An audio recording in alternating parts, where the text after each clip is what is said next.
And ladies and gentlemen, with that, hello and welcome once again to the EPL Masters. As today we've already been talking about, it's going to be a very long, a very hype day in all likelihood. And with me here to make sense of these drafts and of the success story of RE Arise in these last few weeks is the one and only Dudai. Oi. Still like it that you still pronounce it the German and Dutch way. Um, Overall, it's not going to be that long over there, right? We did hear the sad news of KW forfeiting their matches and quitting the tournament. Hopefully, the investigation will not bring up any. How should we say?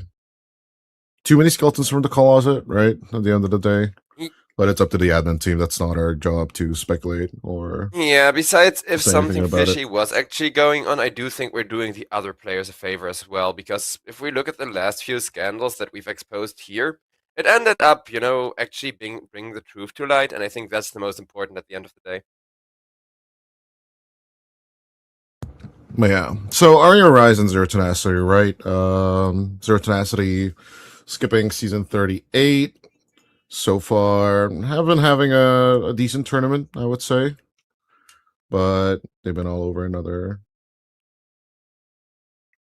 I feel like both of these teams have their issues, and I know RE Arise are looking significantly stronger right now, because Zero Tenacity coming back, I feel like they're still very static in the drafts they play, and we've talked about them having a lot of lockdown and a lot of team fight here, but I really think like this Dina is going to pose a massive issue with Pango and the Clockwork setup for her now.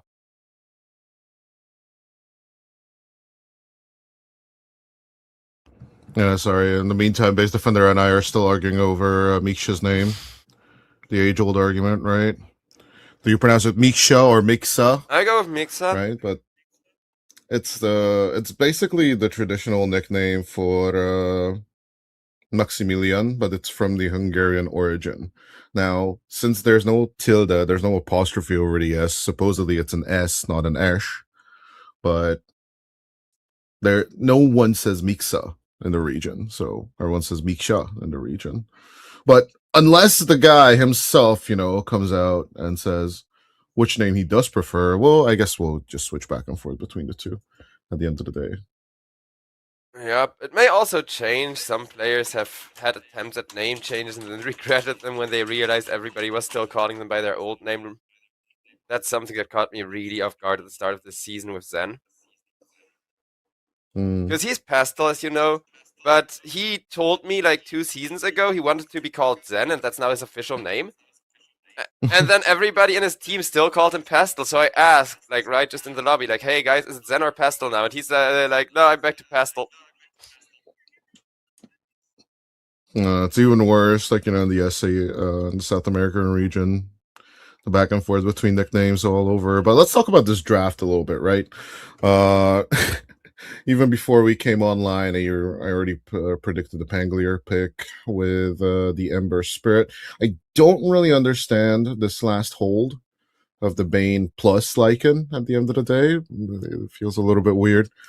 Against Zero Tenacity, but there's a little bit of versatility with the Rain Ranger pick being it's, either support or core. At the same time, thinking of moves, I was predicting it to be more of a support line, one way or the other, thus putting the Undying, the Wind Ranger, and the Earth Spirit as the cores, respectively.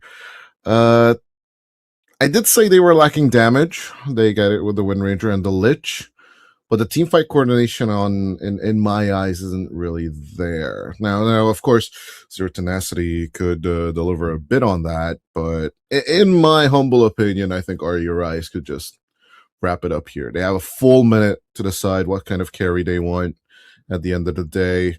With if they want to carry, of course, like the Panglier could be mid, it could be offlane. There's just multitudes of things to choose from. With Zero Tenacity predicting it should be an offlaner, I don't know, just throw a Tide at this whole thing and you basically have the whole thing set up. Yep, I agree. Tide or anyone else with Stunlock, I really like the Enigma and the Centaur bans for that very reason.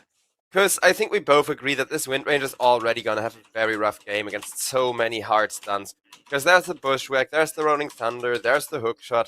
It's just gonna be very hard to find that good positioning to actually carry a team fight right now. And if RE or Ryze can double down on that, then there's no other good source of late game damage. Sure, Lich ultimates are gonna do a lot of work early on, but those fall off eventually. So what else? Yeah, I'm wondering if the stacking thing that Zero Tenacity usually do, right, with Amaralis, is it going to be happening this time? Because you can definitely farm them with the Undying and the Earth Spirit, right? But with the Earth Spirit wanting to have such a massively fast tempo, will you have the time to make the stacks? Will you have the time to farm those stacks?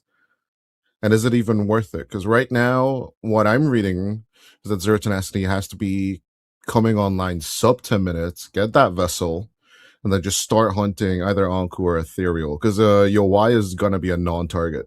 Waveform and Anisan are going to do their very, very best to just defend him at all cost.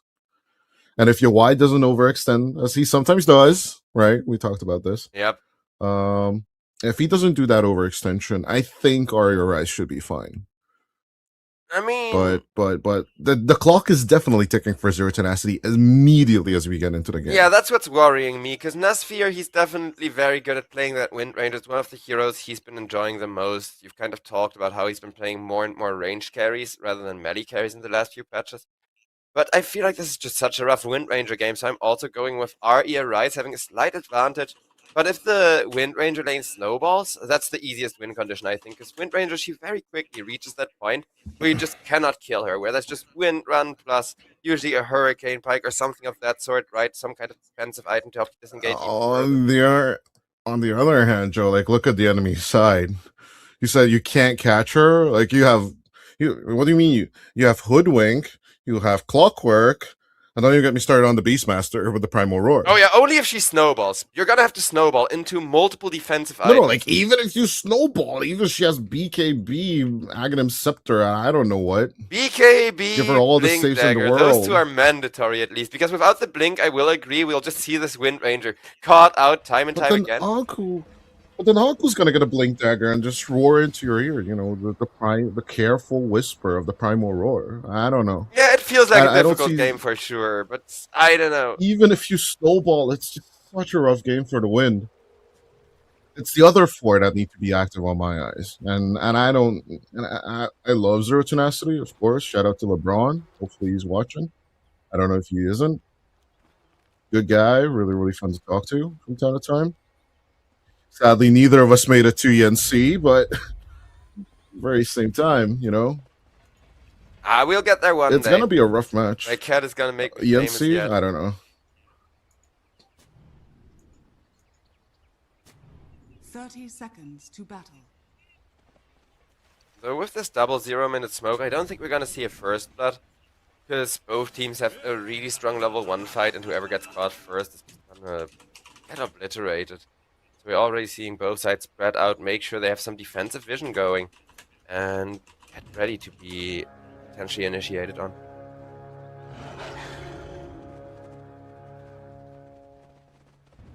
The battle begins. Oh, we're gonna see a team fight immediately break loose. Anku underestimating the huge level 1 potential from the side of Zero Tenacity and may immediately pay the price. One more right click from Warwick will do him in, and now they're hunting for Ethereal with a Blood Grenade, getting 2 for the price of 1. Exactly the start that Zero Tenacity needed here. It's a nice little lead, but it's a bit more on the compensation side of things, right? At the end of the day, there's still 3 bounty runes on the Radiant side, so about 150 gold of a difference in favor of the Dire at the end of the day. Yep. Wind Ranger also didn't get any XP from that, which would have made a massive difference, kind of helping Nesfear get those first few levels going at least. So a slight difference, but at least Zero Tenacity do have this advantage going into mid, where Spirit got the massive amount of first blood XP. He's now gonna use that to try his best and pressure Ethereal, because once Ethereal comes online, I feel like he's always gonna have a good time farming against the Earth Spirit with the Swashbuckle and Shield Crash combo. It's really the early first few minutes where, especially if you have any kind of breathing room, Pango can get a lot of last hits, and then kind of compensate with the Ronin Thunder, trying to hunt side lanes and stuff.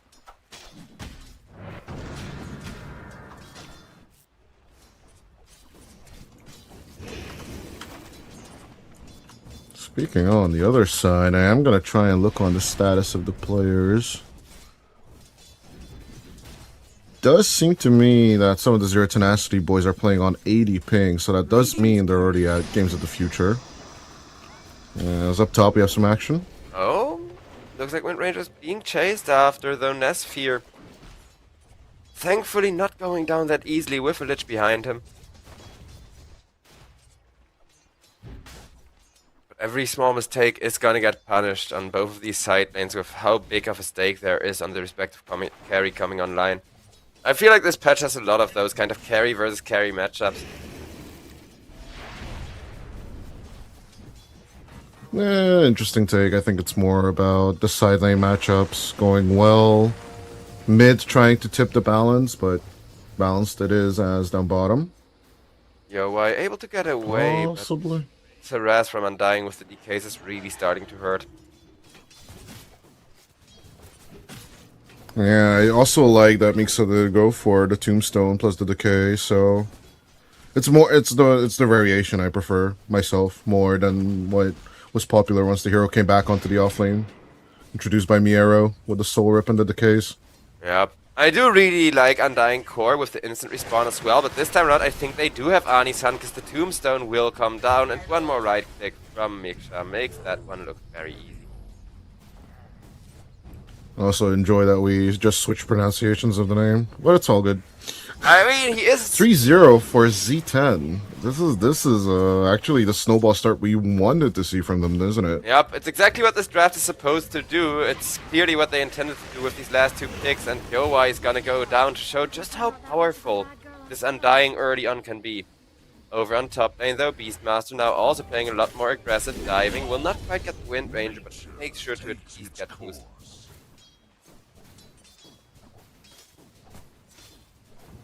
So I wanted to point out before we pull the camera, maybe mid. No, well, the action does decide there.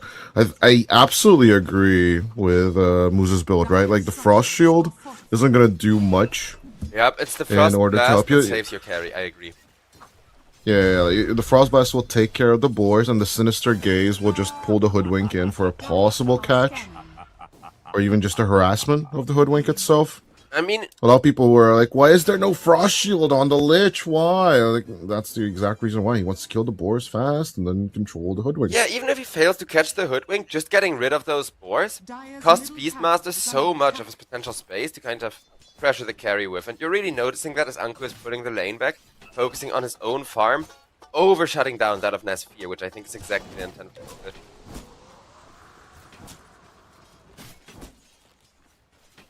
Though, when do you think this Pangolier will kick into gear? Because Ethereal gets forced to walk back home and refill his bottle in the base.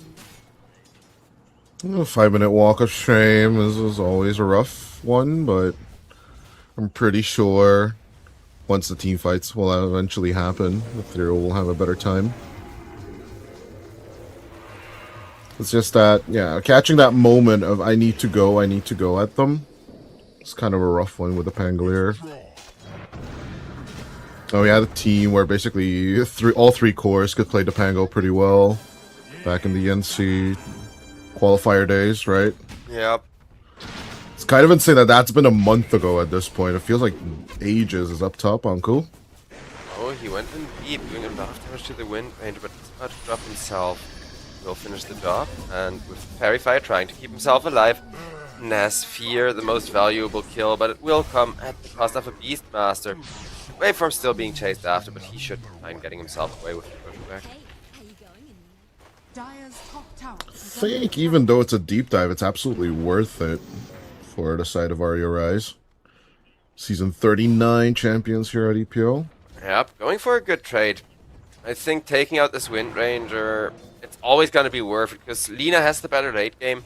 Yowai, once he deals with the Wind Run, is going to have so much better of a time dealing with this Wind Ranger, getting there. I don't know if they can do it. Yowai also already died once and is really facing down a lot of pressure from dying now.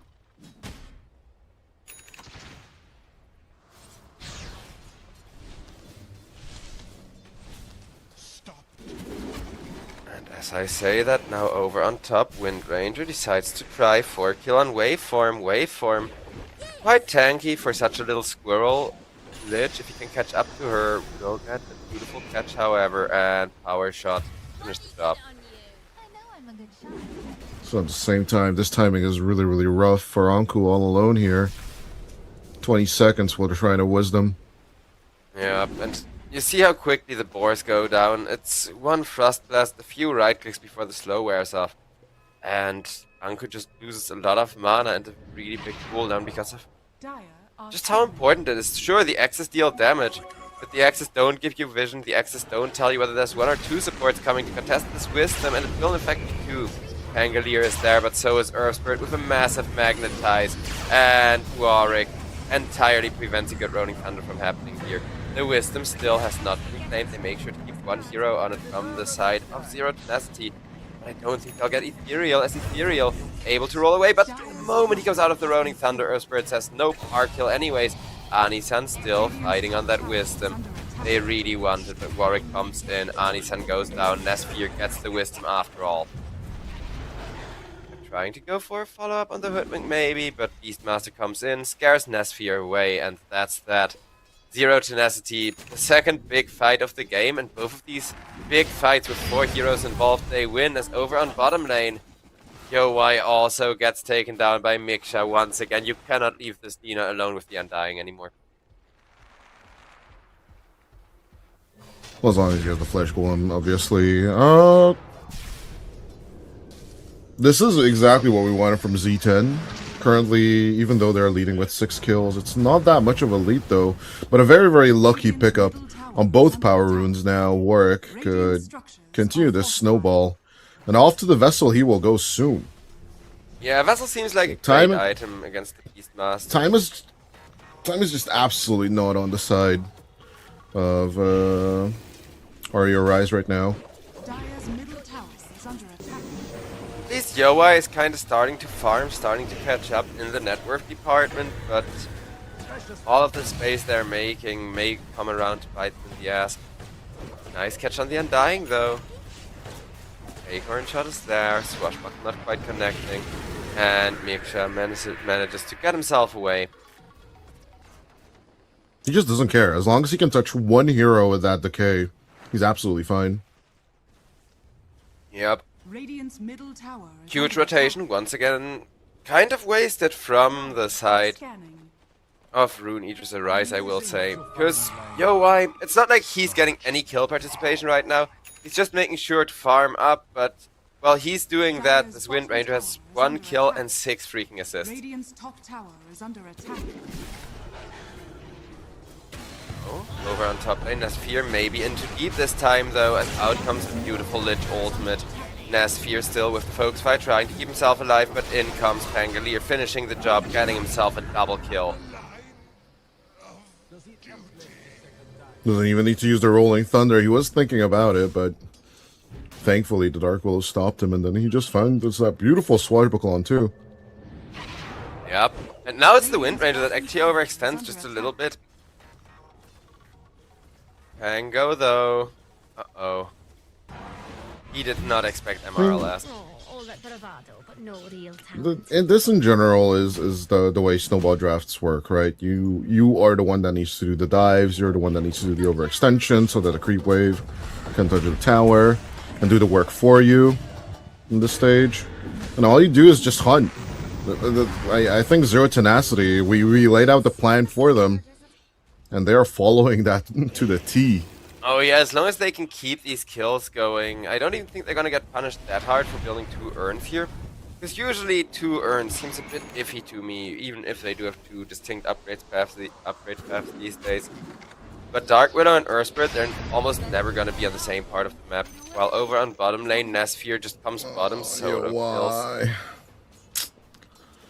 We talked about this. Radiant's The opposite of what I Why expected getting was going to down? happen. I thought it was this Lina that was gonna come bottom, or gonna come top, press ultimate on Nesfear and completely ruin his day. Now it's the Wind Ranger having a really free time. Dire's middle tower. I'm still not surprised at the current results that we're seeing right now. It's just stopping this constant running at you is going to be the problem, right? Yeah. Generally, the carries in the current patch just cannot leave the jungle and the bottom lane. The outskirts is just too many camps. Rotating into the off lane, it just feels like a massive blunder. Well, Anku is going for a Helm of the Overlord, so that is going to give them a lot of tempo back to keep this Lina farming. Whether it's gonna be enough or just result in extra ancient creeps being killed by 0-10 remains to be seen, though. Uh-oh, hook shot. Not quite what Clockwork wanted to go for there, as Anisan will be the first one dying it with that massive Lich ultimate. Even Yowai goes down. Pangolier can Rolling Thunder himself out, but he can't even secure the Undying or the Lich. Dire's top tower is under attack. Waveform also chased after. But the tempo, I think, is being managed okay. It's really just that the big target that Yowai has on his back cannot be mitigated right now. Yeah, currently seems like a rough one, but with both teams vying for the mid control, it just boils down to which team will find jungle control on one side or the other. Well, right now, neither team has much of a jungle, but I think they may start a fight about it if anybody gets caught out of position. It will be the Pangolier from the looks of it. Magnetizes there for some chip damage, but they only see the Pango and don't want to commit into the dark.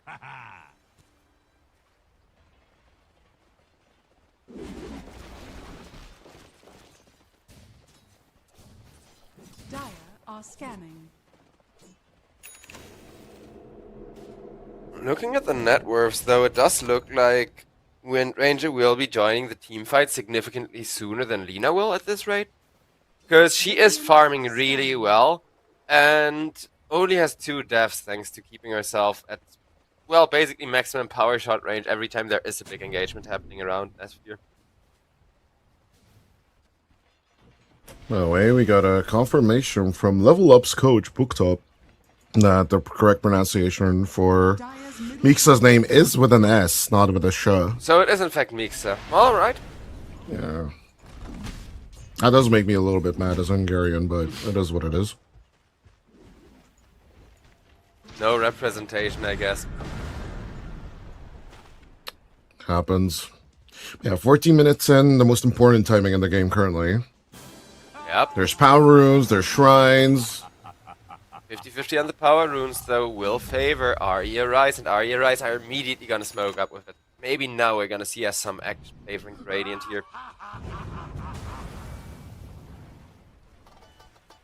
It's just which of the 3 core targets will they choose to pick off. They are currently vying for the Undying, as you can see in the cameras as well. Ooh, hookshot off the mark onto Mixa. Mixa, though, with the swashbuckle still taking most of his health damage immediately and will go down.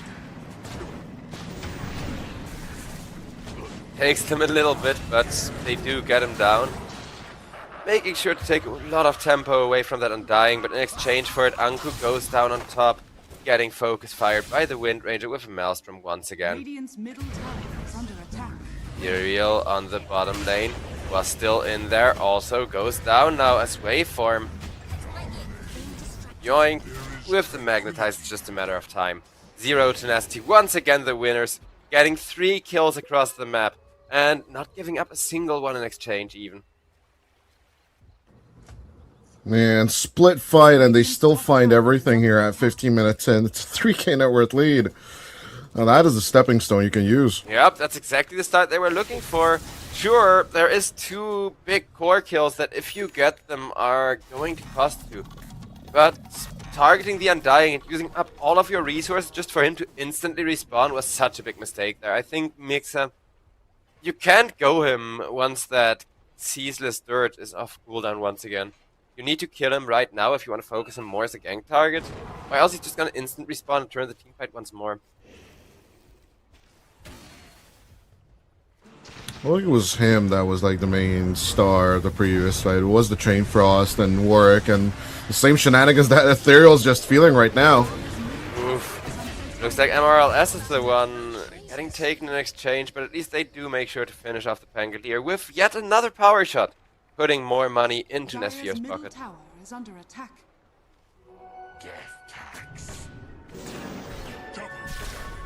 As a follow-up initiations there on the Clockwork, which will result in basically a full-on execution with the Tombstone being dropped and everything.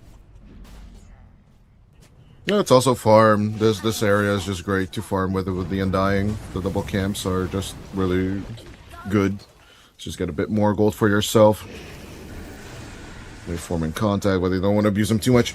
At the end of the day, though, Zero Tenacity, this second night of the game, all these power runes, I don't even know. What, Ethereal got that one shield rune? That's basically it.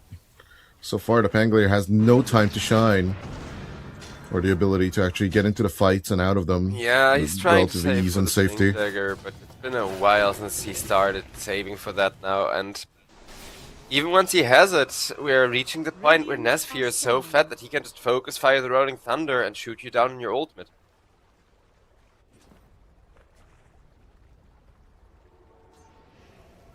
Ethereal, though, wants to try and do something about exactly that issue. Nesfear, however, manages to wind run himself away. Radiant structures are fortified. It does give an opening on the mid lane.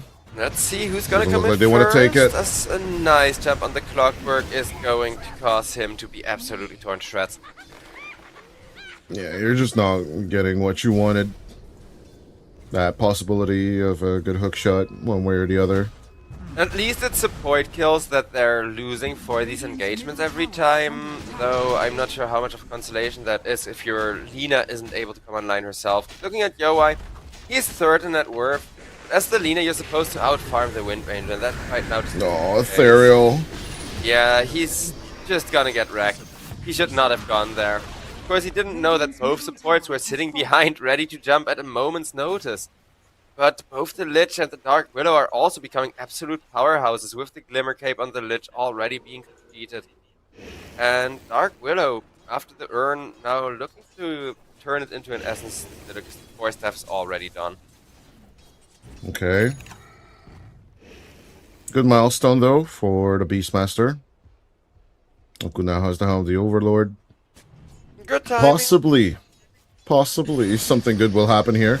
I don't know if 18 is a good timing, though. I mean, under the But I'll take it. circumstances, it is. At this stage, I'll take it, but I don't know if it's a good timing. Wait, I'll get back to that in a second. Let's see if there's a team fight first, or if everybody is going to just back off and make themselves away, because Earth Spirit is seen under the wards. But yeah, he does roll away. Because you said it earlier, Beastmaster is a hero you can't leave alone in the lane. And if he's left alone, then his timing, like 18 minutes, is suddenly a good timing, right? With a support, it would be more like 15 or something. But this Beastmaster, he basically had to solo lane because of Nesfear having such a good start. So this is some really awkward I don't boss know. timing as well, with most of the big resources already thrown out from the side of Rune Aegis Arise once again to no avail. Not finding that initial. Not gonna lie.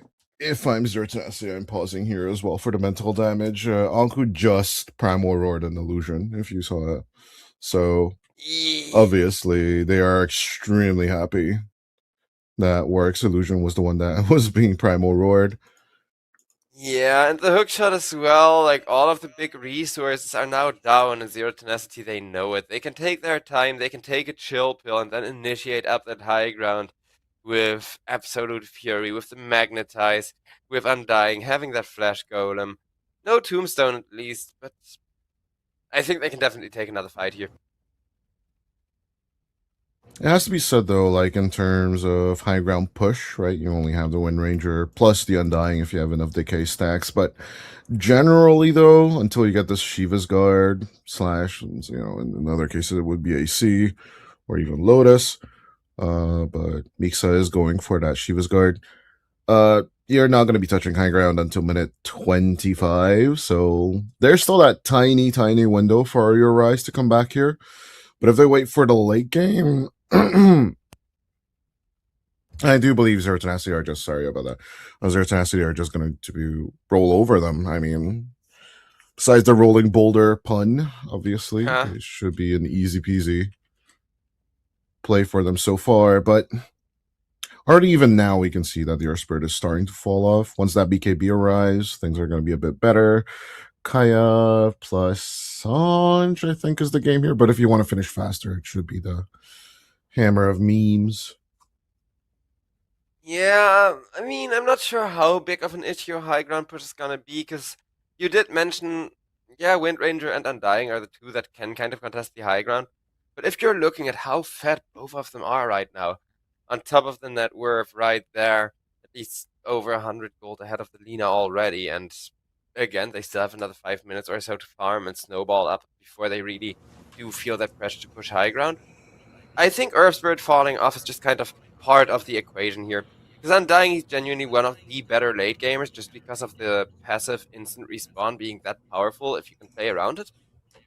And he's going for a BKB plus Shiva, so he'll blink in, make himself unkillable, and give Wind Ranger all of the openings she needs to kill people even under the tier 3 as long as Undying doesn't mess up.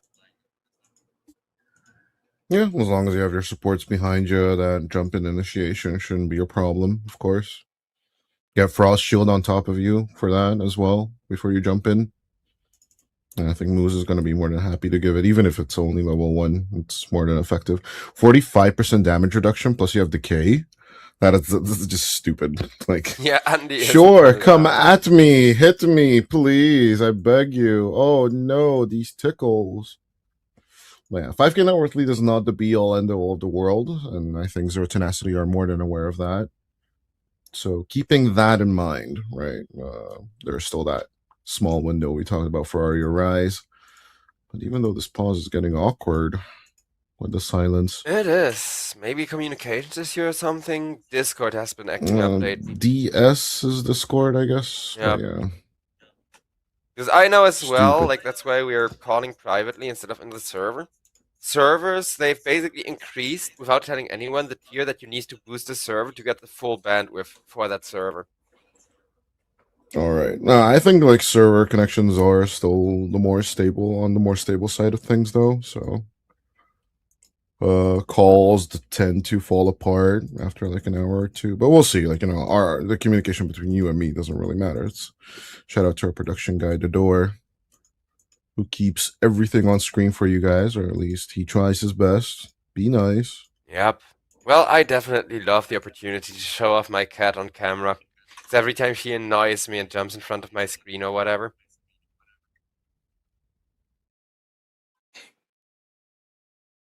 We can at least do a kitty cam and chat can't tell me like, oh, show cat all the time.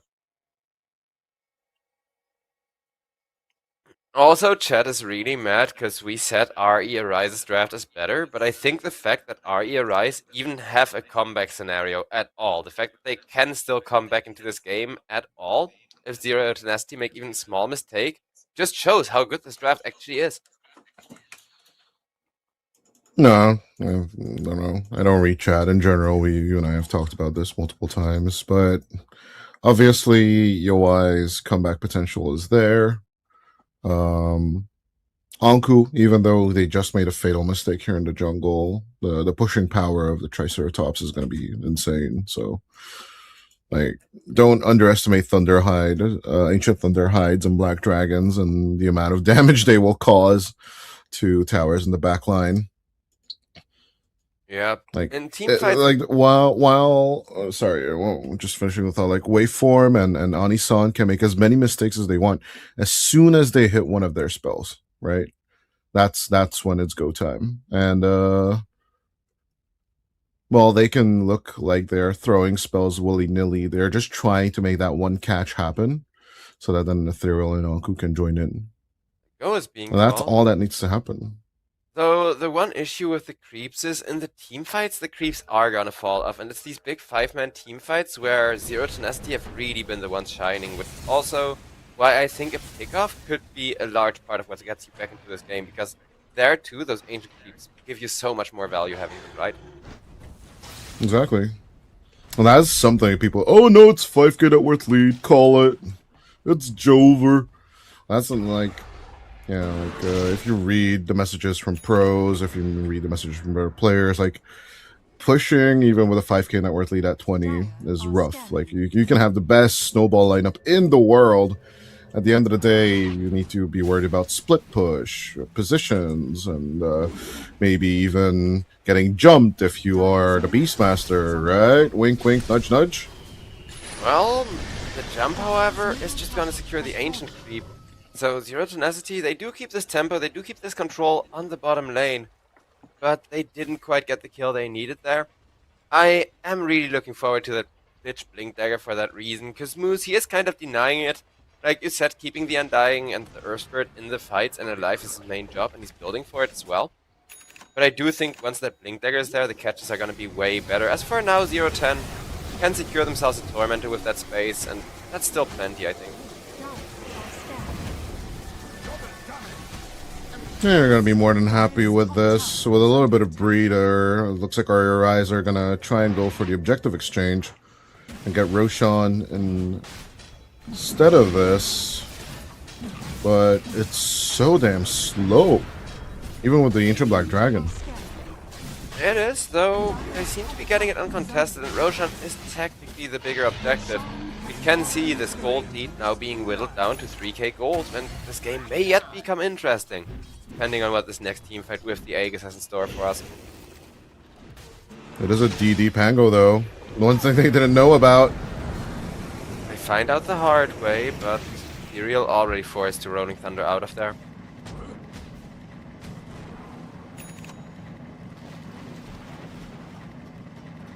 One ward could have made all the difference. As 0-10, still extremely terrifying when the Earth Spirit is in a team fight, because Warwick just isn't gonna die anymore. BKB now on the way, as everybody from Z10 is gonna smoke up again, and let's see if this BKB Earth Spirit reveal is gonna make the difference that they're looking for.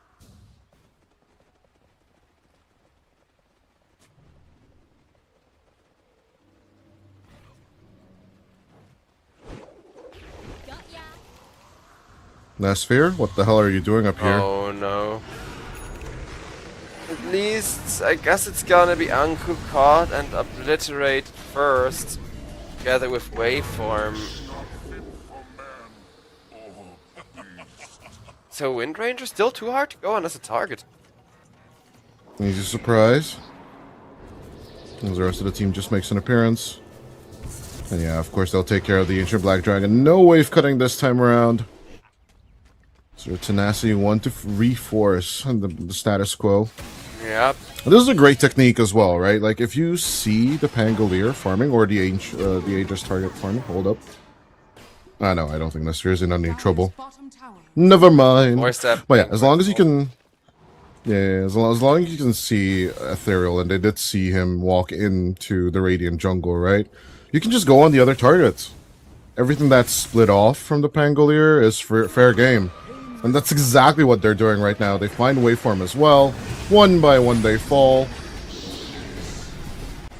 And this may divulge into a full-blown fight as Pangolier gives the Rolling Thunder a shot, tries to catch up to everybody, and MRLS is going to be the target. But Cursed Terrain, oh no! Oh no, they need to run now. Get out, run while you still can. Rune Aegis, they were so close to greatness there, and that little annoying rock near the road messed them up. Pango's now gonna get caught for that and die. They should have ran when they had the chance. He gets caught again, feared. Anku, help me! Anku! Nah, I don't think These there's any not help coming in back. this situation. I'm just leaving Ethereal to just die. Ani-san may even perish for it. No, okay, he gets out. He was keeping the Wind Ranger at bay with the Cox over the top lane at least, so one person was trying to somehow help the Pangolier live there, but I don't think you can live when there is 4 people focusing on you like that.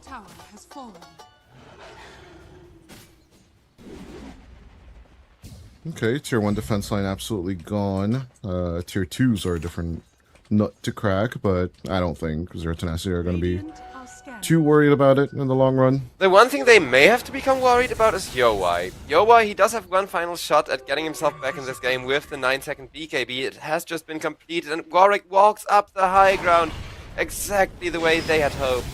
He will still be able to roll out thanks to his BKB being activated though. Waveform on the chase, sharpshooter blocked by the Dark Willow. Nice disengage from 0-10.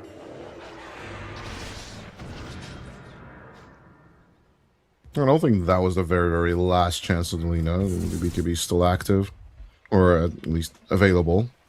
No, she didn't press it. Let's see if the smoke... Like, only if she presses it and then dies, it's gonna be the last chance. But Dark Willow will be a mistake. Going down is nothing. Mid pressure coming out from Anku is something, but At the same time, I need this pressure to start happening if we want to see any kind of a chance for us to even stay in this game at all. Agreed. Though I do like their aggressive vision around this dire jungle. Now, if anybody tries to contest them sitting here, camping and farming up, at least they'll be able to answer it Moose? instead near the Twin Gate. Moose comes The in. biggest support fight of the year, Anisan or Moose? Uh-oh. Well, it's gonna be Ah, Anisan. no way. No way, he found the catch. Oh, unlucky for my boy Moose. I think that was beautiful, though. Anisan making sure to be on top of everybody. He's died 6 freaking times because this game has been so rough and 7 armor just isn't gonna cut it for Clockwork, but at the very least he is there every single time that he needs him to interrupt something. Oh, massive rune, massive rune, massive rune. Go, go, go, go, go. Warwick got it! Oh, Warwick gets it. BKB is He's there, like, but no. he doesn't want to commit just yet. I don't want to use. We want a team fight. I need to wait for Mixa. Well, MRLS is there, at least that's something. Warwick camps, waits for enemies to come on in Ethereal, though, gets a beautiful Rolling Thunder, and Dark Willow is gonna be left in a world of hurt for that Undying. Brings in the Tombstone, brings in the heal, trying to keep Dark Willow alive. Dark Willow, though, not gonna live against Yowai. Lina as Nesfear comes in, but Nesfear, I don't think he should be there at all. Double kill for Yowai, and Yowai, he's finally online. He's finally doing more than just a bit of backlines damage, and it will be a triple kill for him. Oof, that was rough. That's exactly what we wanted to see from our URIs, and we are past that early mid game stage of the game, isn't it? Yep. I think from here it's genuinely a favorite game for RE Arise, even with just 100 gold lead or whatever. It's not about the gold lead, it's about the fact that Nesfear doesn't have it anymore. I mean, we shall see, of course. Nesfear can still get their BKB as well, even though Anku, right? And, of course, Anisan's hookshot. Mixa, trouble. Stand up, and with the bushwhack, guaranteed to go down. Now Undying is not really feeling like that much of a core anymore. His Shiva's guard timing was really beautiful, but that BKB being delayed. Making for a rough game. It's a catch-22, though. Like, you can get that BKB, but it's going to be roared over. You get that BKB for the extra damage, for the extra strength, all them goodies. But at the very same time, you know, you still want that vision, because Shiva's guard plus your tombstone is awesome. So it's just, I don't know. Neither choice is good, in my opinion. I feel I do that. prefer the Lotus, personally. You get the armor, you get that reflection opportunity against the Primal Roar. You still get caught by the hook shot, so like that part sucks ass, but Yeah, it really feels honestly, like at the no same matter what time, you build, you need more than one item. it just sucks. It sucks, Joe. Everything is dog, but yeah. Honestly, I do know, like, my offlaner from the NC Hungary team, right? He'd be like, why is he not building Echo Saber, right, for the cogs? And he's like, yeah, no, not everyone is aggressive as you, Ida.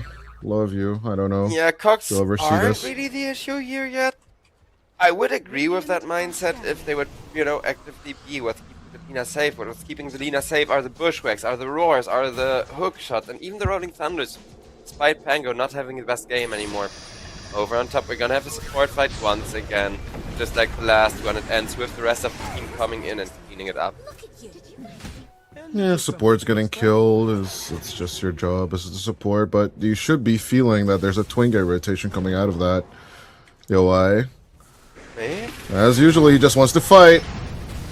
Yeah, press the BKB for that, but Dark Willow got obliterated at least. 0-10 still going deeper. They're saying, okay guys, we saw the Lina BKB, but won't find anyone.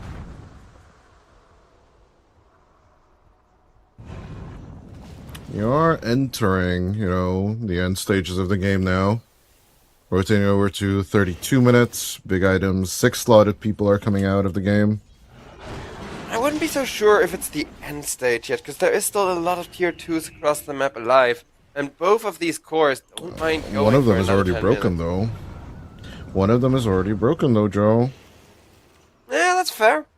I mean, Lina is 20,000 in terms of net worth, like, just her inventory alone. It happens. It happens extremely quickly. Well, once this Beastmaster starts gaining the map, and then basically the carry of your choice basically follows it up. Ethereal being a bit behind, fine. You know, you accept it. As Ethereal's going for the Nisha build. I usually call this the Nisha build. I don't know if he was the one who wanted to first coin it to get that Octarine core on the Pango. I don't mind it. It's gotten really popular these days, to my surprise. More the past these days. Try the past 3 years. Work.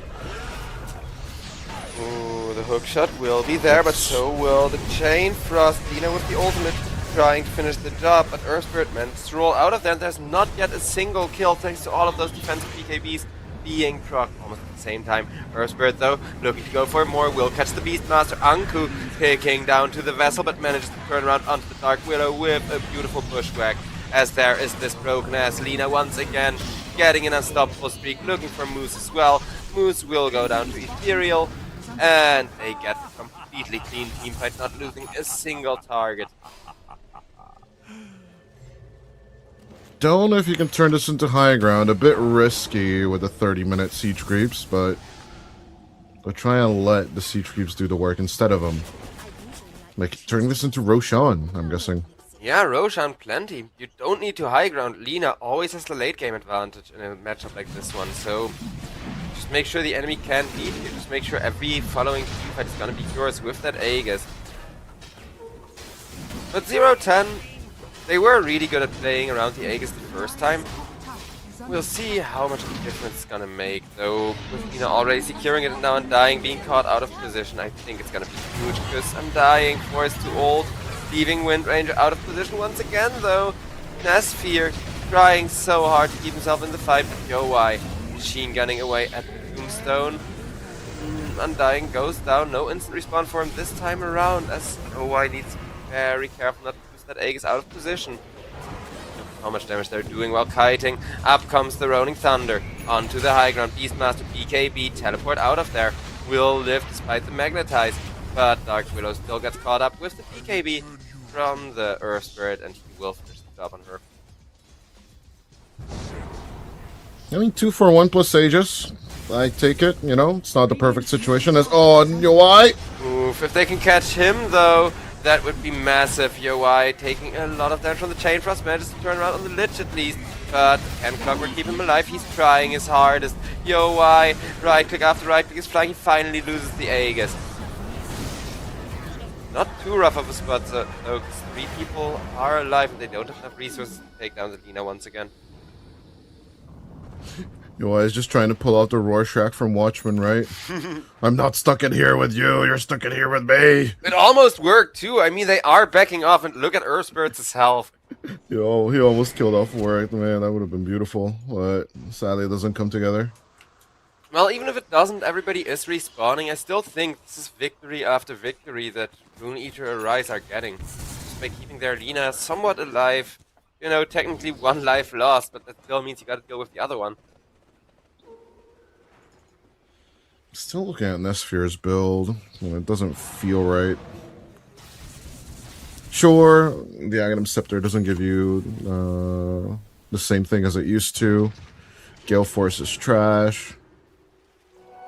What I'm wondering is why no, what's it called, Bloodthorn? Because everybody has that important BKB timing right now, and during the BKB you can't fight into the Lina ever, because she already got her MKB anyways. So you kind of want the BKB from the Lina to end. I think Bloodthorn is perfect. You immediately punish her for still being within your attack range when she doesn't have BKB anymore. I don't know. Will the fight last long enough so that you can engage after BKB is the question here. It depends on and I'd say the answer is no. I like the Bloodthorn against Ethereal. I don't like the Bloodthorn against the Lina, personally. Right? So, like, Warwick will force out the BKB. But even though, like, that's the problem, that now it's just 7 seconds, and at the bottom of it is not 6 seconds, right? Fair enough. That extra second just makes the Bloodthorn builds just so much less viable. As they used to be back in, like, 741, right? We are now in... We are still in 741? Right, 740 is what I'm thinking of. Yeah, I Yeah, am. this is a Cinderman take, but I like my Danish boy, so Dire's he knows bottom tower things. has fallen. Oh yeah, no, I definitely agree that Bloodthorn has been nerfed a lot just by BKB being buffed. Yeah, it just makes the build less viable. As Nesphere? Oh, it's gotta be Anku who's gotta be focus fired. As long as Nesphere can hold his position, he'll actually get the kill. Moose already died for that, but now Warwick goes down. In exchange for just a clockwork, that is not quite how they needed the team fight to continue, because now Mixa gets machine gunned down by the Lina. Lina feared up, but Windranger, you do not want to do this, because with the MKB, Windman does nothing, and Yowai looking for more will get the Dark Widow. He may end up expiring for it, but nope. Kept alive perfectly there by the Dark Widow and the Pangolier. Everybody tips Yowai just for that extra tilt in the faces of Zero. One decay away. One decay away, and the team wipe would have been a bit more mitigated, but yeah, Zero Tenacity. Even though the buyback fight was not favoring them, right? Because the outpost was basically still in dire hands and is still in dire hands. Is under attack. Yeah, they still decided to go for it, and I kind of get why, because it was a really beautiful magnetize. It was really good positioning from Nesphere at the start. But then, same thing, BKB wears off and you just melt to Yowai. Dire's middle tower is under attack. I don't know. Zero Tenacity are out of time. Their strategy is just not working out. They came so close, Right. but Dire's Get middle some- I don't know if it was close. I guess thinking about that one decay from Mixa could have saved the game. I don't no, know. not that team fight. that I is mean when true. they could have ended like 10 minutes ago and came close to actually... Oh yeah, 27? Yeah. That's a good question. Even then, you know, it was looking a little bit shaky by then, at 27 minutes in. Oh wait, I mean there was one big team fight just before the 27 minutes that could have gone either way. Maybe Roshan. If they contested Roshan, game would have been a bit different as Warwick. Oh, beautiful. Gotta roll hook out shot. of there. Good hook shot. BKB is there, keeping him safe. Warwick manages to get himself back. Yowai though presses his own. BKB goes on the hunt. Does not find anyone yet. Pangolier, however, makes sure to keep him there. Gives Yowai a second shot to initiate. Yowai will not be pulling up. Everybody backs off from the side of Zero Tenacity.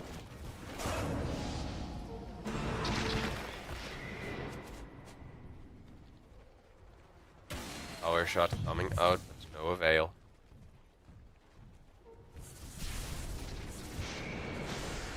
Radiant are scanning. Yeah, shoving out mid lane, kind of projecting that there's more of us here. Come fight us if you want to, but you're just falling in a trap. Or are you? Clockwork got perfectly rolling bouldered there as he wanted to hookshot first and got cancelled mid-animation. Beautifully done by Zero Tenacity.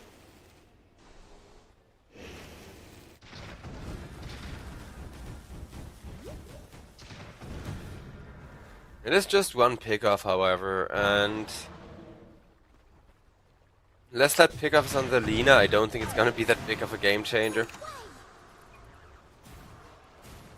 Dire's top tower is under attack. Good escape from waveform. Yes, you do. Yeah, some extra space created, because Windranger, he is struggling in so many departments. Not enough damage, not enough catch. Both of those are currently becoming bigger and bigger problems as time goes on.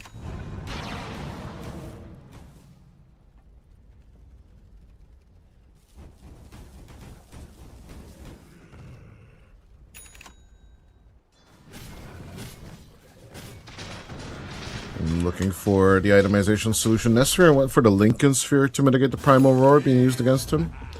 But I think Anku is just going to then pivot to Warwick as the potential target. Why the hell not? Yeah, even the Undying, like, look at how much damage Mixa did last fight, so even I think Undying is worth roaring right now. As Dark Widow with the hook, with the Cox immediately obliterated.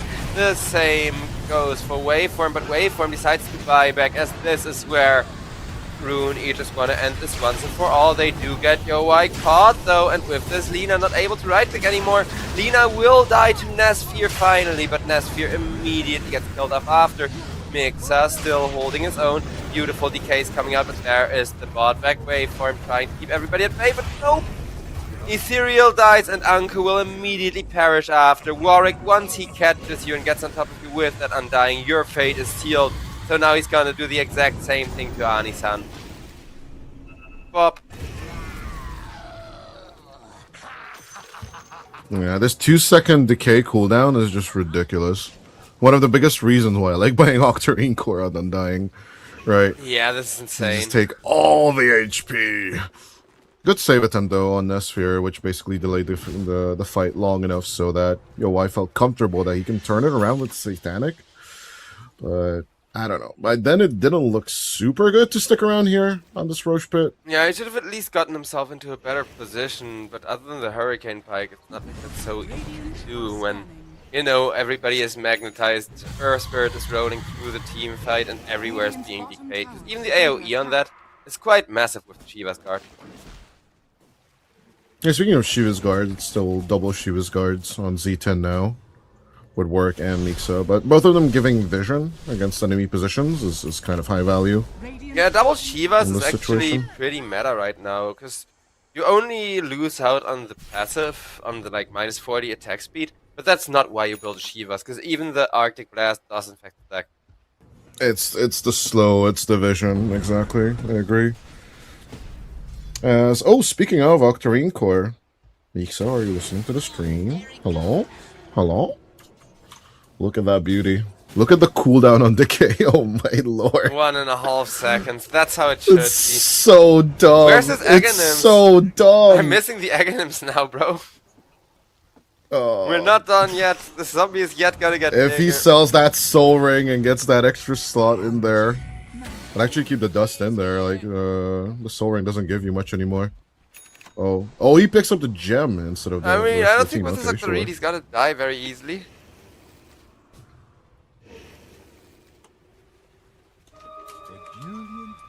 Radiant are scanning.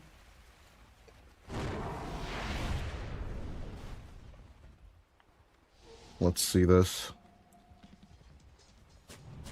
Oh, Ethereal got baited into Rolling Thunder, and once again the cursed terrain completely with the initiation from zero tenacity for them.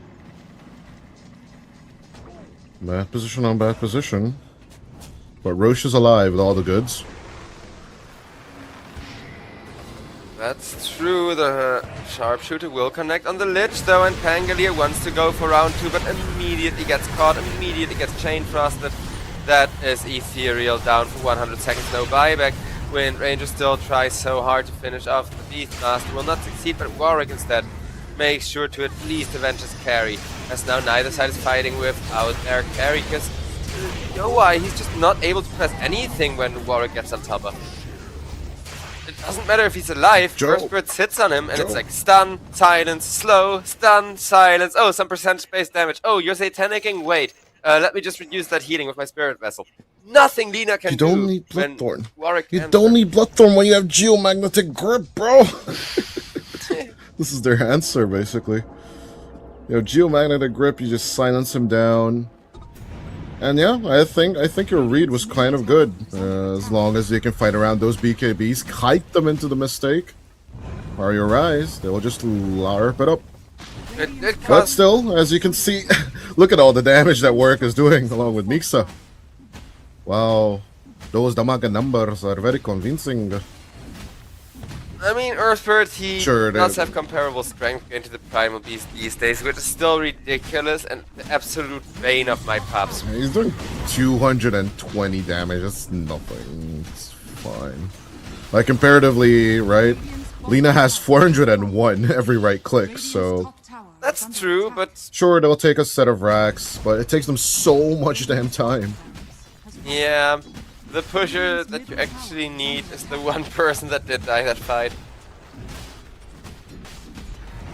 And one of the reasons why the Windranger is still going to be the #1 target. But Radiant's top tower is yeah, under are your eyes? They should start saving up in the pantry. This little thing called buybacks in this game. Radiant's middle tower is under attack. Well, Nesphere is already holding on to his, so the best case scenario, it's still just gonna be buybacks versus buybacks. The 0-10, they're not hesitant about using their own buybacks either if they're certain that it will win them a fight.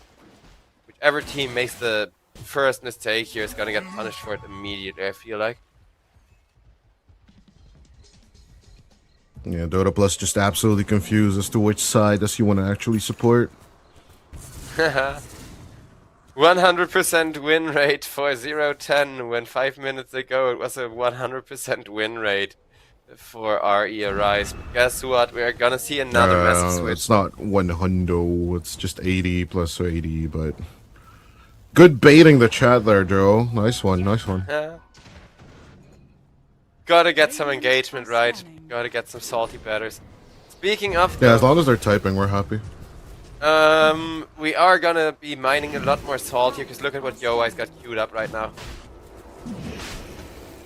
I mean, overall, I kind of agree with it. I kind of don't. I am a big Divine Rapier hater. Same.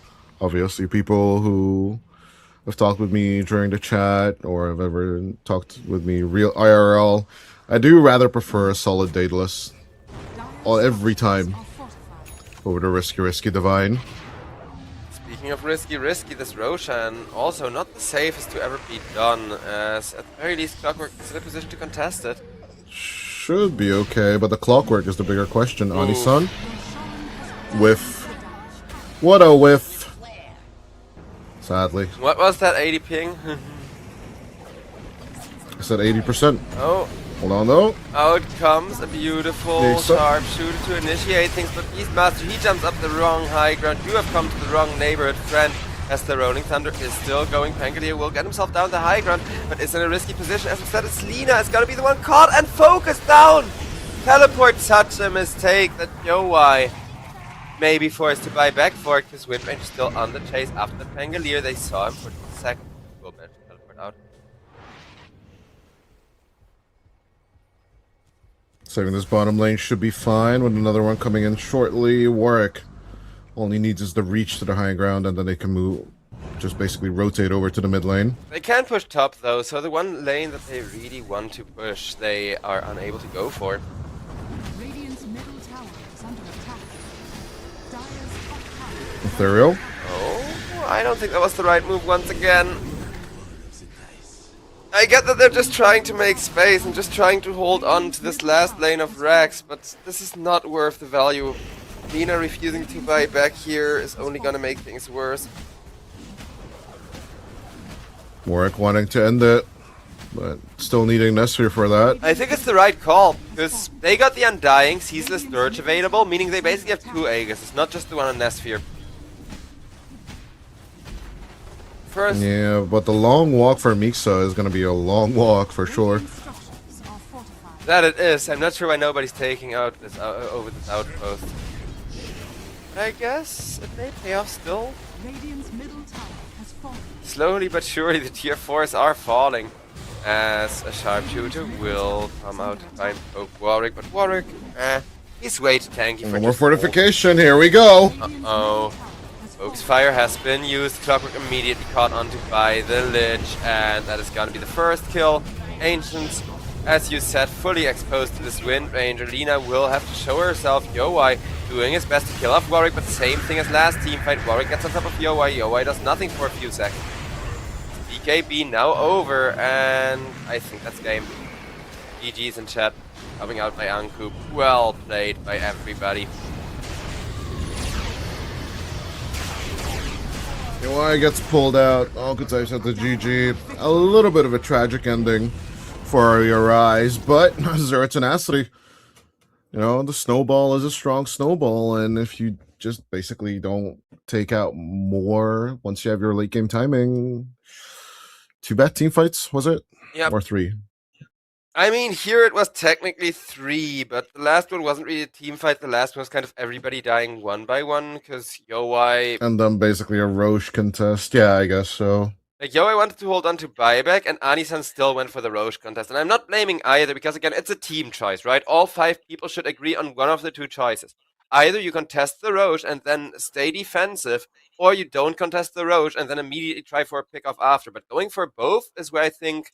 Like, that was the final straw, right? It wasn't a good game up until that point. It wasn't a good game up until that 27-minute team fight. You can see it on the graph. It was the biggest swing of the game, and I think from there was just no coming back.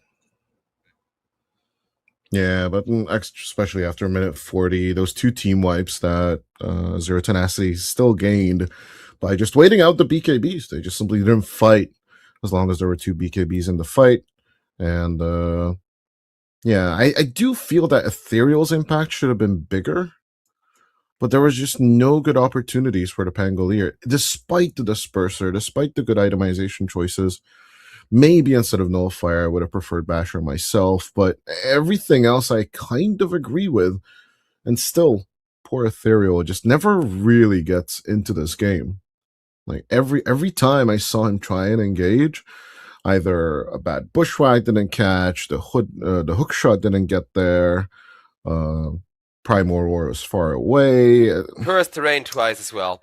Like, Cursed Terrain twice? Cursed Terrain like 50 bajillion yeah, but times for twice poor it cost them Ethereal. the whole team fight when they were like trying to fight the Sure, team fight off the back yeah. of the Rolling Thunder. And it's just like, nope, cursed terrain, and the entire team now has to run and turn tail because one person slightly got stuck on the road, or slightly got stuck on the stairs.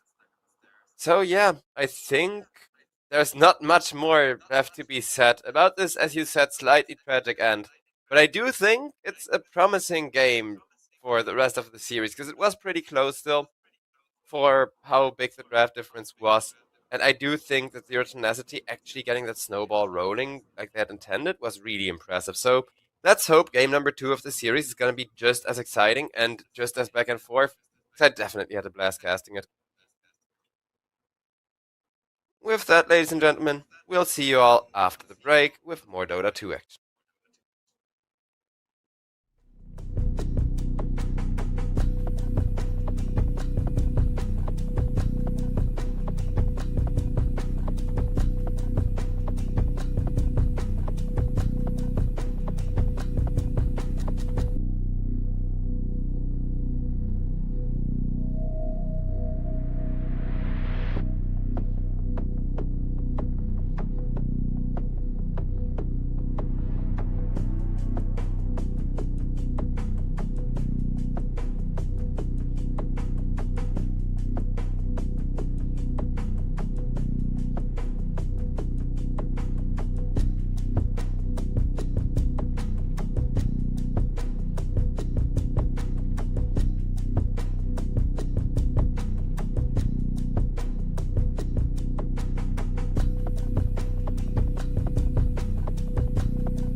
Yes, ladies and gentlemen, hello and welcome back once again. We got ourselves the second game of the first best of three for the day. Sadly, the one before this was cancelled, but at least this series can still hold anything in store for us. Because Zero Tenacity, they went for a very high risk, high reward draft, and they somehow pulled it off way later than they had any right to, after that Wind Ranger already had a massive gold lead thanks to Lina's massive bounce back potential. And now we got game number 2, and Zero Tenacity are once again trying to go for aggression. So, Dudai, do you think they got what it takes to 2-0 this with these next two picks? Meanwhile, we were off camera. I was calling out the Z10 picks pretty evenly. Although the Aria Rise picks also make a lot of sense in my mind. One thing I'm very curious about is now how do you stop the run? Do you go for a chase? Because with Centaur Warner, it's always you got to react to the defensive stampede of running away, and you also got to react to the aggressive stampede if they come at you, right? The Bramble is fine, but as soon as BKBs come out, things tend to turn a little rough. I And mean, Blink Dagger is a must-have for Dark Willow, but I see what you mean. They definitely need some really hard stuns, some really hard lockdown as well for the case that Stampede is suddenly coming at you instead. Because there is a Yeah. Snowball, there's the Grimstroke ultimate, there's a lot of things that Zero Tenacity can throw at Rune Eaters just to prevent the getaway and prevent clean disengages from happening. And Bushwhack is just not enough. Now, when it comes to Yowai, I did suggest a Templar, but with the Centaur Warner, I'm kind of questioning that choice now. Overall, we shall see. They go for the Ember first. That is a little bit of leeway. Good catch onto the back line. I love Ember here. I think it's definitely great to have that like remnant burst. It's the magical burst damage that makes him shiny and not the Slayer Fists. Still Phantom's Embrace though. I'm a little bit worried. Yeah, Phantom's Embrace is really terrifying. And the thing is, if you get caught once as the Ember Spirit, you're definitely just gonna die. Because even as F, who doesn't have any stuns, has that ton of burst damage you mentioned from the raises.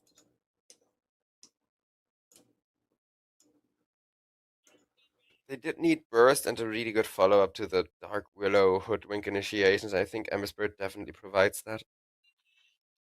And yeah, just a little bit of comparison for Ethereal stats. Like he's played the Pangolier 14 times, but has a 64% win rate on that hero. Despite that, the Ember Spirit is one of the top 4 heroes he plays. Out of 53 games, he has a 54% win rate. So that's, if my math is correct, it's like 27 wins overall. It's not that much more, but it's not that much over the 50% line, but still, it's something. It is over the 50% at the end of the day, line, and well, other than the catch, I don't think it's a bad Ember Spirit game. You just need to deal with not being caught out of position even once. Huskar Viper makes sense. It's just scaling into the SF with anything but ranged, I think, is a mistake. So Z10, this is your 2-0 right now. I believe so as well, at least if they can make this last pick count. Because Ember, I think, was looking decent, but while I see what they're going for with the Tiny, it's just too easy to punish. Like you said, you're not gonna outscale the SF hard enough that you can just wait around for the late game and have Ember Spirit create you space to get there. Sure. Aria Rice could do just dish back the same medicine Zero Tenacity just did in game number 1. That can definitely happen here. In my eyes, that is more than a possibility that they'll be leading by, I don't know, 5 kills and 3,000 gold by minute 10. It's more than possible with a Tiny, right? I want to see a double kill. I am Tiny. I have Avalanche. I can just do tosses, yada yada yada. At the same time, I think Zero Tenacity just have the better scaling. Like the Centaur Warder just goes crazy, one aggressive stampede, and the Tiny is just a non-brainer. It's a non-factor.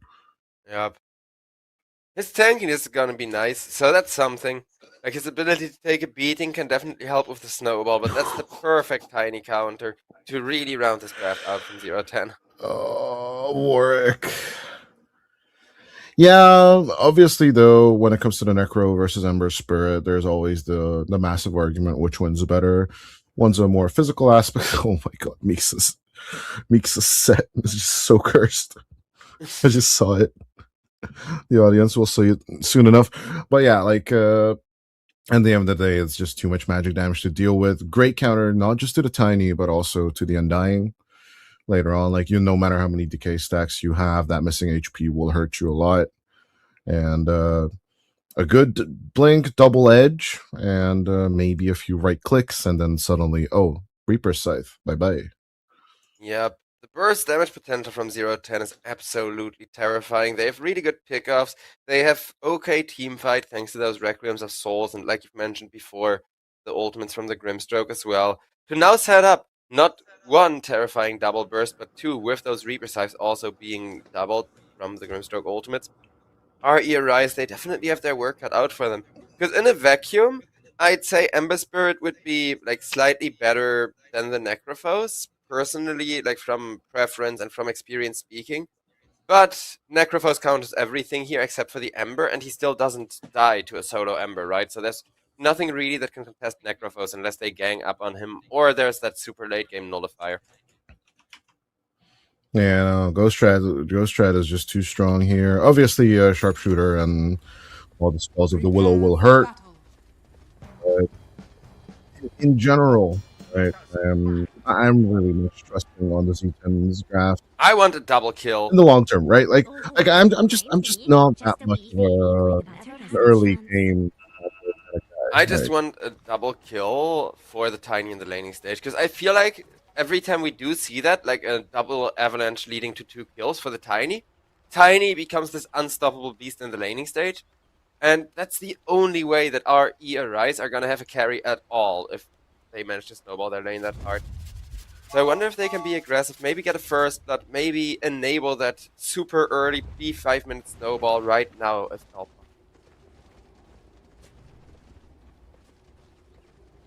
I'm a little bit confused about this massive ring around the rosary from Nesphere as he's moving back and forth into Quinting. It puts out one observer ward that is back on his own side. Cheeky, I like it. As F, he is very susceptible to ganks, at least the first few minutes before you get that Requiem online, and this entirely prevents them.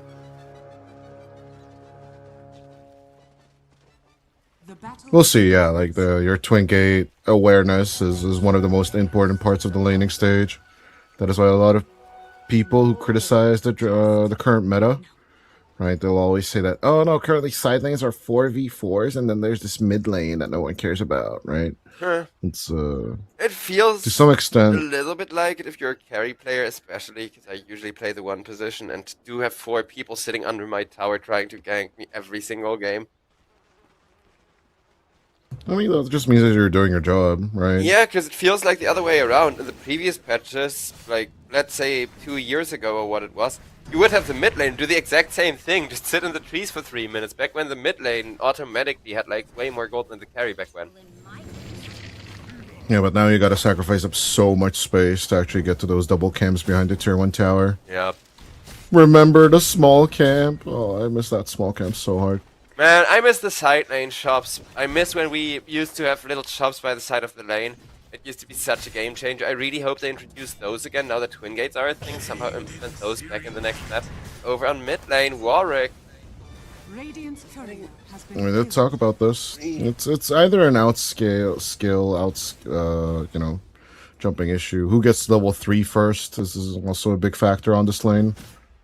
I've played this lane many a times, right? Like, when I'm forced to mid, I usually play this Necro Invoker kind of stupid deal. I just play Spirits, man. Yeah. It's funny, because Spirits, I'm the one that's on the opposite side here. Yeah, I never played the Spirits, personally. I never liked them, in general. I played Storm a little back in the day, but... yeah, no. The older you get, the more support you play as down bottom. Oh, Moose. With that Tombstone, they will get rid of the zombies, but not quite in time, as one more right click is flying. Waveform will make sure to get him down. The razes are really hurting, but Waveform should be fine. And he may even try to get Asphere out of this. He will. No way. Even gives the trash talk. Pixie. The Pixie region is just too much. Like, Pixie Dust is so good. right? To heal yourself back while you're under the Shadow Realm. It And is. then you can't do anything if you're Nesphere, right? I mean, they don't have a TP freed up on the top lane either, but that play went unpunished is so big because SF, like, he's the one that's supposed to dominate the lane, he's the one that's supposed to make kills, and he's currently being bullied so hard by a pick Dire's middle tower over on is top under lane. Up top though. Yo, I almost got killed. Will take a 3, actually, also trying to go for a clutch turnaround. But Anisan is the one taking the punishment for that from the Grimstroke. Grimstroke, with the Stroke of Fate, will finish the job. As YoY, trying for revenge with the Avalanche, will get it 1 for 1. Meeksa can somehow close something out, but he doesn't have mana for his Storm, so I don't think he will. Yeah, double edge is great to some extent, but overextending with the Centaur. You bait yourself into these possible kills. Like, I can do it! I can still kill him! I was like, oh no. Still has HP. Oh no. Yeah, but now MRLS is back in the lane, but so is the Hoodwink once again, and both of these supports are mostly gonna keep each other occupied, because whenever one tries to focus the core, the other support is just gonna be like, nope, Bushwhack, or nope, Inkswell, or nope, Stroke of Fate, because there's so much you can do to disengage on either side. We did get a little peep into the mid lane once again, right? As I told you, oh, you get that level 4, now it's Necro that is strong. Oh, you got that level 5, oh, now it's the Ember that is strong. Yeah. It's just a little dance back and forth. Both know their timing really Between the well, two. though. I will point out, we see that because every time Ember Spirit does have that 1 level advantage in the Flame Guard, he runs down the Necrophos, and then every time the levels are equal, he just stands back and blasts carefully with And he Slayer. just stands back and needs to stay back then because the death balls get stronger. Oh, exactly. over on bottom It's lane, just Nesphere wishes he had stayed back, but instead with a beautiful snowball! A 2-man turn around this bottom lane! It is actually working out amazingly well for Zero Tenacity here. You wanted a double kill. You didn't think about the fact that Nesphere can just get it, right? Yep. All 3 raises perfectly connected as well, with 2 shadow raises on 1 target during the entire fight. Like, that's really impressive. If you hit like 4 shadow raises onto 6 targets in total. Because I'm not sure if you saw that there was like a double chain shadow raise. So 2 people got hit by 2 shadow raises in a row, and that's just so Radiant much damage. structures are fortified.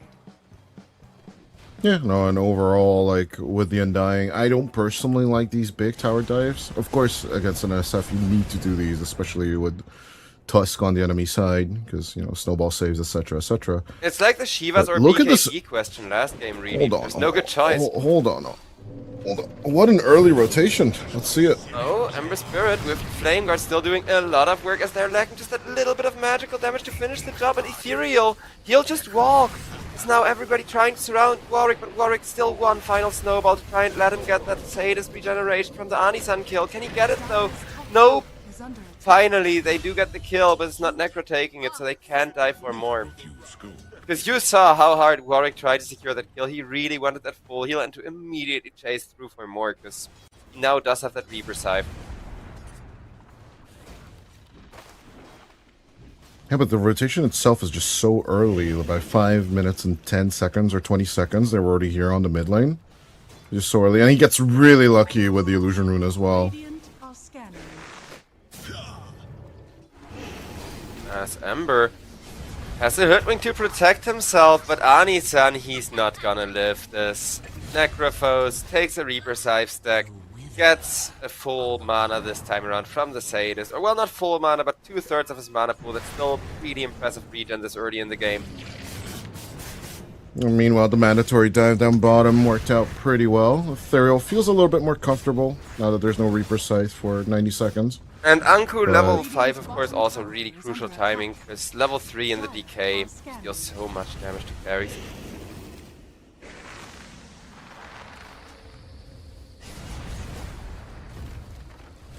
At 7, no contest this time. Yeah. Massive contest by Zero Tenacity in the previous game. Yeah, this time around it's gonna be a lot quieter, but the reason why Radiant are still means we're gonna get a show, because would you look at that triangle, there are some massive stacks on the Radiant side already, and over on bottom, Anku is gonna die. SF, very important return kill there, because he has not been having that great of a bottom lane after he got the double kill, and then just perished and was kind of unable to farm because of it. Nice. Still, in terms of net worth, I wouldn't be too sad if I'm either of the carries. Look at the net worth between the two of them. Yeah, Nesfear, Hopefully production will swap over too. He wants to use it. Beautiful snowball to set it up. Oof, that's huge. Bottom tower is Out comes a tombstone, but used defensively like that, it's not gonna last long. Another 150 gold for the Shadow Fiend.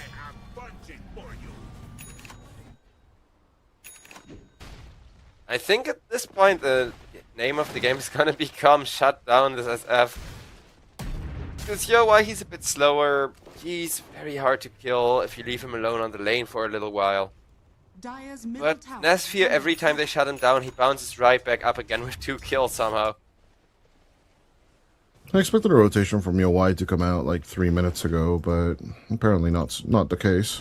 I mean, even if he doesn't rotate, then they gotta get something for him. Maybe they can steal these huge stacks, but Warwick is already Radiant's starting to courier farm has them been up right killed. after they've been spotted out by the Hoodwink.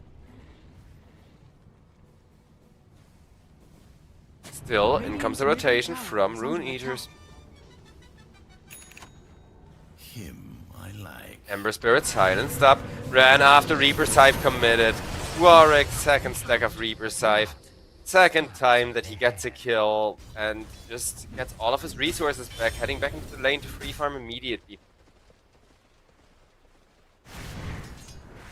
Yeah, well, letting the creeps just do the push for you when you're Necrophos. It's just one of the nice comforts in life.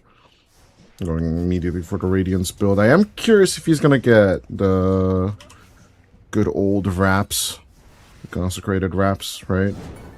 I don't think he As a needs to right compensation? now. I'd much prefer like Aghanim's Shard to come out early, but Ember Spirit, he does want to contest these stacks, and with Anisan there, a nice kill as Necrophos the follow-up with the Remnant Burst damage. This is what they picked the Ember Spirit for, but Necrophos, he'll just heal through it. Nah, damage is not an issue for him right now, and I don't think it's gonna be anytime soon. So rather than going for the wraps, I'd much rather see either a pipe or even the somewhat controversial nowadays Aghanim Septum. Mid pipe? Yes, No. genuinely this Hell game, no. yes, just because Tiny, like so much of his own damage is also magical in nature. Well, that's Centaur's job. Let Mixa handle that BS. I agree with the shard just coming out at 15 on the dot, but Mixa's the one that needs to get that pipe if they want to get the pipe. But I don't think the magic damage is that much of an issue for them. Honestly, it is going to be Yowai and the Sleight of Fist damage coming through. That is a really, really big pain in the long run. And just with wraps, right? It's not just about the magic damage and the resistance. It's more about getting that bubble. They're constantly searching for. Well, the thing is, Tiny shouldn't be able to solo burst Necro anyways, and every time that Tiny catches the Necro, he's gonna have backup because of that. And then it's gonna be mostly magical damage with like the Sharpshooter, with like Bedlam. Sure. I mean, once we get there, when we get there. I do kind of Correct. agree that Pipe is Centaur's job though, because again, he can just sit behind the Necrophos, and then every time Tiny tries to catch, like Yowai did just now. We'll see. Radiance first, that's for sure. Yep. Thanks, well. Oh, nice catch on the waveform. Grimstroke ultimate double silence. The snowball doesn't quite catch up to them. Can they Double get scythe? Snowman scythe? Nope. Oh. No range. Tusk now the one getting turned around, and he's definitely gonna die for that. Question is, can they get more? Because they would really want to. Nope, but they do force out that Stampede, and over on the top lane, even with the Stampede pressed, Mixa will not be able to get himself away. Just rooted up, tied to a tree, and executed. Beautifully played once again. Technically a double kill, right? Because he got the creep as well. Oh, speaking of kills, however, Waveform taken down next, as at the very least Nesfear. He wants to continue having this free game, he wants to keep up the pressure, he wants to keep winning, Radiant's top tower is under and attack. every time he has an ultimate, makes sure to do so. Ethereal ran after, but little does Moose know. Two people are coming in with a smoke, with beautiful damage. Yowai gets himself a killing spree out of that as well, and now both of these carries are, once again, contesting for the top of net worth with just a teeny tiny difference in between them. You have to say pun intended when you say teeny tiny. One's tiny Yes, little. of course. Though, I have an important question for you, Mr. Analyst. Who do you think has the better What's late up? game here? Because you did say that scaling a melee hero into the Shadow Fiend never really works out. But you do have to keep in mind that everybody else is gonna come online at some point. I still think late game is on Z10, right? You have the infinite scaling on the Necro, as Meek says escaping. Down bottom, Nesphere is looking to survive. Everyone should be fine, I think. I still say the ultra late game should be on Z10 side because of the infinite scaling on the Necro. But I don't see this game going minute 60 per se, right? Yeah, I 'Cause agree Nesphere, with that. even though it's a vessel, should survive here too. Should be easy peasy. Even though he doesn't have a Mask of Madness, which feels a little bit weird this game. It does. I was kind of expecting SF to be spending a lot more time in the jungle farming up with Mask of Madness, but I guess Nesphere, going 5 and 2, he intends to join the team fights very early. Kind of kill heroes instead, together with the Necro.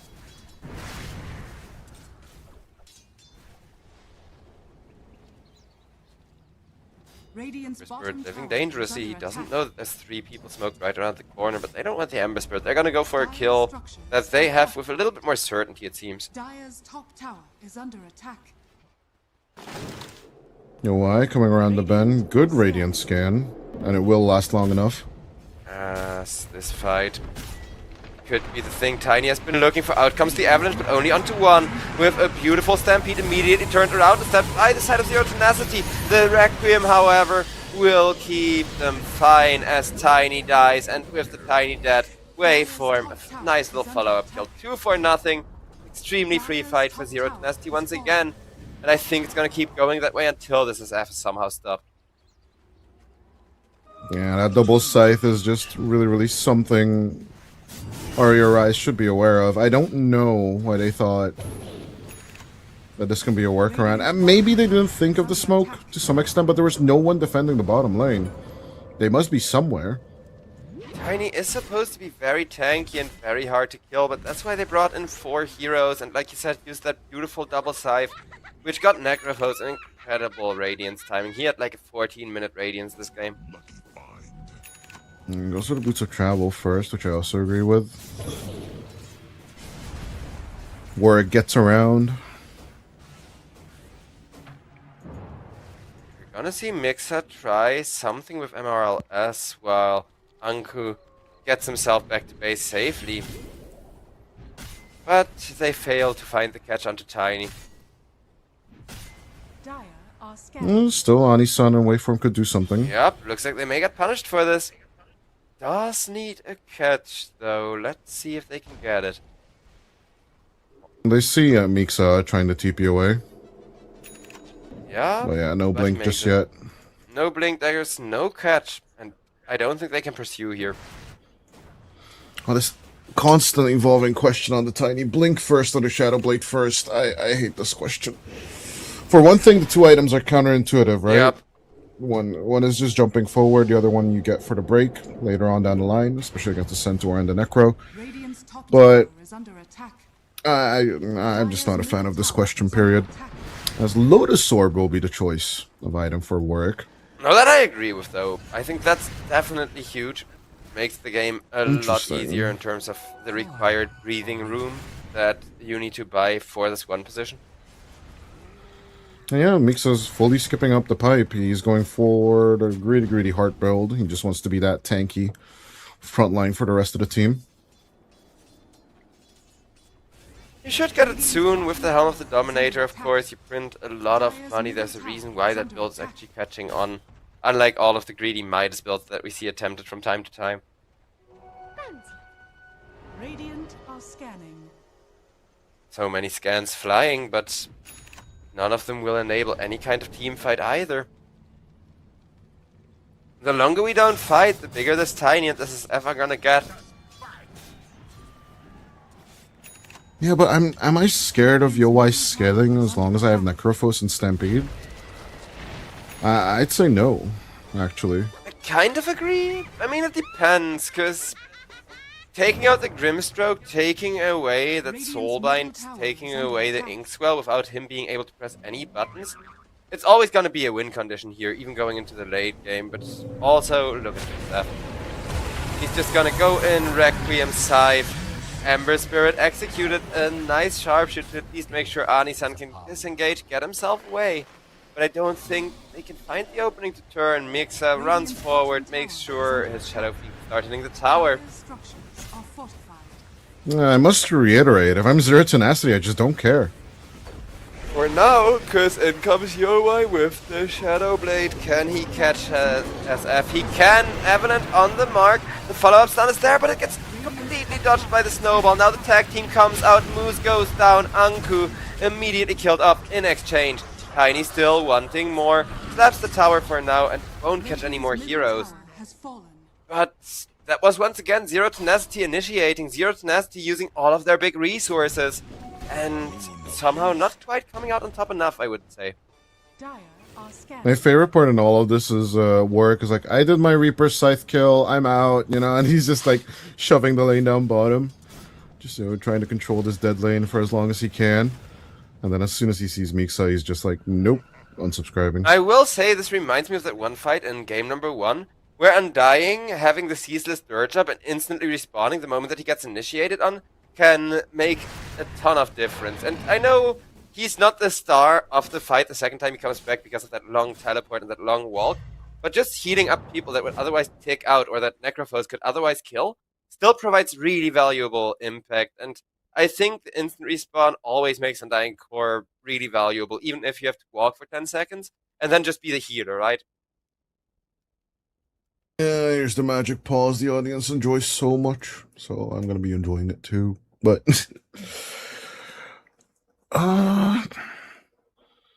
there's some very weird dynamics going on in this game. At the very same time, even if the Undying heals come through, like a good soul rip, you know, to mitigate the Reaper Scythe, I still don't see the way out here, if I'm Rise.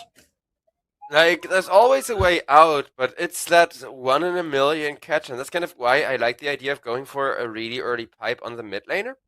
Because that catch you need on Warwick, or, again, like I said, the Grimstroke, and then immediately get a good follow-up somehow. Because if you don't get either one of those two heroes, then these long and really drawn-out fights with the Requiem forcing people to walk back, or with a Snowball keeping you alive for a few extra seconds, the longer the fight goes, the more favorable it is going to be for Zero10. And Tiny is supposed to have the burst, he is supposed to have the one-shot, to make sure that the fights aren't going to take that long. If he can find the right target... It's so, like... Sorry, go ahead. Early Lotus for, like, the toss, early Lotus for the chains, for the bramble. I still think his idea of how he wants to approach the game is just better than what we came up with before he queued up the itemization, but... This jungle kill, I don't think it's leading to Ethereal dying, as Moose goes in for the pause now. Fun! So many pauses. Oh, that one I can relate to, though. On a personal level, NVIDIA drivers, they are really annoying when you're trying to play Dota, because they do this fun thing where in the middle of the game, while you're playing, using your driver, they decide to update. Yeah, just turn off the automatic update in the suite.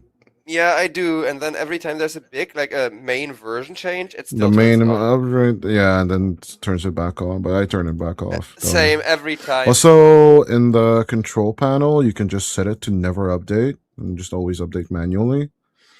And that one was a good circumvention for me on Windows 10. I don't know if I've done it on Windows 11. Maybe it just, you know, when I updated the software, it just transferred over, because I never update my drivers. I'm the laziest bastard when it comes to drivers myself, and I always update them, like, I don't know, months and months after. Like, I usually have to update drivers when I'm installing a new game I want to play, right? Yeah. Most recently it was Borderlands 4, and that was a nightmare. That's usually what gets me as well. Like, ooh, I updated this game. Oops, my driver has changed version, and now I need to do settings in the middle of stream. Haha. Yeah, Gearbox definitely could eat a massive schlong for sure. What? Are you telling me you aren't the kind of premium gamer that Borderlands 4 was intended for? No. Me Definitely neither. not. But I do love poking fun at Randy It Pitchford. was such a freaking shit show of a game. I'm not gonna lie. Honestly, The story made me mad. The hunters, like the vault hunters, all of them made me mad.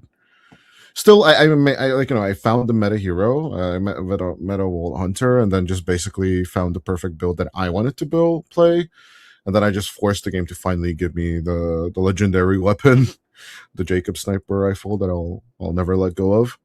But for the longest time, for like the first 200 hours, this stupid game kept on giving me Jacob's legendaries that did not have an 8 times scope. Oh, don't What the mind damn me. hell are we I just talking a wee about? favour Why for would you I to do. want an iron sight on a Jacob sniper rifle, bro? It's just so dumb. I mean, we are Stupidest thing talking ever. about Borderlands. One of the best snipers in the game specifically has iron sights that give it like 3 times its damage. You know the one I'm talking about, the elephant gun. But yeah, Borderlands Okay, but 4. Elephant Gun in 2 and 3 was great. Elephant Gun in 4 is just trash again. Oh Like no. every time. Like why are we designing the game so that there's a fun build that you can have, and you know what, let's just nerf the shit out of it. The community says that, we don't like the invulnerable state that bosses have in the game. You know what, here's 10 bosses with invulnerable state, enjoy. Like, motherfucker.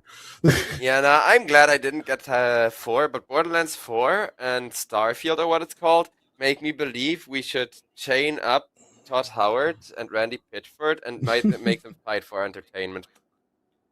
Honestly, That way they well, yeah. provide more value to Like, society than with video games, let's be real.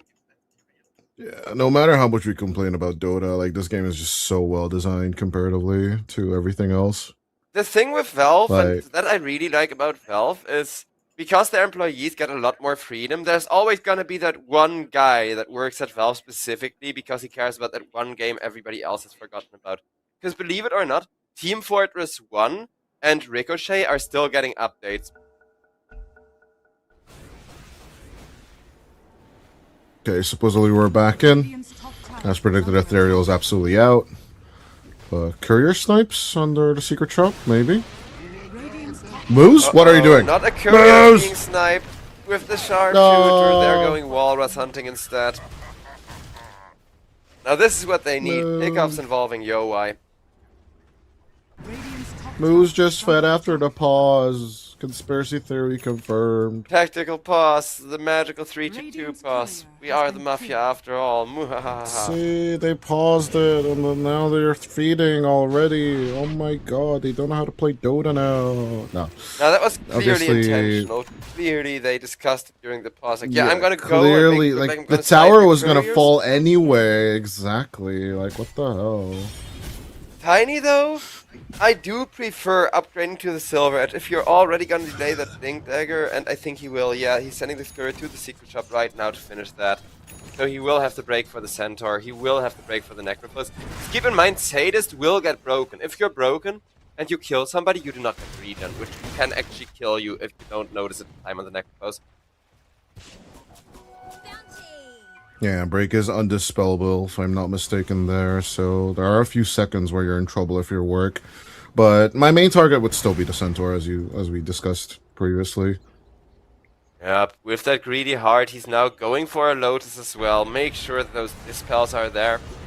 And yeah, I agree with this early Lotus game plan, because he didn't get punished for rushing the heart, and that's usually the crucial timing for the Centaur when going for that build. Now he's online, now he can do whatever the hell he pleases. Yeah, Misa going for Lotus of his own, right? They'll basically just try and save Nesphere once we go into this high ground push.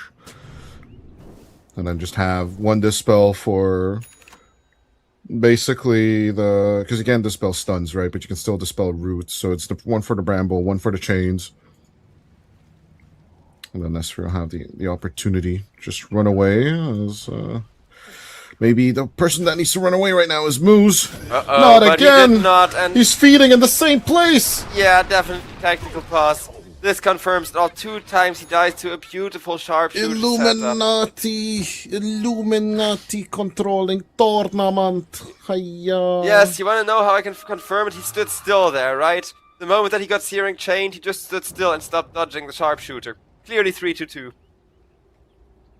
Or basically, it was just a smoke break, and then basically now they can turn this into a roof. Well, That is kind of worth it. yeah, I was about to say, I'm not sure if this is actually that bad, if they can succeed in getting this Aegis. Because Nesfear, he is already standing in that one spot where you get really difficult vision on the SF. He's definitely planning to ult the moment that this Roche gets contested. The problem with this Moose Death, right, is that basically you don't have Silver Edge anymore, and you wanted a core. Well, they saw the Tusk first, and then they immediately engaged with that. And by the time they make a reaction here with their smoke, they're going to be way too late. Yeah. They can still kill a few Stranglers, but let's see it. Nah, Sharpshooter off the mark. You need to go back the moment that Sharpshooter misses as well. Oh, Tiny though. He has different ideas. Goes in for a 2-man Avalanche toss, but immediately realizes this is not the move, as out comes the Stampede. And Tiny caught, Undying caught, double Reaper Scythe. Warwick for the cleanup. He gets a double kill, he gets 2 of those passive stacks. Lotus Orb absolutely busted if you pair it with that Stampede. It's kind of funny that he threw back the Reaper Scythe on himself when we saw 3 Reaper Scythe. Yep. But yeah, no, I don't know. I think Necro getting Reaper Scythe, getting Lotus Orb himself in the middle of the Stampede was too overpowered though, because they threw everything at him, trying to stop him, as well as the defensive Lotuses out on the Grimstroke ult targets, and neither was enough, because everything that you throw at the Necro comes back to you, and then when you have Warwick down to half health, he just full heals again. No Stampede anymore, so he should be dead here. Dire's top tower is under attack. Yeah, that is a decent kill. It's gonna create a lot of space with the heart, but eventually they do get mixed up. Still, it'll cost you a tier 2 tower on the top, though. The real question is, how do you deal with this Necrophos, though? What answer is there? Is it mandatory nullifier, or is there any other way of keeping Warwick contained? No, that's the neat part, you just don't. Fair. Ember Spirit tried, and he's gonna be the proof of your theory, as the moment that Necrophos turns around and makes himself untargetable, it is absolute havoc. Now in comes the ultimate from the Shadow Fiend, trying to enable the Tombstone fall. Shadow Fiend is gonna lose his Aegis for that. Necrophos just trying to help with this Tombstone. They need to get rid of those zombies, and they will, but in comes the Tiny, looking for revenge, enabling it onto the Necrophos with a beautiful Soul Rip to finish the job. But now Nesfear is taking too much damage.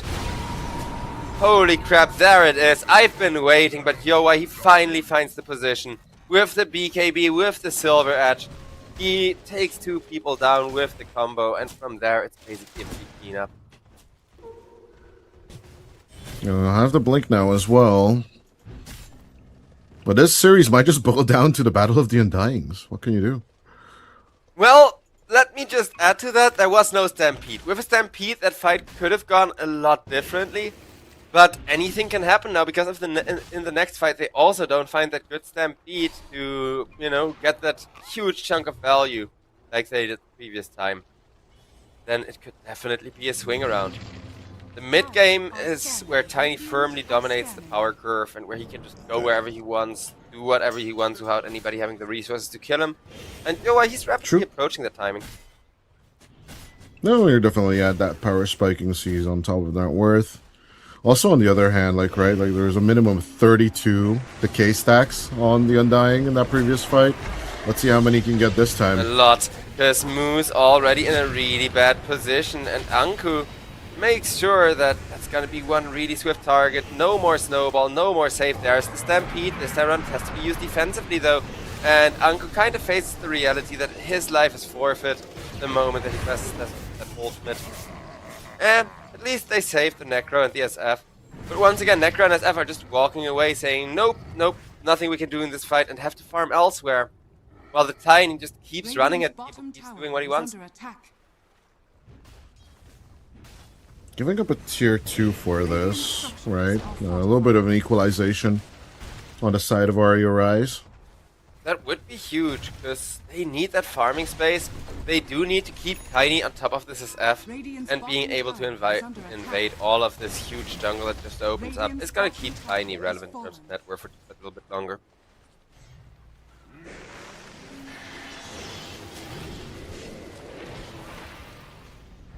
Still Giving up all this jungle territory on the Radiant side and now tier 2 pressure on the mid lane. Radiant's middle tower is under attack. This Aegis just didn't work out the way Zero Tenacity intended to. I think they underestimated the Tiny and that BKB buy, you know, post Silver Edge. Yep. They didn't know that he had a It was just BKB, I don't all- think. Neither did I, to be fair, and I'm not even playing the game. He had it fully assembled, waiting on his courier, and only took it when they were moving in for that fight.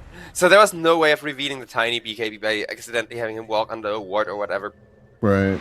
And the timing was actually really fast, I have to add. Yep. Because now the next fight, they're gonna be ready for the BKB. They will catch a Dark Willow immediately with Reaper Scythe, getting one. But whether the Tiny can do that much work again or not is what I'm waiting to see. Because with the BKB, it's down to 7 seconds.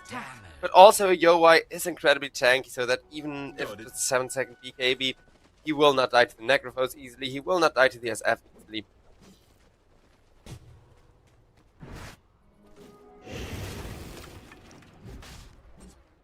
The Gaben graph says Rune Eaters are still at a significant disadvantage. Would you agree with that assessment? Absolutely. Obviously, it's still the SF's game to lose here. You can fall even behind like a 5k net worth lead in favor of the Tiny. You will regain that advantage with the SF once you get that Satanic online and maybe even the Hurricane Bike, right? Yeah, you just need to finish your items nice and slow. And eventually, no, you just have too much damage on the Necro and the SF together. Makes sense. As work. Over on bottom lane, Tiny does get the BKB off, forcing out the Stampede, and trying to get that follow-up initiation. Not quite finding Mixa, though over in the other Radiant jungle, there's also a clash happening, where there will be an Eul's on the Dark Willow. Emberspirit got a nice layer of fist, but the Grimstroke ultimate is going to keep him and the Tiny locked up, as out comes that double edge. Tiny goes down, Emberspirit still trying to turn the fight somehow. But the moment that BKB comes out on the SF, nobody can do anything against him. Now the stuns are going to be stacked up on SF with the BKB over, but Necropho's still not dead. Still having the Reaper Scythe, makes sure to kill off the Ember Spirit with his final breath. Undying dies for that. Undying instant response though, but I don't think that there can be any follow-up with both the Tiny and the Ember Spirit dead. And SF just refusing to die the entire fight, even if it did cost him the Necrophos. Now, all the healing coming out from work just basically let Nesphere survive, and that's the neat part. Okay, sure, you killed the Necro, but at the same time, you lose everything in the meanwhile. They were lucky that they didn't get double Reaper Scythe, right? Because it was on cooldown due to the mid lane catch. Yep. But still, the double Soul Rip just kind of messed them up because Ethereal needs to move, and as soon as the Ember Spirit is latched onto someone, you're just kind of screwed in terms of fighting. Ember has his BKB as well, with 9 seconds remaining on it, but I don't think BKB is that big of a deal right now. Sure, you can press it to outlast the Requiem and punch the SF instead. I just really don't see it doing that much work against the burst damage, though. Like, how does a BKB on Ember help you kill this Necrophos before the team fight starts? Because that's the only way I can see them win a fight right now. It helps you survive the Reaper Scythe, per se, right? That's the only advantage I see here. But the bigger problem right now is the Soul Rip. So, like, my number one targets currently on Zero Tenacity would be Amaryllis and Nesphere. It's not actually work I'm trying to kill all the time. And if Warrior Rise could have a nice approach and then just kill the Grimstroke off, because losing moves is just, you know, And that's gonna be collateral 0-10, damage. that's gonna be approaching RE Rise with a smoke. With a Stampede even trying to catch, and they will find Tiny. Having gotten the vision on him, they're chasing. Bushwhack, try and keep them there. BKB comes out, Tiny realizes he cannot TP as he sees the Shadow Fiend on the horizon. As F sets up the Requiem, there's the Reaper Scythe, and down he goes. Only a hard carry being caught, but that is the worst possible kill that Rune Eaters could have just given away as Zero Tenacity. Yet another Reaper Scythe stack as well. Necrophos, he is going for the Heart of Tarask Aghanim Scepter build, making sure that the damage is never gonna fall off going into the late game. Radiant's top tower is under I think that's not a Reaper Scythe stack this time around, because Oh, did he the get kill number did 7 go to earlier on the Mixa. mid lane one? Trouble we can get ourselves into. Yeah, I think so. It should have been, or the one where he died, right? In the jungle. Oh yeah, I think it That was the one where he summoned. died. Because mid lane, I don't think he got one, but in the jungle, I think he did. Yeah. Tormentor though. It is what it is, but like the scaling is just kind of scary. Even like 10 stacks in a 40-minute game or so is just insane. And Radiant's middle tower is I'm under attack. pretty sure in the next 8 Uh-oh. minutes he'll find those Reaper scythe kills. Ethereal breaks the 3-man smoke and manages to He's get away with his life. fine. He's fine. He's got remnants. Thankfully, all the way over at the top lane, because the pressure is on Zero Tenacity. They know that getting kills is the name of the game, and they are looking to really latch onto anybody. 5 seconds till Tiny is back, though. Maybe they can Dire's punish middle somehow. tower is under attack. Necro makes sure to chase, but 4 people taking the twin gate at the same time and evade this rotation perfectly.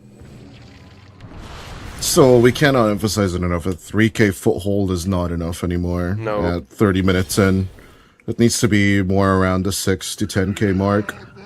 And currently Zero Tenacity, they have a lot of space, but they'll need like 4 minutes-ish at least of just this constant free farming with the 5 of them. Or they need to succeed in getting this roach without losing anybody, but knowing that Rune Eater, they're already smoking up, they're already pinging, hey guys, everybody contest this Roshan right now. There or they we may lose come. the game, and this could be the turnaround they're looking for, or it could be a complete disaster. It all depends on the jump. Necrophos Nullifier is there for him, big reveal, but a Lotus to immediately try and keep him alive is not gonna be enough! Necro dead, out comes a massive Requiem, trying to keep the teamfight under control. Dark Willow will be executed immediately, buying back, so will the Grimstroke though, as Shadow Fiend walks up the high ground once the Tiny cannot quite kill the Tiny, thanks to a beautiful pushback. Once again, Tiny silenced up. The heal is gonna be there. A few more righteous from this SF will bring him down, but as F is being kited, being slowed, he doesn't get the Ember Spirit as MRLS falls. And now the Shadow Fiend himself has to be on the run. YoY in panic mode, as he too has a Centaur sitting on top of him, but gets saved by the Undying with the heal once again. Ultra kill. One more to complete that rampage. There's the SF, but no, Sphere goes down too quickly, and YoY dies. As he was a little bit greedy trying to get that rampage, but it is a full team wipe regardless. Who picks up the Aegis after this? Is the question. Do you wait or Ember? I think Ember has to pick it up because you can't really wait. Nah, Amber picks it up. There's no... You're not waiting. It's just who picks it up, though. Like, are they gonna give it to Anko? I don't really feel the need because Anko can like full heal. No, So Alku will have Ceaseless Dirge in like 150 seconds, but oh, Roshan, he's mad. no, it's fine. He's mad, but wait for him with the Bedlam. Yep. We'll take it out. I wished he would have gone on the rampage and was stomped all over them, killed at least 2. Well, I'm just glad that with that almost rampage, we may still have ourselves a game number 3, because this Tiny, I will say we both disagreed with thinking it was worth the last pick and that it was really a good pick here. However, it is still doing an amazing amount of work just because the backup is there from both the Undying and the Dark Widow, setting up those really good 2-man avalanches, setting up those really good, huge soul rip heals. No, it was the Nullifier reveal in this fight. That was truly the save. Like one thing, okay, whatever happens, Arya Rise are really good at revealing their items. Just good smoke plays, decent rotations. It's the builds I'm a bit of wondering about, but the way they're revealing that BKB on the Tiny of YoY and the way they just revealed Anku's Nullifier, it's something, you know, like even some tier 1 teams should be learning. That I agree One way or the with. other. No matter what you talk about, you know, these tier teams, but like half the teams actually, not half, it's a bit too much, but like several of the teams here at EPL Masters did attend EWC, and still, you know, a lot of them just bottomed out. Shout out to Copy and Rune Eaters for making their miracle run. I think it's one of the best results they've ever gotten. Oh yeah, it was insane. Despite the rumors of physical fights and disagreements in the booth, I still think they should be extremely proud. Even though they're like, oh, we're a roster just for this tournament, blah, blah, blah. We get picked up by Rune Eaters. Like, the legacy of Pipsqueak +4 is kind of insane. And I think if I'm Kadaro, I'm really proud you know, that I got this Eastern European, Central European stack to just Rightly communicate so. and work We're together. gonna see ourselves another beautiful setup from none other than Rune Eaters, though this time around they do fail to get the damage on the SF. A beautiful Grimstroke ultimate, keeping everybody safe. Moose tried to snowball, but the Lotus Orb is gonna punish him, so it's gonna be the Tusk stuck out of position and executed. As the Tombstone will stay alive up on that really nasty high ground. Follow-up initiation just yet, but Ethereal is trying to make it happen by going onto the SF. Once again gets a massive heal from the Soul Rip, but Ember Spirit silence out of position, he will lose his Aegis. Zero Tenacity, can they get more? They're gonna try, but Ember Spirit did get the BKB out against both the Reaper Scythe and the SF Ultimate. Messing that up by even just a 100th of a second is gonna be enough for Ethereal to try and turn the fight once more. He will not catch on to anybody else, but Zero Tenacity. Holy crap! Whiffing that Reaper Scythe may still get them punished, because that is gonna be a big cooldown, and they did lose their Tusk for that for basically nothing now. Still 16 seconds. You can still say goodbye to the last outer objective in the long run. No matter how much they defend it, eventually the creeps will shove it in. But yeah, double damage in the river. Anku just gunning for the Octarine core. We saw Mixa build in the previous game. Radiant are scanning. And we're gonna see Ethereal move and jump around, as I think his map control is kind of lacking because he always needs to back people up just like now to enable this MRLS kill, but they will at least, so I guess the mid laner's job is to make space, and Tiny is the one that's now gonna split off of the team to farm while everybody else pushes the mid lane.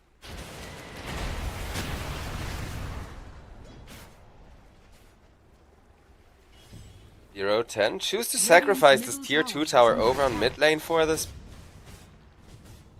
No chance to defend it without the Reaper Scythe. Radiant's middle tower. And a massive Mixa? stampede. Uh-oh. It's more defensive than aggressive, though. Yep.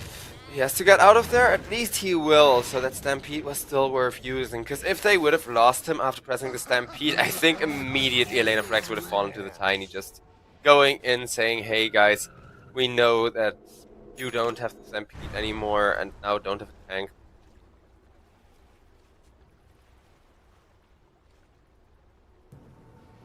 Still, we're at minute 40. Work now has his build, and he is looking to finish off a BKB, which will most likely take over the Magic 1 slot. Dire's middle tower is under attack. With how much work the BKBs have been doing, one more BKB could be everything needed to end this game once and for all, but this initiation is going to be a bit awkward. As Centaur War Run, he's going to be found by one, then in comes the second one. Now 3 people are on top of him, but everybody had the time to respond as SF is in position to use the BKB beautifully. Will be forced to back off with Tiny slowly running at him, however. And now Undying is keeping the Necrophos occupied. Loadstar Makes a buyback stampede. Necrophos alive. Dark Willow. Makes a buyback stampede. Nope, I don't think so. I don't want to use it. Moose is gonna Interesting. die for that, but That's a sacrifice they're willing to make. all of that space, it could definitely be worse. Okay, so now they're gonna need to defend for a minute and then really clean house with the Stampede, because when Ember went down, I thought that fight could have become beautiful. And it did look like it until SF and Necrophos were both caught out of position at the exact same time.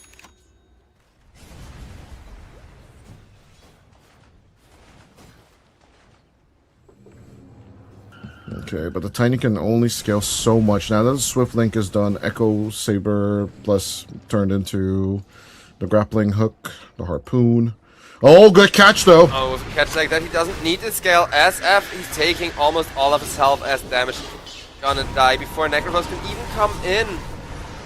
Necrophos gets nullified, has a BKB just for that. Is trying to hold its own against the Tombstone. In comes the Grimstroke. Better late than never, and with the double Reaper Scythe, Warwick gets the cleanup. Tiny now dead for 100 seconds, no buyback. They get the Tombstone. Can they get themselves out though? As Dark Widow still wants to chase. MRLS is gonna go down. Necrophos. Or I can just go back. He finally got a shard. Get him! And I'm not sure if the shard alone Hot them. enough. Oh, wait for him? I think he should be fine. Oh, you Ethereal. lose as well. Nope, I don't think so. No BKB to answer the nullifier anymore. Warwick, oh, he did hold the Shroud at least. Is just tanking 4 people solo. What a chat. Loadstorm from the center, he's still being kept alive. Round number 2, they say, as in comes the Tusk now. Necrophos, he's not gonna die in a whimper, but in a scream as Warwick finally falls to waveform, but with the center that he's gonna have 1 return kill. Now, however, Moose locked down in a corner, and only the centaur is left alive after that. Cannot chase down any other targets. Is just gonna try to harass everyone away. Make sure that nobody can push until his teammates are respawned. But that is a dangerous game to play, because you are technically still 1 versus 3, and Mixer will even use the solo Stampede. But the Stampede alone may not be enough. Can he get the Ember? He can! Shiva's guard plus double edge is just barely gonna cut it. Pun very intended as Centaur. I think he's not gonna be able to get anyone else, but he completely saves 0-10's position in this game there. The fact that Adi saw that waveform survived that whole fight was just so ridiculous, but I love it. What this fight in and of itself was 1.5 minutes long. Oh, I can catch my breath after that one, holy crap. But Yeah, for sure. But Nesphere was the one that made the mistake, right? So, because Miksha was the one who died. yeah, And then that basically just caused a series of unfortunate events in general. But still, shout out to Warwick, and of course, shout out to Anku. This nullifier is just such a hindrance for the Necrophos. And even though BKB helps, right, trying to survive the whole ordeal, eventually the BKB runs out, and the nullifier's cooldown is just way too short. Necro also doesn't have that many more defensive items that he can build. He can replace the Aghanims or something. But for now, we get the Centaur. Find a beautiful catch on the Dark Widow. They even commit the Grimstroke ultimate for good measure, just to make absolutely sure there's not going to be a TP follow-up or whatever. And 0-10, they go into the Roche pit, eager to claim that Aegis. But It's the Requiem that was a way too much of an overkill for a Pixie boy.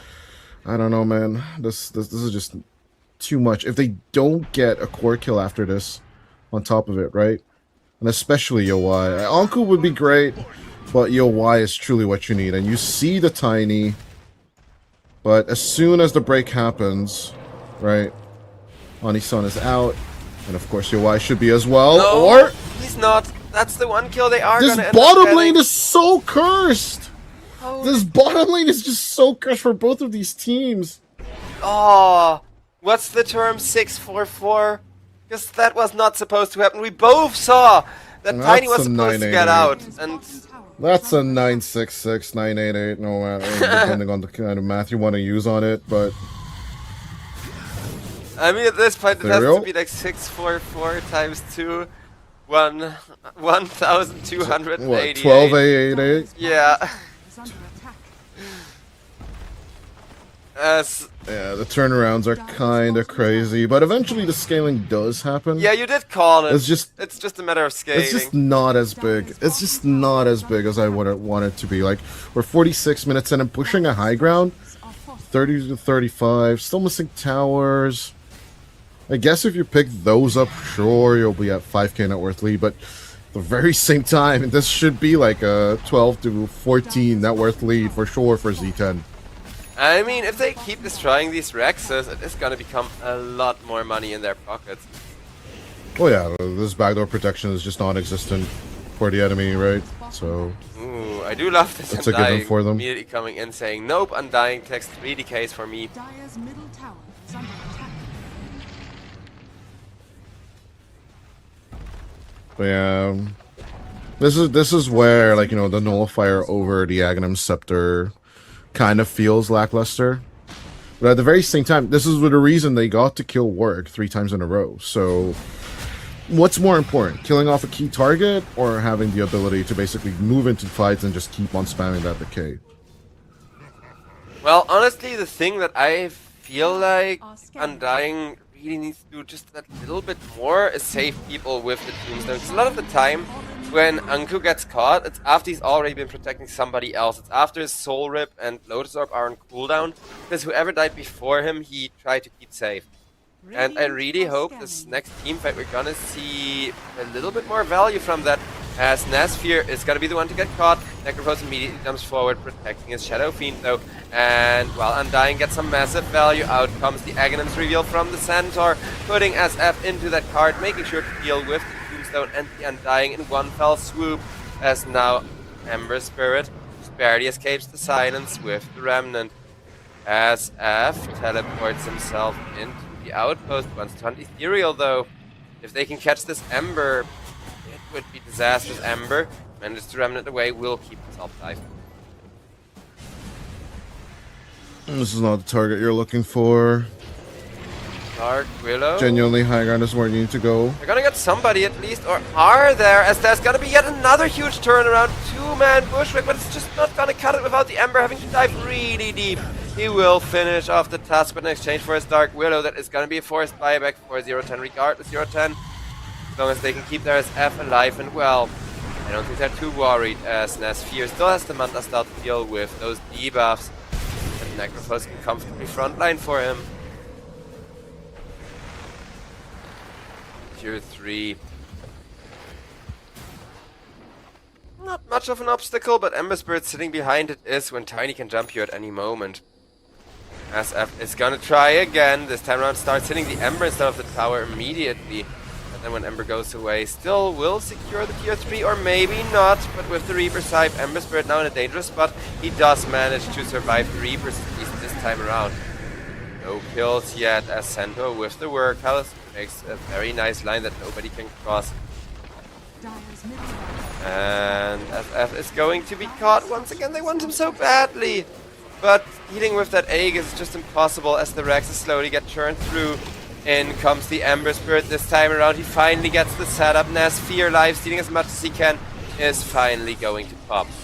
They need to get something about the Aegis. SF still BKB, man fights up. Necrophos just teleports in saying nope, Nasphere is definitely fine. But Centaur, he gets rooted, he can't workhorse the Shadow Fiend. But Shadow Fiend has Satanic, and the Satanic saves him anyways. Anku will finally finish the job with the Ember Spirit buying back, jumping into the Remnant. The raid boss of a Shadow Fiend has died, and now his team is gonna get taken down for that. Mixa will go down. Ember Spirit still chasing for more. Can he find the Necrophos? Warwick will run straight into Ethereal. Ethereal needs to be a little bit careful, but there's that Nullifier once again, as there's no BKB in return. Deny on the rune from Warwick, as he's not panicking, carefully fighting this 1v5 as long as he can, but it will not be very long. As Ember Spirit bursts him once again, Cheese comes out, in comes the task, trying to save Warwick for longer. MRLS also there, toss back, but finally, only now Warwick is gonna die with Waveform already falling. Centaur in on the backlines, Ember Spirit forced Remnant out, and a very nice cleanup onto Yo-Y. Overextend. They came out of their base without their buybacks. Yeah. And it's only Anku and Anku only. With one more Insatiable. Oh, or actually one more buyback after the Insatiable. This game has given us the amazing team fights that I was waiting for in the last one. Because this Tiny, he did so much work every single fight. But that's why now that he's dead for 100 seconds, I don't think there's anything to stop this game from ending. One more buyback. Here we go. It's now or never. Come on, Undying. Big Tombstone combo. Anything? Plus 50% Flesh Golem strength bonus is what you took at level 25, as you do if you're in a position 3. Oh, maybe. But you gotta use that Flesh Golem. It's coming in hot with the Ember Spirit getting a nice round, but the Tombstone dies so quickly that Undying doesn't really have a good chance to heal. The Snowball is going to save him for a little while longer, allowing him to turn around on the Tusk at least. Massive crits coming out from the SF though, making sure that Anku is going to go down. Ethereal forced into the fountain, and a double buyback from the supports to make sure that everybody is gonna end. Not that, you know, without the Tiny there's any way you can kill these SF, so GG is gonna be put into chat. I really wish this would have been the game number 1, my man, because this is this close, high-action adrenaline Dota that I was looking for from the series, that I was really hyped to see from, especially Rune Eaters. But yeah, well, Zero Tenacity just proved to be a better team today. Of course, Arya Rise, they gave away a lot of their strategies in the previous season, season 39 of EPL. But yeah, Zero Tenacity, just as a formed organization, they've been around for a bit longer. And yeah, like as I said, I think Nesphere pivoting to these ranged carries for the past 6 months, he's been finding a lot of success with work having that versatility to just basically play these healing heroes or these catch heroes. It just doesn't matter if you have Ethereal with this level 30 Ember Spirit. And at the end of the day, I do like that the scoreboard is 41-41 in terms of kills. That does show how close it was, Right. at least, because for a moment it really looked like this tiny last pick was doing it, even though neither of us believed Rune Eaters. They felt really Um, comfortable with the draft, I think. yeah, like I think that when the tree volley came out, it was a very threatening high ground push. And shout out to Zero Tenacity for finding that perfect moment. Oh, they're right at the river. Let's just buy back and kill them from the two sides, right? And then they came in with Nesphere and Mixa, and then they just basically shut down the game, right? They didn't go for the defensive; they rather went for the aggressive, because I really thought that they should have bought back with Mixa and then just defended the high ground, but they kept their cool, and Nesphere and Work just basically outplayed RERIs and everything they could throw at them. Yep, I definitely agree with that assessment. And ladies and gentlemen, sadly it is a bit of a 2-0, but it has been a really good game number 2. So we're gonna go to a little bit of a break for just 15 quick minutes before we're gonna have the next series of the day kicking off for you all, which will be brought to you all by Crasheroni and Toltras. So I really hope that when we'll have a few more third games, I'll be seeing you all in the chat. Thank you all so much for watching. Hope you enjoyed the show regardless. I'll see you all around. Peace out. Thank you all for watching.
right, here we are. New draft, new series, new casters. Hi, how's it going? We got some. I am doing we good. got the bald But beauties here for series number 2, I guess. NEMIGA versus AMARU Gaming. My name is Crash, and I am joined by the wonderful Toltrus, my friend. How's it going? It's been it's been months. It's been a long time since we've cast together. Yeah. Here. Me and Crash, we would cast. I think we casted quite a few matches in EPL Southeast Asia. Yeah. And since then, I have not been casting that much of EPL Southeast Asia, but EPL Masters has brought everyone together. True. And so we are, we get to hang out, we get to cast some lovely matches. NEMIGA versus AMARU Gaming, a Southeast Asian or sorry, a South American team versus an European team that actually was an EPL champion just very recently. Yeah. So that's going to be a very interesting matchup. AMARU, of course, are going to be playing with higher ping. So that's. So I actually think AMARU are boot camping in Europe somewhere. I know they're boot camping somewhere. Right, they're actually playing in a tournament, so that's why they're in Europe right now. Right, so that would make sense to me, but I'm not too sure where they're. Obviously, I don't know. But to my knowledge, they're somewhere boot camping, so that would make sense of why they're here with better ping. It's sort of everything works out. It's all come together, and thankfully they are here because, oh my god, do I love this team? This team is just everything that I've looked at for South American teams. The years that I started here at EPL as casting the South American region, which we don't really do. You also did. I think if I recall, you did ESL as well for the South American circuits. I did DPC for South America. Yeah. Okay. So I have deep roots into the South American scene, and seeing K1 leading this team of Panda, Janik, Oscar, and then of course PP, everyone's favorite mid laner. How could that not be your favorite mid laner in the region when their name is PP? Especially as a caster. I mean, that's gold. That's just a gold mine waiting to be picked at. Yeah, they did take. I think the spotlight from South America has gone to two very I would say very obvious players. It's Wits and Tai Long, right? It's simply because of how young they are and how good they are. But it's often at times it becomes easy to forget that there's a lot of talent in South America. Yes. Oscar, despite of being 32, he's still playing at a very high level. And you have AMARU, you have Starbucks, you have so many South American teams. You have Parker as well from Team Gens, who is competing in the EPL Masters, and I believe they have a match offer this one.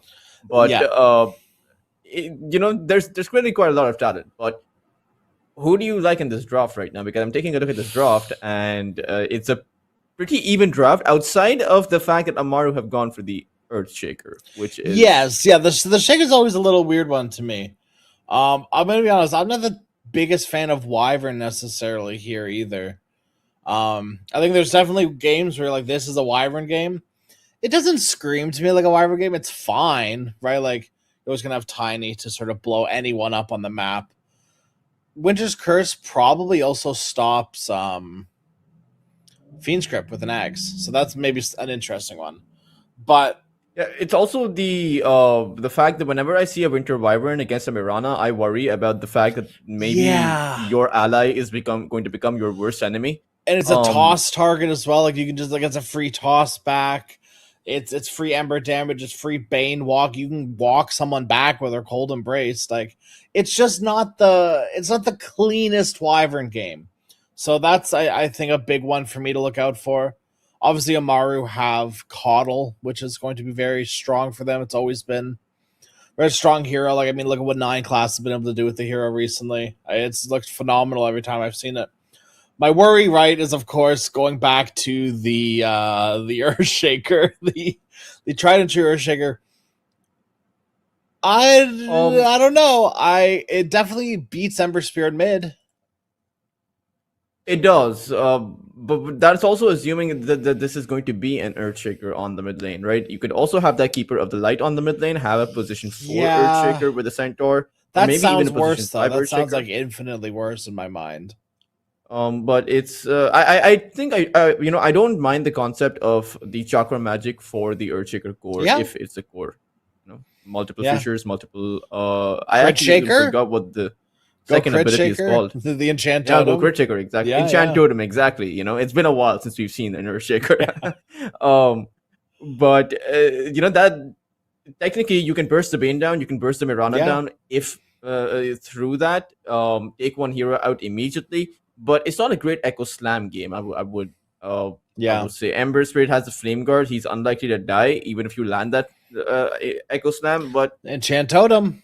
Max Enchant yeah, Crit Shaker. Like, this is, if you're gonna do it, this is the game for it. And it's like horrible to even think about it because it feels like heresy.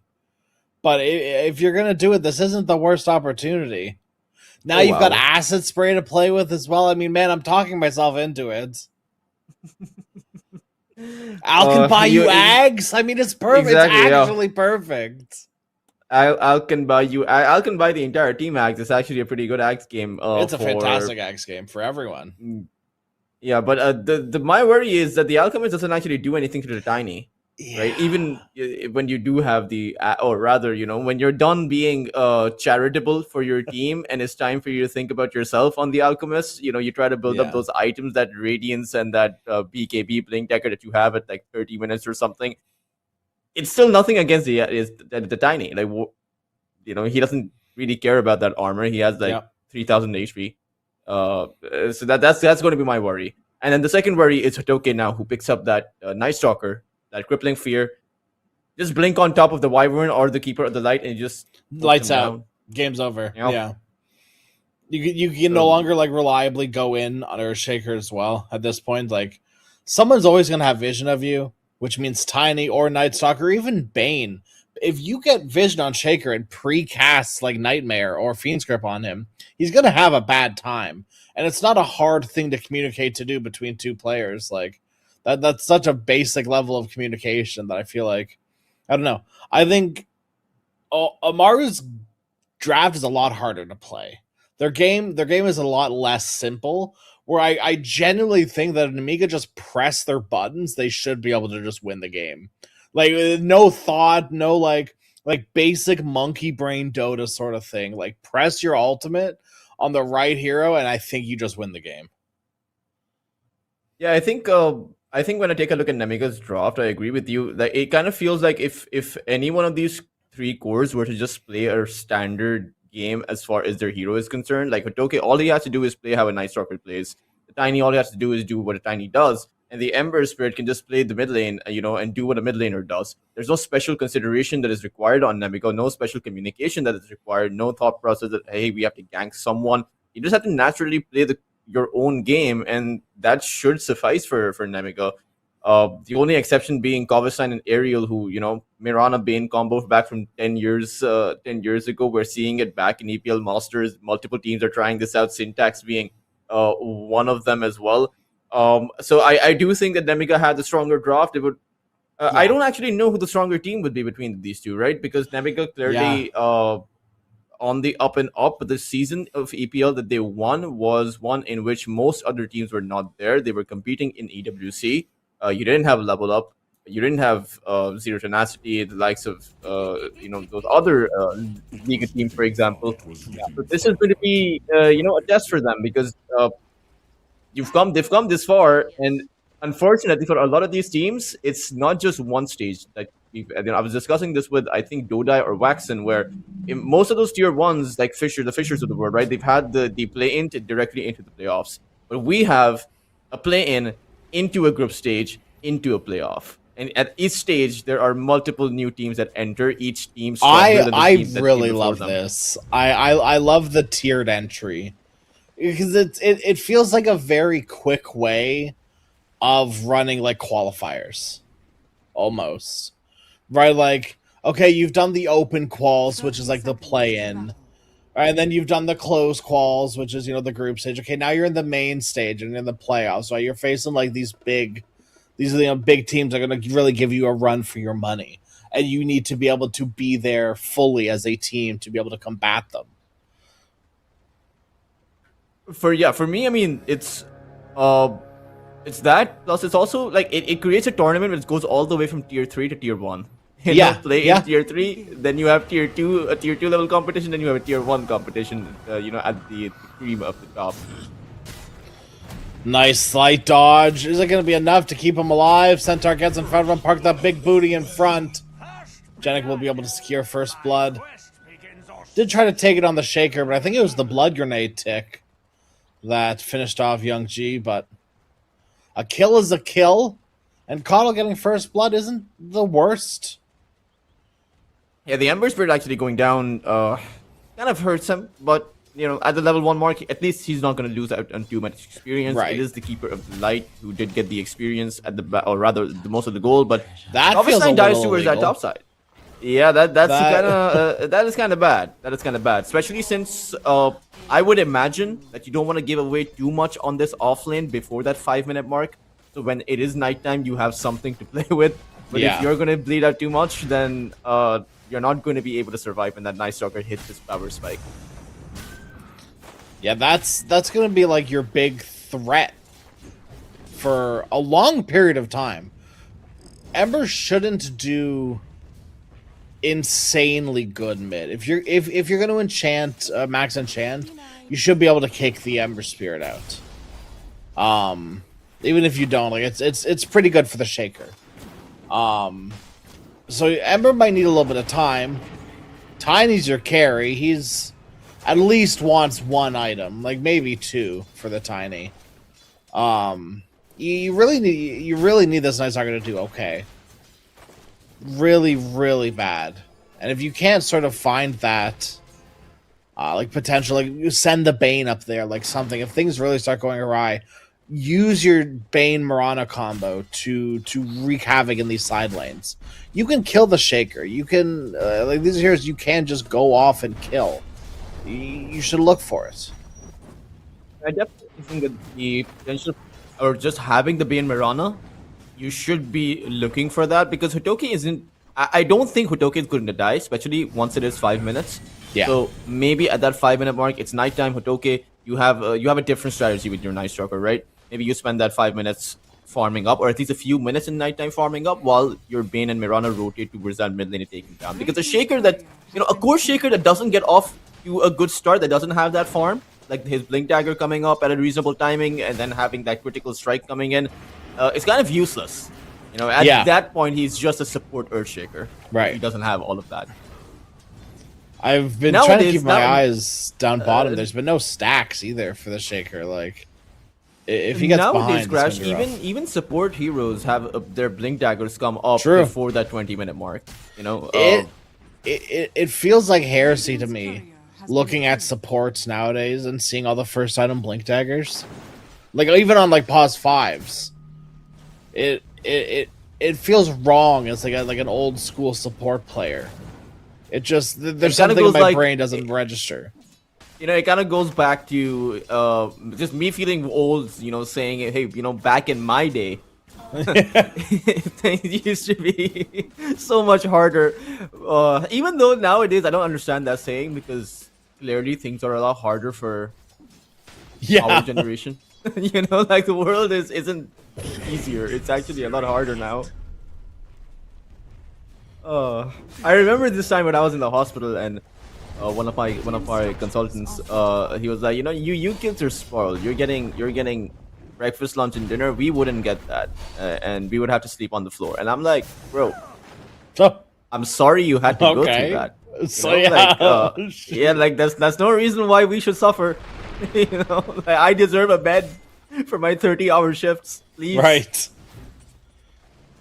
So Janik did just go try to make a stack for the Shaker, but the Ancients were pre-blocked, and he didn't make it. He prioritized the Ancients over the hard camp, so he didn't make it for the camp either. So a little bit of wasted time on the Coddle. It doesn't really mean anything other than one less stack for the Shaker when it comes time. And all in all these lanes are actually doing not too shabby. Red Center's falling a bit behind, Ember's falling a bit behind, but they're all pretty even. Tiny's the big winner. I'd like to see Alex start almost winning a little bit more. I'd love for Wyvern to go back and maybe stack these two camps. Yeah, that they're doing right now. Stack these two camps behind the tower. It's very important for your alchemist to get those camps stacked. The Boglet camp is always going to be 3 creeps. That's always like big wins for the alchemist. Bane And the is medium here, camp there though. can be good too. So maybe they look for a kill on the alchemist, who has left his lane, kind of. Yeah. I assume he's just farming with his chemical spray, and then he's gonna go back to his lane. But Bane's on the hunt, and that leaves Bune vulnerable as well. He's very low on his HP, so one of these two teams is going to lose out on something within the next minute or so. Well, it should be Also, the Panda. Power Rune spawning. Does look like Wyvern is slowly getting wrapped upon, but Tiny is kind of suffering from it. Whereas Night Stalker is loving all of this space. Panda will be the sacrificial Wyvern up top. And the alchemist goes all the way back to his fountain, while that siege creep, it's a siege creep lane, 5-minute mark. So your creep is gonna go down, and your tower is gonna take in a lot of damage. So I'm not This sure tower if dying is is worth it not for good Amaru. for Alk. Yeah, he's gonna be forced all the way back in the jungle. And look at this, they're already prepping for that eventuality. They've placed that observer ward down, so when the alchemist does go back to that jungle, they'll have the vision on him. I think that's one of the other things about the Amaru draft compared to NEMIGA. Like, NEMIGA's like, yes, like, they're just going to play their game of Dota. But also, like, the game of Dota that Amaru's playing isn't, like, abstract. It isn't hard to figure out. Alk is going to go jungle. Okay, play some, like, lane wards. Like, let's get the lane and the jungle to watch him getting in and out of these parts of the map. Okay, Earthshaker, okay, they're going to make ancient stacks. Let's go block those ancients as soon as possible. Let's rotate our Bane Mirana. I don't know, like, it doesn't feel like an outdraft necessarily, but almost like they're just not able to outsmart their opponents. And Alk, there you go, he gets caught because of the ward, and down he goes. There's just no Very room simple for kill. outplay for Amaru right now. They have to do these things because that's what these heroes do. And that top lane is a disaster. And I can't help but feel that, you mentioned how the Keeper of the Light has to make stacks, and I agree to a certain degree, but it kind of feels that Amaru are losing out because Janik can't really move out of that bot side, or rather that ancient area. NEMIGA are playing that top lane. They've completely shut down the Alchemist, and your Keeper of the Light feels stuck in a lane where the Tiny's all alone, but you can't really do much to the Tiny's farm. You'd have to dive the tower, and then maybe teleports come in. But mid side, Panda, I mean, they're getting wrapped around here. This Earthshaker is in trouble. Yeah, I believe so, and with Bane there, it's never going to be an easy way to do anything. He does get a nice Echo Slam off. There's one down. He can't quite get the other one off, though, either. Bane alive. Nightmare onto Panda. Panda trying to run away, but Panda is silenced for a bit longer. Doesn't have enough time to turn around. Stinking turn rate. Why can't we all be a ball of light? That was a really good kill on the Earthshaker, though. He had the opportunity to take out any of the 3 that he wanted, but he used his enchant totem to kill that Ember Spirit, recognizing the biggest target of them all. And sure, you still die afterwards, your Winter Wyvern dies, but it's so much better than dying to, not someone who's a position 1 or 2. Yeah. Dying to the Night Stalker rather than the Ember Spirit. in that Nightmare regard. into the arrow. Here comes everyone and their mother. Silence top. Alk has no chance. Well, pro players really like the Alchemist. Like even in my team, Yavor, he really likes the Alchemist, and I would always wonder why. I would find myself scratching my head. It's like, you do you, of course. You've played at TI, top 6 at TI. You Right. want some hero, you'll get that hero. But the Alchemist is kind of weak, man. Like, It's not good for what the does he team do right mental. now? It's not good for the team mental. Dire's top tower has fallen. Even though as he would win, right? But Right. on some level, I would be like, hey, are you winning because you're just so much better than the other side, or are you winning because you picked a good hero? Because those are two different things. Yeah, that's And true. We'll have to see, I suppose. We'll have to see because the power spikes for AMARU Gaming are going to be when you eventually do have your Blink Dagger. Right now, it is nighttime, so it's a lot easier for NEMIGA to actually play. Yeah. Yeah, nighttime plus, yeah, no like blinks or anything. So this next daytime will be the sort of big eye-opener for me. They're continuing to stun up Young G, but there's the Fiend's Grip into an arrow PP. Cold Embrace, but now Nightmared. Stampede away. A little bit of a sloppy engagement from NEMIGA. I think that Nightmare really did more damage than good. And they allowed the Alchemist to continue farming. For all of these wasted rotations that are away from that top lane, away from the Alchemist, it's going to be time given to the Alchemist to farm up for whatever he's going for, the Radiance, I assume. Echo Saber has been built up for the Tiny, so at least he will be off to... I mean, he is off to a good start, right? It's also a bit surprising how, despite of the multiple shutdowns on the Alchemist, he still has decent farm. Like, it's not as if he's been shut down or he's very behind or something like that. It's ironically the Ember who's behind. Yeah, there we go. Night Stalker coming in with the ultimate, and an arrow lands right onto Wyvern. Catch that. Ember here to save the Bane. Saving Private Bane will be successful. Janik will fall as well. And Alchemist, he popped his Chemical Rage. He threw a stun. He did his job as a carry. He's out of there as fast as possible. He smelled Night Stalker in the wind and decided that was too much for him. Did not want to deal with it anymore. Back to the safety of his own jungle. It is rough. I mean, the Keeper of the Light and the Winter Wyvern are completely useless against the Night Stalker. Like, as soon as that crippling fear, or rather, it's so bad. Yeah, you hear the sound of that Dark Ascension, and there's nothing you can do. You're completely helpless. So, no, the worst part is he buys Nullifier, and then there's nothing you can do ever. Yeah, precisely. It's also really awkward as the Earthshaker, because yeah, like until you have the BKB, there's not really too much that PP can do. He'll have the Blink Dagger soon, so he will open up the opportunities to look for something. But as of right now, this jungle, this top lane, everything is in control of NEMIGA. The only reason that bot lane isn't in their control is because they're content leaving their Tiny to farm. Sure, the Centaur is also farming, but I imagine that that trade is something that... I think that's a worthwhile trade. And the Alchemist is dead again. Or should be dead again. Yeah, there it is, Fiend's Grip. It's just the supports. Okay, here comes Night Stalker. Okay, well... Oh, no. Well, the easiest combo in the game. You just... it's a... Man... Sometimes... He missed it because it was so easy, okay, Crash? He missed it because he got scared because he knew a hero TP'd in, and they got wet feet because there was a little bit of miscommunication, clearly. We've all been there. Happens to everyone. Smoke out with his new Blink Dagger. PP is ready to go. Dire's middle tower is under attack. There's a nice stack there as well. A fight up onto this high ground would be very beneficial to PP. He is looking to reveal his Blink Dagger. And not necessarily to farm that creep wave, but... NEMIGA, I mean, they look at that Alk, they see the Alk farming in the lane, and they're like, how dare you? Right. You know? Like, are you not afraid? Wyvern did read it a little bit.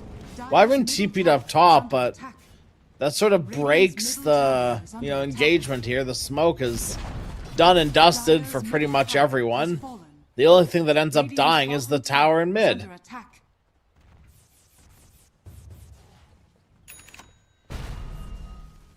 And they're still... I mean, they are slowing down on their Earthshaker simply because he wants to look for a kill.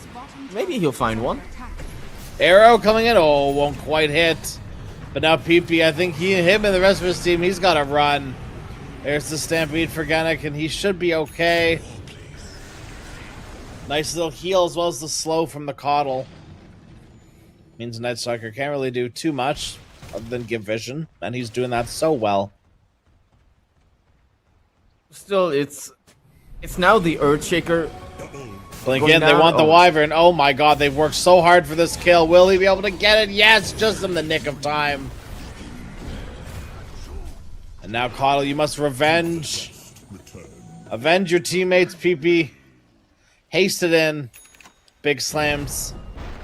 Wants to get Young G here, but the follow-up from his team is very light, very limited. It was just an overall 1-for-1. So Yeah. I imagine that that's not really worth it for NEMIGA. You want bigger targets to take down. You want to slow down timings is the thing, because NEMIGA don't actually have any timings that can be slowed down. They all have these slow build-ups. The Spirit Vessel for the Ember Spirit, the Tiny's Echo I Saber mean, Shadow Alec wasn't Blade. farming. That was pretty, that's pretty damning. Removes the Nightmare with the creep. Very well done from the center, but here comes the Night Stalker. Blink in, Tiny. He's there, invisible as well, trying to save it. There's the Echo Slam in the back. PP trying to salvage this fight. Will he be able to? Yes, Bane is down, and it looks like they've got the Tiny isolated and killed. AMARU are here, and they're very ready to fight now. It is an interesting decision to go for the Centaur right when the tier 1 tower also stands. So I don't see Yeah. a way in which you take the Centaur out without teleports being successful. You know, They successfully needed to arriving. do it earlier when Centaur was under their tier 1 tower. But he just, Yeah, I mean, I just didn't have Fiend script, so I couldn't commit anything. The damage also coming out from that Night Stalker on the Centaur isn't very much. Like it felt more like the Centaur was being tickled rather than punched. Yes. And I don't know, they were just asking for trouble at that point because you knew PP had a Blink Dagger. You knew he did not has not used his Echo Slam so far, so they had everything at the ready, AMARU. NEMIGA need to approach this with a bit more tact if they want to find these team fight wins or even pick-off wins, I would say. Panda thanks his lucky stars. There were 2 mud golems, their little baby golems, to tank the chains, which almost surely would have cost him his life if they connected. Alk makes a soul ring now. That's very interesting. 17 minutes in. It might have just been one of those things where you look down and you're like, man, I don't have boots. Guys, I don't know. I really messed up. Like, he looks like, man, my mana's really low. Like, how has this been happening? Arrow in from the chains. Alex he doesn't care. He's chemical raged up. He's raring to go. And Baby, because of that earlier team fight, he is going to have a very early BKB. This is actually pretty good for AMARU because that BKB disables, so I would bad. say, the only threat to the Earthshaker is going to be that Fiend's Grip and that Centaur Tiny. saved for now, but all it does is set up the arrow. Nice save. Hold on a minute, Panda. With a clutch Lotus as well. Young G, he's in too deep. He's been baited. The bait, oh my god. Mirana falls as well, and Bane to boot. That I don't know looked why so bad from Panda until it was so good. It's as if they heard me when I said, you know, you don't fight the Centaur too close to his tower, and decided to go even deeper for that kill. Like They almost trying to had take him that time, though. They did almost. Or I mean, was it the illusion? Was it an illusion or was it real? You know, that kill attempt, because AMARU, quite frankly, the way that they counter initiated it felt like everything went according to plan for them. Very simple Echo Slam, very simple turnaround, very simple heal, illuminate, everything coming out, and that just makes me feel like, you know, I do agree with you when you earlier mentioned that AMARU have the more difficult initiation. NEMIGA just had to press some buttons, but NEMIGA are showing us that, you know, there's a right time to press those buttons as well. It's hard to press buttons sometimes. Blink in, silence on the Night Stalker, and they can't even kill a Coddle. And now they're all locked down, beating the hell out of their friend. I don't think they've got too much damage until the Echo Slam comes in and blows them away, PP. Game is not hard for PP. Very easy. Come in, you press Echo Slam. It's easy. It also makes it easier if you know, because NEMIGA do also have 3 melee cores. Now, the Ember Spirit shouldn't really be playing right click. Oh my goodness, like, PP not in that be way. stopped. You need to be waiting for the Earthshaker to reveal himself before you start right clicking away as an Ember Spirit. Yeah. Especially in a tag team formation with your Night Stalker or with your Tiny. Like, just stay back. Like, do you really think the Ember Spirit is going to dish out as much right click damage compared to a Night Stalker or a Tiny? You know what I mean? Like, And this is like a personal preference as well. This has nothing to do with the player. I don't get this Ags Mirana build. I don't get it. This has always been a thing with Mirana players, where the like my 4 Mirana or my 5 Mirana will just go like whatever into Ags. I have never found the big benefit of Aghanim Scepter. I feel like the extra damage you get from it is so minimal. And sure, it helps you farm, I guess, but like, are you really buying 4,200 gold as a support to help you farm? What's wrong with you? I mean, it is a really good item to counter push with. Like, I think Yeah, that's like it's a good high ground item. exactly, and the arrow can travel super far, so you don't actually. It's kind of like that ball lightning for the storm spirit to defend your high ground, right? Yeah. It's relatively safe to actually. But one use. Starstorm doesn't clear the wave, so you still have to do something else to the wave. That is true. That's why you get the blink dagger. That's why it's not just a 4,200 gold investment, Crash. You gotta invest more. You know, you gotta. You're Investments right, have to you're right. continue until retirement Exactly. for the Mirana. So When your investments start looking like a gamble, that's when you're doing them right. Shadows take us. This is not financial advice. Radiant's middle tower is under attack. Janek, he knew what was up, but he's gonna wish he knew maybe a little bit less here. But they can't finish him off. They're so unwilling to commit on NEMIGA. They're pressing ultimates. They're trying. They're looking.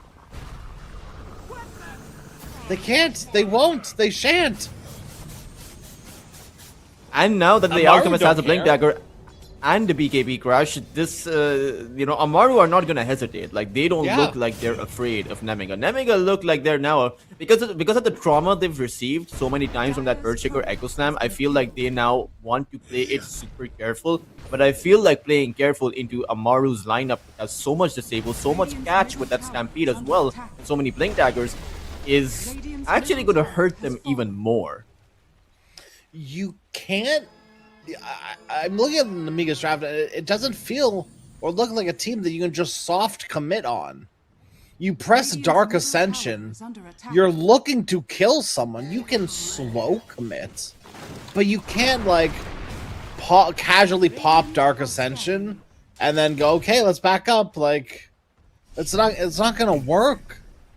They didn't get anything out of that. Now they're on the downtime because it's daytime. They have no Dark Ascension. They have no Moonlight Shadow. Echo Slam got used. Dire's top tower is under attack. Didn't actually see where it got used. No, but neither did I. But observers pointing out that some there was sometimes as a a nice really soccer big crash, stack. Is under attack. Really, you want to big use the stack. Dark Ascension and you want to see the enemy team a bit afraid. That gives you the confidence to go in. But when you use the Dark Ascension in this game, clearly Amaru Gaming are not afraid. They're actually saying, hey, you popped your ultimate, why don't you try and come to us? You clearly Right. want to take a fight. They call the Night Stalker's bluff, and that's, I think, what makes a Night Stalker afraid instead. Wait, why is the other team not cowering in fear Right. of my ultimate? It's nighttime. I can see them. They can't see me. Why are they ready for a fight? Why do they have their fists up?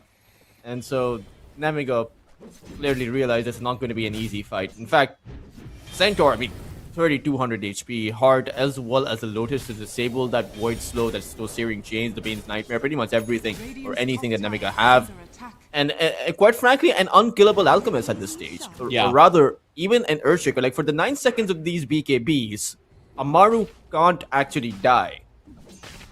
Dire's bottom tower is under attack.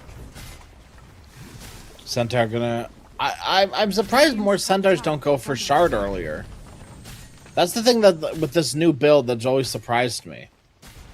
Is like you're going Helm Lotus hard or Helm hard or something, and I've seen a lot of Centaurs be a little bit slower to pick up their Shard than I would have expected. Radiant's top tower The thing is under about attack. going this hard build is that it not just like tanks you up and you're like this body that can't be really dealt with. It also helps your double edge dudes like a lot more there. Like you're actually like a damage threat in fights, which is something that I feel like Centaur has not been for a long time. Like ages. I don't think the last time I've seen Centaur be like a big damage threat. It's definitely more of a, I would say, sustain route, or rather just a frontline route, but I would say the Shard upgrade is something you should pick up. I do think that, centaurs have such valuable item pickups. Like, you go for the heart. Yeah. You have the lotus and the blink, and every single item that you can think of on the centaur provides him with such added utility. Even the scepter in this game, that he's always thinking about his next purchase as how to help my team rather than dish out more damage. Because I think at the end of the day, the centaur's job is always going to be, or to a major extent, of how to make sure his team doesn't die, because he's never going to die. Yeah, that's fair. I feel like giving you, you get a nice little double edge. 2 heroes. You're what? 8,000 health all of a sudden, It's also really it stacks well up with the wyvern as well, right? Like you're getting all this like raw health on your cores. Really beneficial for a percentage based heal like wyvern. And Coddle's great with it too. The worst thing that I deal with when I play Coddle is my like Drow Ranger with 1200 health not receiving the full benefits of my heal. I'm healing for like 600 and you're missing like maybe 40 health. Like, man, like what am I doing with my life? Like I've got these big meaty heals. I want to use them. And there's some beautiful heroes on AMARU that just get in there and use the full extent of like the 600 nuke heal and the probably 600 wyvern heal with the percentage health that is healing. There's just some meaty boys on AMARU that NEMIGA, now that they're behind, they cannot chew through, especially when you pair up with all this healing. Maybe Bune can get it done, especially with the Silver Edge. It'll help him with a Centaur, but they don't have nearly enough anti-heal either. No Eye of Scotty builder again for that Alchemist. Sure, you have that Spirit Vessel, but as NEMIGA are planning for a play, AMARU are on the high ground, and so they clearly realize that something is amiss because no one's defending. So they know that NEMIGA are on the prowl. They have set up. They have an observer ward on that cliff. It's a nice little setup. Panda's going to break their smoke. They should have a decent idea of what they're looking at here. They pop the night circle too. They know exactly where Panda is. They're right on top of Panda. Panda is dead. Earthshaker, he gets hit by a stray arrow, but they're on top of the Ember Spirit. He needs help. Someone help the Ember. Nice boggling, helping out where he can. Fiend Script fully used onto PP, but his team will make sure that he stays alive and uncontested. Both supports now dead for AMARU. PP comes in for an Echo's aim. He can't get it. He's silenced. PP is dead once. Bane has bought back. PP alive once again. It's just the cores alive for AMARU. And without those meaty heals, those beefy boys are maybe feeling a little less beefy at the moment. Pretty good fight for NEMIGA, despite of the fact that AMARU saw them coming. Unfortunate that Winter Wyvern was the first point of contact. I believe AMARU thought that the Winter Wyvern's position was the safest because no one was on that high ground. Unfortunately, they were wrong. And when you disable that the threat of that Winter's Curse, you can take a team fight very easily because you also have your own BKBs. It's the only spell that goes through the BKB at this point. The only spell that can actually make the Tiny kill one of his own allies. And sure, the Earthshaker, he has the Echo Slam. It's a lot of magical damage, but not for the 9 seconds, 8 seconds that the BKBs are up. So AMARU, they do get a wake-up call, but at the end of the day, their lead doesn't really budge, Crash. It's still actually increased from when that fight took my place. god, now they're up onto the high ground. K1. Jesus. I mean, this is like, they have no anti-heal. Well, they have no anti-heal until they just kill the subs, and that's sort of what you have to consistently be doing on NEMIGA, is finding a way into the back line and making sure that these supports die. Otherwise, you can't easily take a fight. Sure, you can maybe whittle down this team on AMARU, but I doubt it. Nice BKB popped. They get what they want, but that's maybe not ideal. Panda has died in the back. Now PP gets a nice little 2-man Echo Slam. Nothing big, nothing flashy, but it gets the job done. There's a BKB in his backpack as well. Centaur holding Tiny back. Hold the line. BKB popped. Earthshaker. Regen as well. Trying to make space for the Alchemist to retreat. Centaur's doing his best to sort of stand his ground and help his team out here. Make the space, have the space. They want to kill Tiny. Tiny's getting low, but he's not low enough. The heals onto Centaur is nice. They've caught K1. Slowed him down just a little bit. PP stuck as well. All this fighting, all these abilities cast, and nothing is happening. No one is dying anymore. More people respawned in that fight than died. It's definitely rough when the only ones dying in these team fights are just supports. It makes me feel like AMARU is going to eventually outscale NEMIGA, because Night Stalker theoretically seems like a hero that scales really well, but practically that rarely turns out to be the case. Especially compared to the Centaur, because eventually you'll have an Aghanim Scepter, and then eventually these plays you're making on AMARU's supports are not going to work. You just pop the Winter Wyvern in the workhorse, be the savior of the Winter Wyvern rather than the other way around, which is ironic. Yes. Yeah, I actually totally agree. You need to keep the Wyvern or the Coddle alive. Pick one. Like that's your job as a Centaur. Is eventually you're gonna decide which one of your supports you like more. And they're still going high ground. Like, they just want to break through this melee barracks. They literally don't care. Like, their net worth lead has gone up. Do you know what I mean? Like, throw the bodies. Do the work. And AMARU get it done. 2 siege creeps. Everyone's... Actually, not even everyone's TP'd back. Tiny is still up there. Night Stalker's still up top as well. They were willing. They stopped caring about those racks like 5 minutes ago. They cut their losses with those racks. And I think part of the reason why is AMARU are very aware of how NEMIGA want to take the fight. They know that they're never gonna go on your Centaur, your Alchemist, or even your Earthshaker. They want to go for Panda. They want to go for Janek. So as long as it's the Alchemist that's hitting the barracks, they're pretty much okay with that, because NEMIGA are never gonna go for K1. They're just as long as the Winter's there to heal him back up, or even the Illuminate heal, to be frank. So AMARU playing this, I would say, very proper, very calculated. Wyvern Shard is pretty good as well. It's nothing crazy, but the extra damage, you're never going to say no to it as an Alchemist, or even as an Earthshaker. Rana might just get caught here. Oh, who's catching who? Nice toss back onto the Coddle. Alchemist, he's Fiend's gripped, but they're saving him. He's alive for just a bit longer, but is it going to be long enough? They're trying everything to save K1, but it's just not enough. Can't quite cast enough spells. BKB not long enough. Saves not savvy enough. And now Tiny is showing his full force. BKB'd up, he's stuck. But he's not stuck in there with you. You're stuck in there with him. And he's going to keep on cleaving through them. One man, one tree. And I guess he's got a team too. But all he needs is his tree. Not the racks, not his team, no nothing. Tiny gets it done all by himself.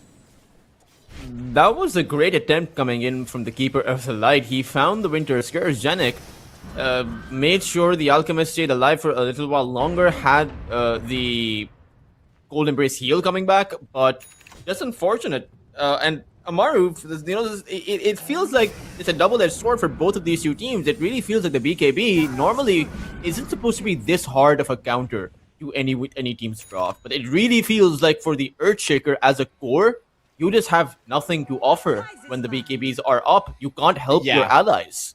You're really like sitting there looking at your watch, you know, like, okay, like 9, 8. It's so hard. And I mean, at least Night Stalker does something when BKBs are up.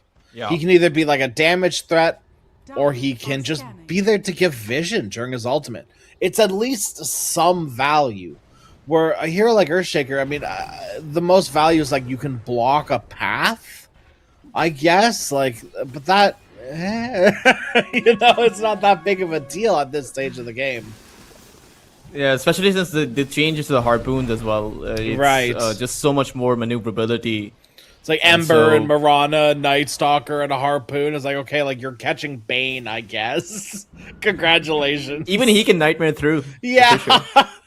it's just a little slow, you know. But like literally everyone has some way of getting over Fissure technically. So it's I don't know.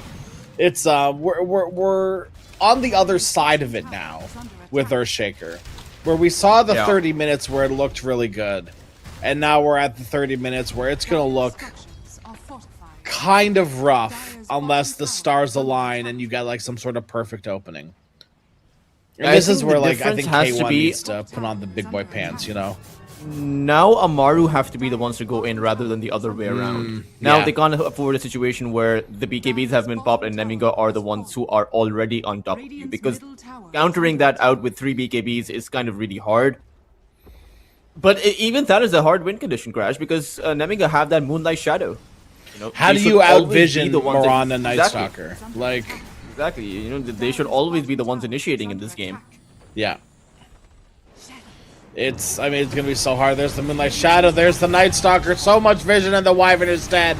In the blink of an eye, nothing can stop him in center. He's isolated from his team. He's a tanky boy, but how tanky is he able to be when no one else is around to help him?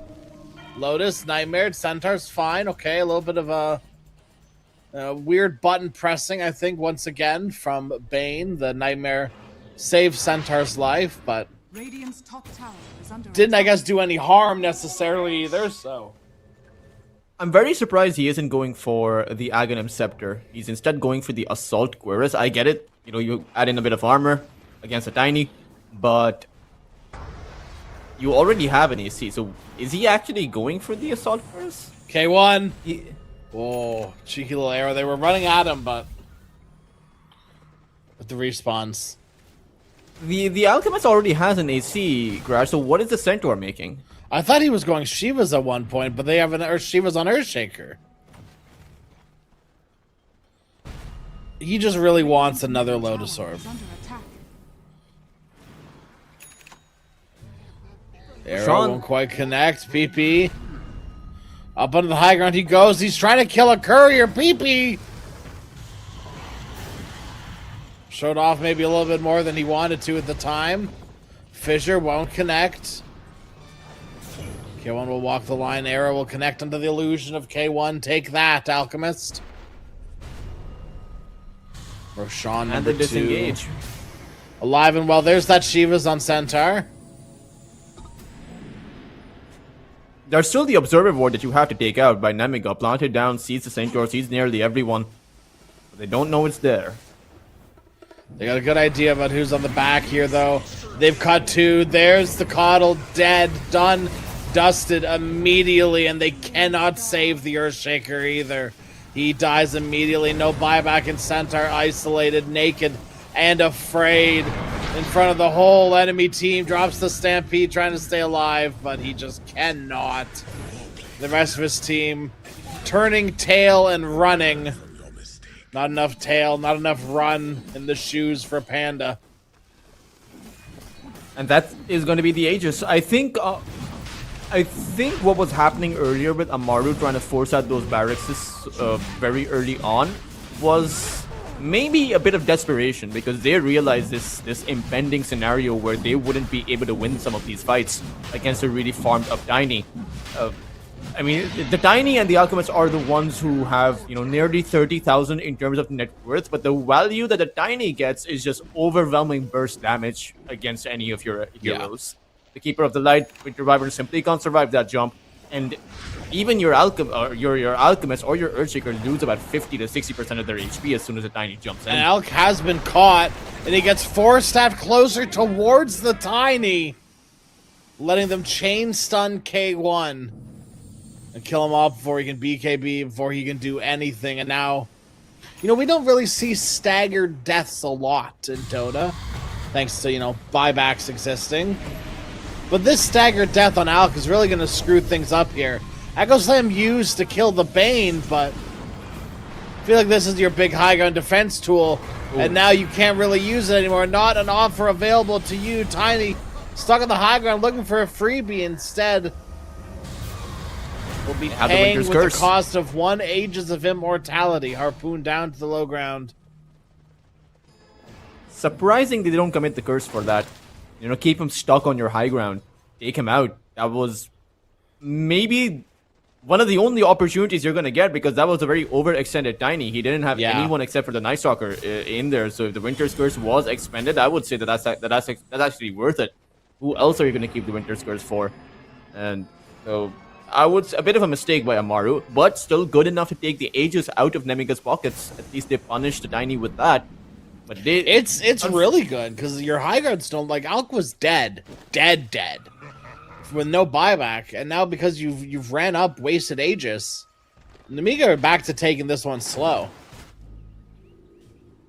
Eventually they'll have the Satanic, and I don't know how Amaru can play the map outside of playing as a full 5-man because of this, you know, Silver Edge, Night Stalker, Dark Ascension, Mirana, Moonlight Shadow. It's like they, you know, normally with the Night Stalker, nighttime is your favorite time to play, but because of the Moonlight Shadow and the Silver Edge, you don't mind playing in daytime either. So you can rotate anytime you want. And so Amaru, you can see, I mean, they're all on the mid lane, even as they're pushing a tier 2. They're all here. They're going to move as a full unit, make sure no one's really playing any other lane, even as that top side pushes in. When someone teleports back there, everyone should be getting back. You need to, Dire's top tower if is you're under Amaru, choose a Spire and just play around it. Because that's your only, like you need something that gives you high ground vision of Night Stalker. And usually the best places for that are the Spire, right? Because a lot of them are on a high ground or just off of, you know, something else, right? Pick one. It's the only way you're going to be able to take a fight with at least similar vision. It's what NEMIGA are able to dish out. Galveston has a Wind Waker. Yeah. That doesn't seem too good if you're Amaru and you want to stun someone down, chain lock them down. Yep, no, it's, I think the beauty about Mirana, this is another reason I hate the Ags, is because you can build anything on the hero. Jump in, they tried to start, but who's starting on who? Ember Spirit caught, but he's just leading them towards his team Alk. He's self-stunned. He stunned himself. K1, not like this. The fight is a mess. Heroes are everywhere, and no one, once again, is dying. Finally, the first to fall will be the Bane. Go the Backsman, Wyvern, and the Coddle, too. You have to protect your supports, but no one seems to care about them. They're gone and they're forgotten about. The supports will fall. Mirana's still alive. Ember running low on mana. Nice silence, and it's on to 3. So stop things in their tracks for a bit longer. PP.'s going in. PP wants more, but PP.'s been arrowed. Tiny's going to use this opportunity to go run right back in. Doesn't care that Ember Spirit doesn't have mana. It's not the Ember Spirit show, baby. It's the Tiny show. And you're all living in his world. Unfortunate. I mean, that fight might have been good for Amaru, but they kept going at it for way too long. The Earthshaker, you know what we last saw, he got chained by the Ember mid-jump, got brought down to the low ground, and that was a very simple arrow by the Mirana. And as soon as you get arrowed in that fight, from the 3 or 4 arrows that were sent out, you're pretty much just dead, because you have this Tiny that will jump on you. 700 damage without a critical strike, 2000 damage when the critical strike comes out, and there's no way you survive that combo. And I think that applies to everyone apart from the Centaur, but even then, I'm sure the Centaur would not like to get hit by the critical. It's just it's NEMIGA who were able to take out the backline supports despite of the shaky fight. But oh my god, what happened to this wave? What the hell? Oh my god, Alk just got like 1,000 gold from that creep wave.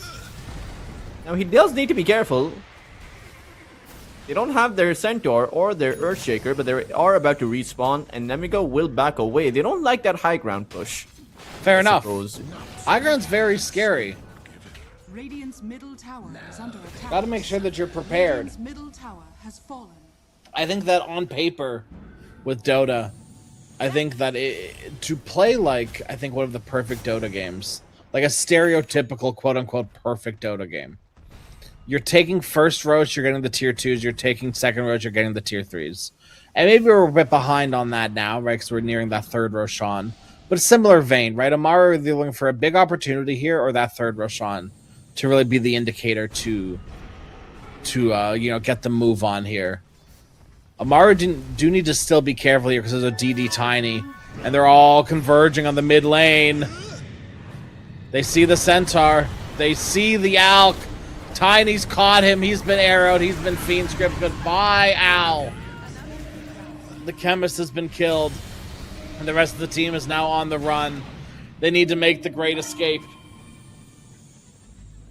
And they will get back, but I'm afraid this isn't the Alchemist's strong suit. Like, he's not exactly a late game carry or an ultra late game carry. It's not the ultra late game, but right now you know there's an 8,000 difference between Biyun and this Alchemist, and it ain't getting any better for the Alchemist. Like, there's nothing he can make that can actually turn this in his favor. Dire's top tower Meanwhile, this Tiny is just absolutely massive. Can just get a Blink Dagger, or rather, sorry, an Aghanim Scepter right now. Well, they're going They to try to do go full all to zero in the for him. Tiny, but he's a hard hero to kill, especially without your Alchemist. They're going to make a strong attempt to anyways, PP. No Echo Slam available. Workhorse came out as well. It seems like the Centaur pressed all of his buttons. Tried It's to just like, chase it's the after roll Tiny. your face on the keyboard tactic, you know? Like, something's got to come out. You press the button enough times, the Tiny will die. Yeah. As soon as the Dodo stops making that noise, that's when you know, right? Like, that's when you can press the Dire's button. middle tower If my hero's not yelling at me that my phase boots aren't be ready to press again, then I don't care. Like, I'm not really being chased at that point then. They do have a Chrysalis on the Earthshaker, and Gobberstein has amazing hair. I got distracted. His hair, he has dyed hair. That is fantastic, Rash. It's so, like, out of Dota, too, because, like, I'll look at it and, like, out of the corner of my eye, I'll just see it in my peripherals. And it's so bright and nice, and, like, he's got a nice shirt that matches it, too. Like, Yeah, exactly. I love I it. would prefer different colored headphones as well to match that. That's you know? true. Maybe I'll That's tell true. them. Yeah. After the Yeah. game, hey, if we could I would like to see accessorize this. a little bit better, please. Yeah. That'd be Like, great. Just for me. Yeah. I just want to see that, you know? Yeah. And I actually forgot what I was talking about. Right, the Earthshaker. He doesn't have a Daedalus. So his physical damage extremely limited in these Yeah. fights. Chrysalis is good, but not as good as a Daedalus is. Shadows, take us. All right, a smoke into the moonlight shadow. radiant Oh god, Tiny found them all. Tiny knows exactly what's happening, and it's starting on the Wyvern once again. The save on the Wyvern, finally. The savior. Centaur saves his friend, but it's all for naught. The Wyvern still dies as the Winter's Curse on just one. K1 is trying to run away. He's doing his damnedest to make any sort of space between him and the enemies that are trying to bring him down. We'll finally be able to, and PP comes in with the blink, with the echo. It's good, but it's not great. They haven't been able to kill anyone still. Centaur has now bought back, and everyone from NEMIGA are, honestly, everyone except for Young G's okay, and he's got a remnant. He can TP back to base. He can cheat. He's got to teleport Basically, back up. it's unfortunate Smoko to see it. Like that observer board right underneath Amaru it's Gaming's so high sad. ground. Yeah, as soon as the smokes broke, Tiny saw it, nearly everyone, and he found Yeah. a 2-man avalanche, or rather, sorry, he found the right click and he found a 3-man avalanche. The workhorse had to be used to save that Winter Wyvern, but they couldn't save him anyway. The fight was already done. And the problem often with the Earthshaker core is that you're often waiting, patiently for that Echo Slam to come out. And when it did in that fight, it brought them low, but they had already lost so many of their heroes. The Centaur was dead, the Winter Wyvern was dead. They had no follow-up damage. Yeah. And NEMIGA, now they're all reset. Now they know that Amaru Gaming, they don't have a buyback on that Centaur and no Echo Slam to play with. No, they're going to bring the Centaur down onto the low ground. Arrow, no. It's just a bit too... Okay, no, they have the toss follow-up there. It is in the Fiend Script as well. It looked just a bit off, but it's actually perfect save by the Tiny. Ember and Tiny trying to cause chaos in the back here. Young G lives through most of it. Wyvern has died in the blink of an eye. And they're continuing to just sort of, take these fights at a decent pace. K1, he's been locked outside. He forgot his keys. He's got to press BKB. Centaur, surprising the Centaur survived, but NEMIGA actually used the Centaur to bait the Wyvern in. He knows who, the sport has the ultimate loyalty in any game. Yeah. And they use that against him. At that moment, it was. I don't know if you've seen Suits. I have, much to my shame, seen Suits too many times. And trust me, I am ashamed of it to a certain degree. But in that, Harvey Specter mentions, you don't play the game, you play the player, and I think that's what NEMIGA just did. Like, they tugged at the heart of Panda rather than playing the game itself. They know the roles, right? They know what Panda's job is.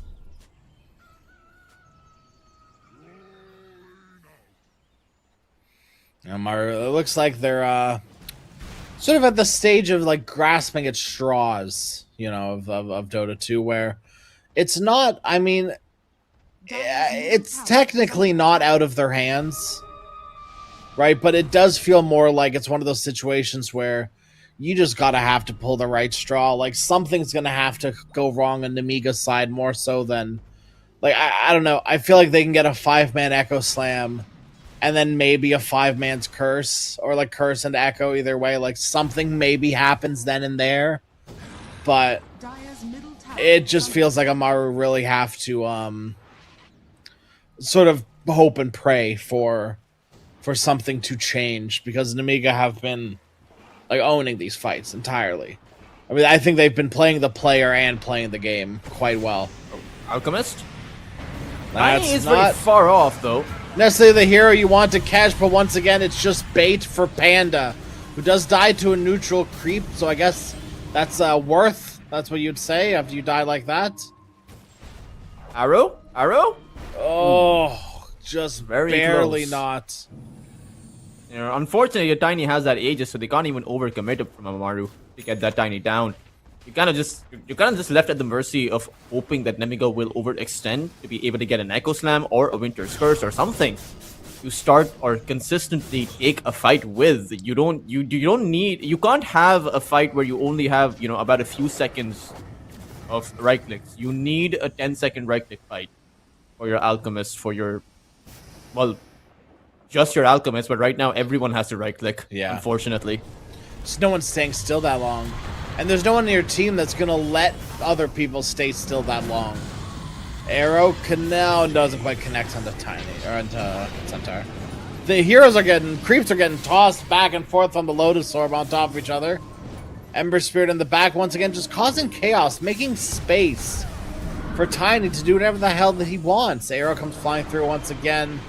K1, he's other stuck. side of the fissure. He's stuck on the other side, but they don't care about K1. They've got him fiended.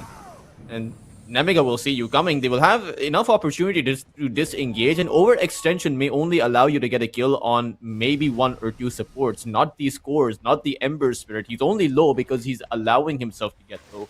He can always get out, has the Aghanim Scepter. The Tiny has that Aegis. Nightstalker doesn't really care. He has so much movement speed that he can always get out. And this Mirana is just packed with items that are so useful for his team. The Scythe of Weiss, the Wind Waker that he has. I don't know. I kind of feel like AMARU, the best they can hope for is delaying the inevitable. Yeah, I definitely get that sort of vibe as well. It's just not easy at this point. Like, it's not easy to watch, and it's not easy to play as well. Like, it does sort of feel like one of those almost impossible scenarios where you're fighting the, okay, GG go next, and no, it's a game of Dota. Anything can happen. Because technically anything can, Like, people have come back from worse. People have thrown bigger leads. They're going to smoke outside of their base this time. Want to fight in the triangle. Best time to give it a try. The last hurrah, they try to go, but the initiation is on nobody. And Tiny is on the 2 supports in the back. Nightstalker's trying to help him out as well. There's the Stampede coming out. Try to save the Wyvern, but it's once again just delaying the inevitable. Alchemist eats an arrow. He catches it with his mouth. Not where you want to be, in front of a Tiny with a tree. AMARU, they fought back on the only hero that died, Wyvern, and Mirana will also join the fray with buying back. But once again, we're stuck in a situation where AMARU have used all of their ultimates, and, NEMIGA has as well, but it's about to be nighttime.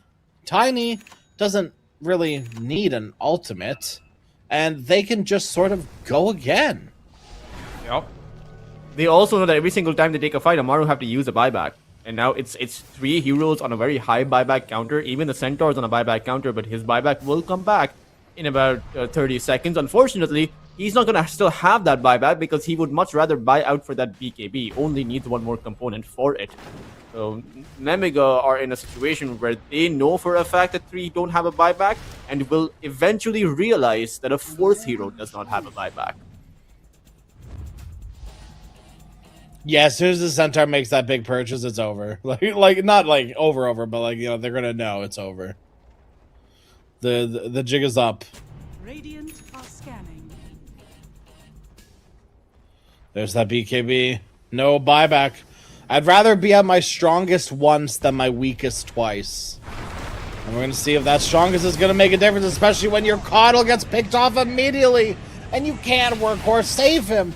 And now you can't even workhorse save yourself. You've been fiend script into arrow to being beaten down by a bat. And not the one that rides bats, but the one that is a bat.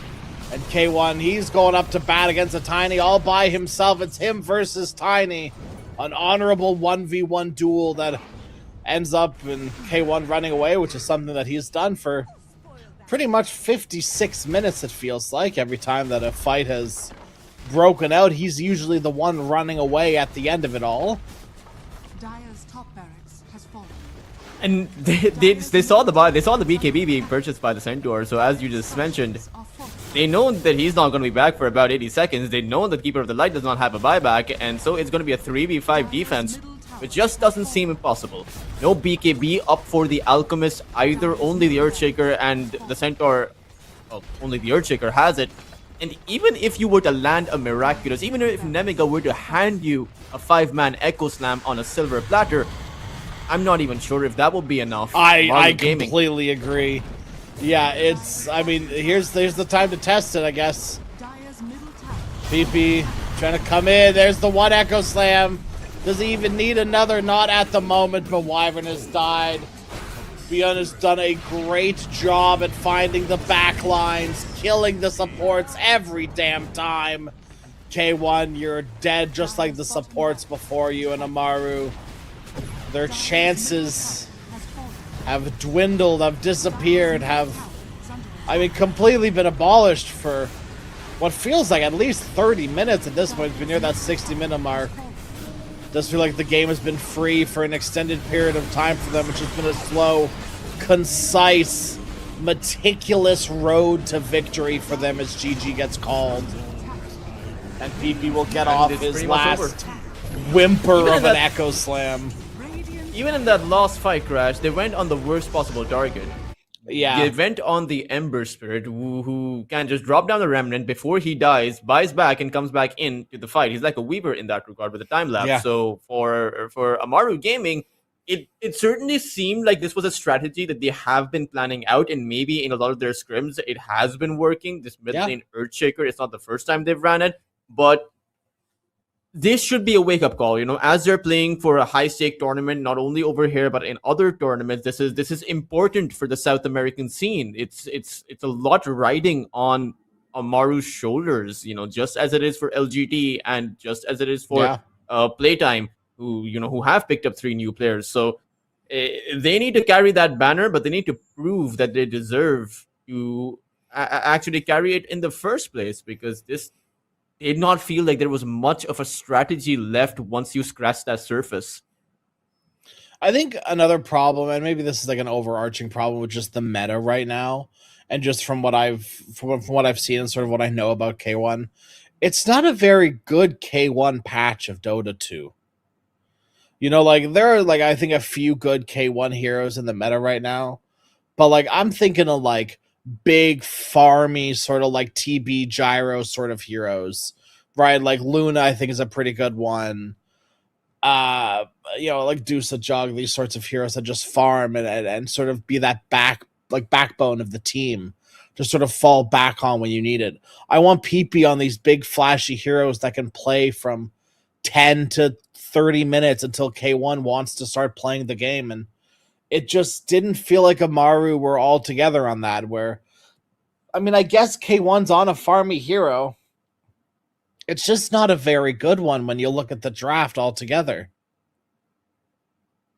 It really didn't feel like it. I'm surprised that they were able to take this to the 57-minute mark, maybe 58-minute mark.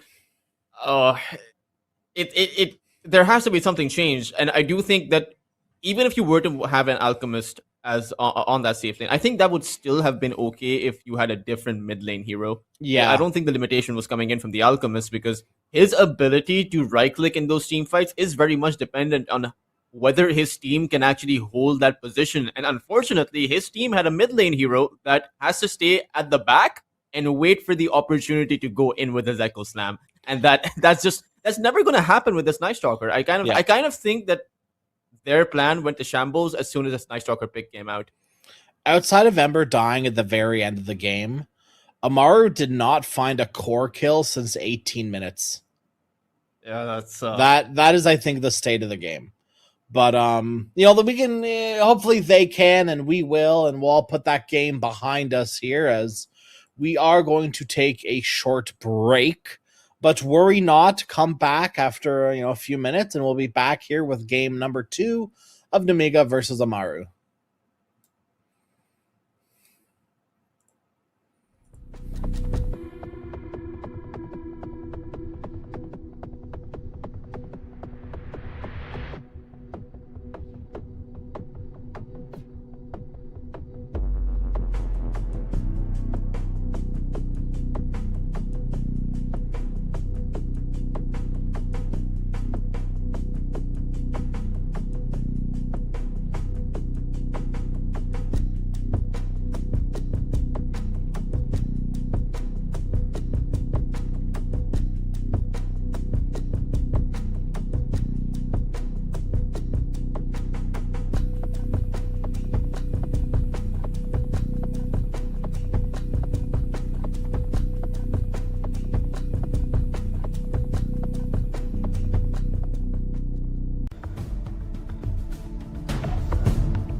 think Tulchus, you are muted in the mix. I think we are. Are you? Oh God. Okay. Hey guys. Hi. It's me. Hi. Crash here. Tulchus is in the void. His person isn't. His person is here, but his voice, I think, Is is it in okay the now? void. Oh look! Thank goodness we're back. Hello. Hi. Welcome back Hello. to the land of the living. Yeah, I worked Yeah. on that intro so much, man, and then it just did not work out. It's okay. Sometimes that happens. Maybe Amaru's spirit prevented me from, Yes. suggesting that what they picked up Yes. was not the ideal thing. I mean, fair play. Yep. Yeah, I overall though, I do think that Amaru need to, I mean, just from this draft right now, and even something from my notice last game, I would love for them to just shore up some stuns. Some nice, like, easy point click stuns, man. I think that is like my, I think, blanket Dota thing with people. If, like, the first thing I can see when I look at a draft, I will say stun most of the time. I don't think it's ever a bad thing to put into your Dota team. Reaper Scythe kind of counts, I guess. I'll take it. It's some sort of lockdown, I guess. It is, But like, Invoker they also- wants I mean, they do have lockdown. decent Largo wants disable. lockdown. You know, like they do have the invoker, right? And kind of the Largo can be like a stunner. yeah. Some way. Picking Necro into Ringmaster though is unhinged. That is like crazy cuckoo levels of like, what are you doing? To pick Necro into Ringmaster and then still ban the Muerta is crazy to me. Because if you're picking Necro into Ringmaster, you clearly don't care about the counters. Because you just picked it into one of them. I mean, that 80% magical resistance And at the Dawn! back of that It's escape pack. it's so hard. This is already such a hard Necro game. Yeah, and it's also the fact that you have that invoker, right? So Yeah. the Ringmaster's escape pack is actually pretty good against pretty much everything that Amaru currently possess. Yeah. Now for NEMIGA, they have that Spirit Vessel Builder, which is that Void Spirit. So I again do think that maybe NEMIGA are coming off to a strong start, but we do have to consider, Crash, that it is South America that has defined the meta with the Necro, with the Largo, with a lot of these heroes. So, Amaru, they do have those options available. Maybe they're gonna show us a version of South American Necrophos, which is just really good. And It's pause maybe for Necro. That's that's the trick. maybe we'll even see a Huskar on that mid lane. Who Maybe. knows? Destroy that Void Spirit, Yeah. But I did see a pause for Invoker recently, but I'm not sure if they're going to go for it. I think That's GZ played the pause for Invoker. more possible, I guess. I don't know how much like Genic plays. Like, I feel like I've seen it before. But that could be me like gaslighting myself. No, I think I've seen it before as well. Like I can't put my finger at it. I mean, these players have been playing for several years. I think That's we've seen everything at some that's point. like my problem is, one, my memory's bad, and two, I've been watching these players for so long. Like, could be and they go completely made up. for Wind. the Wind Ranger. So Not that bad of a pick, but again, it's one of those picks which is awkward into a Ringmaster. yeah, Like one escape pack, and you can't. Your focus fire does not do anything for the 3 to 4 seconds that the escape pack is going to be up. So Yeah. I don't know. I don't know what the plan is. Not to mention, is the Largo a support? Is the Necro a support? Like, what's going on? Is the with their Wind a lineup? support? Is the Invoker a support? The Exactly. Clock support, definitely support. Yeah, Easy, that's easy the put only that thing in. we're That one's getting. definitely a support.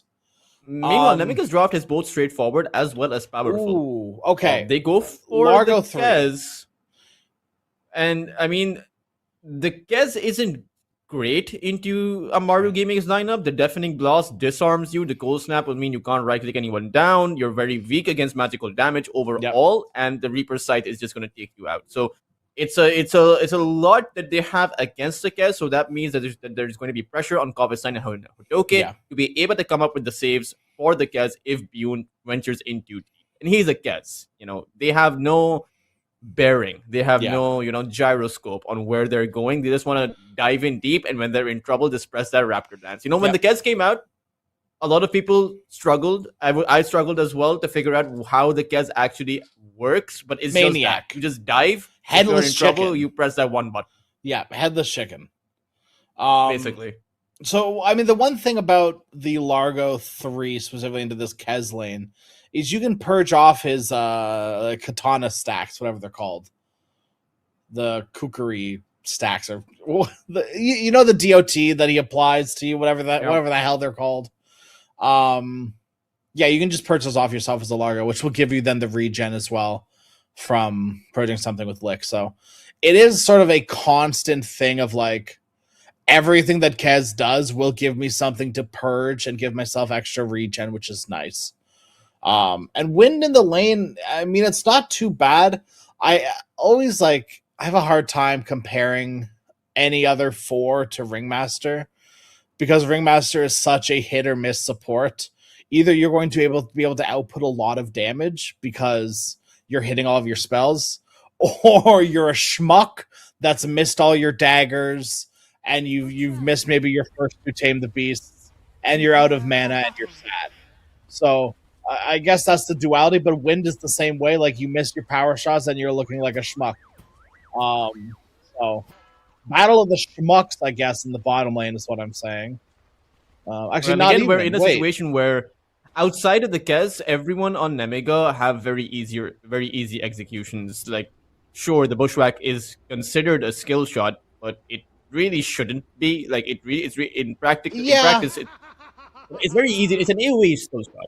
That Right. doesn't count as a skill shot. You know, it's like you should be able to at least find one person. And at the Dawnbreaker, he just has to come in for a counter initiation or to save someone. The Ringmaster just has to press his escape act.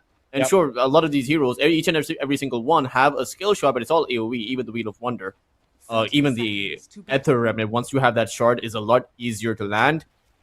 So Amaru Gaming, I would think that they have a stronger draft compared to the first game, but not an easier to execute one.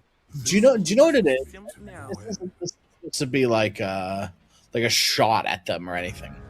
It feels like the difference between like a limited hero pool draft and an all pick draft, or like a random draft and a all pick draft. It's one of those things where like everyone in NEMIGA has like maybe 1 and maybe 2 roles to play in a team fight or in gameplay. It's very simple.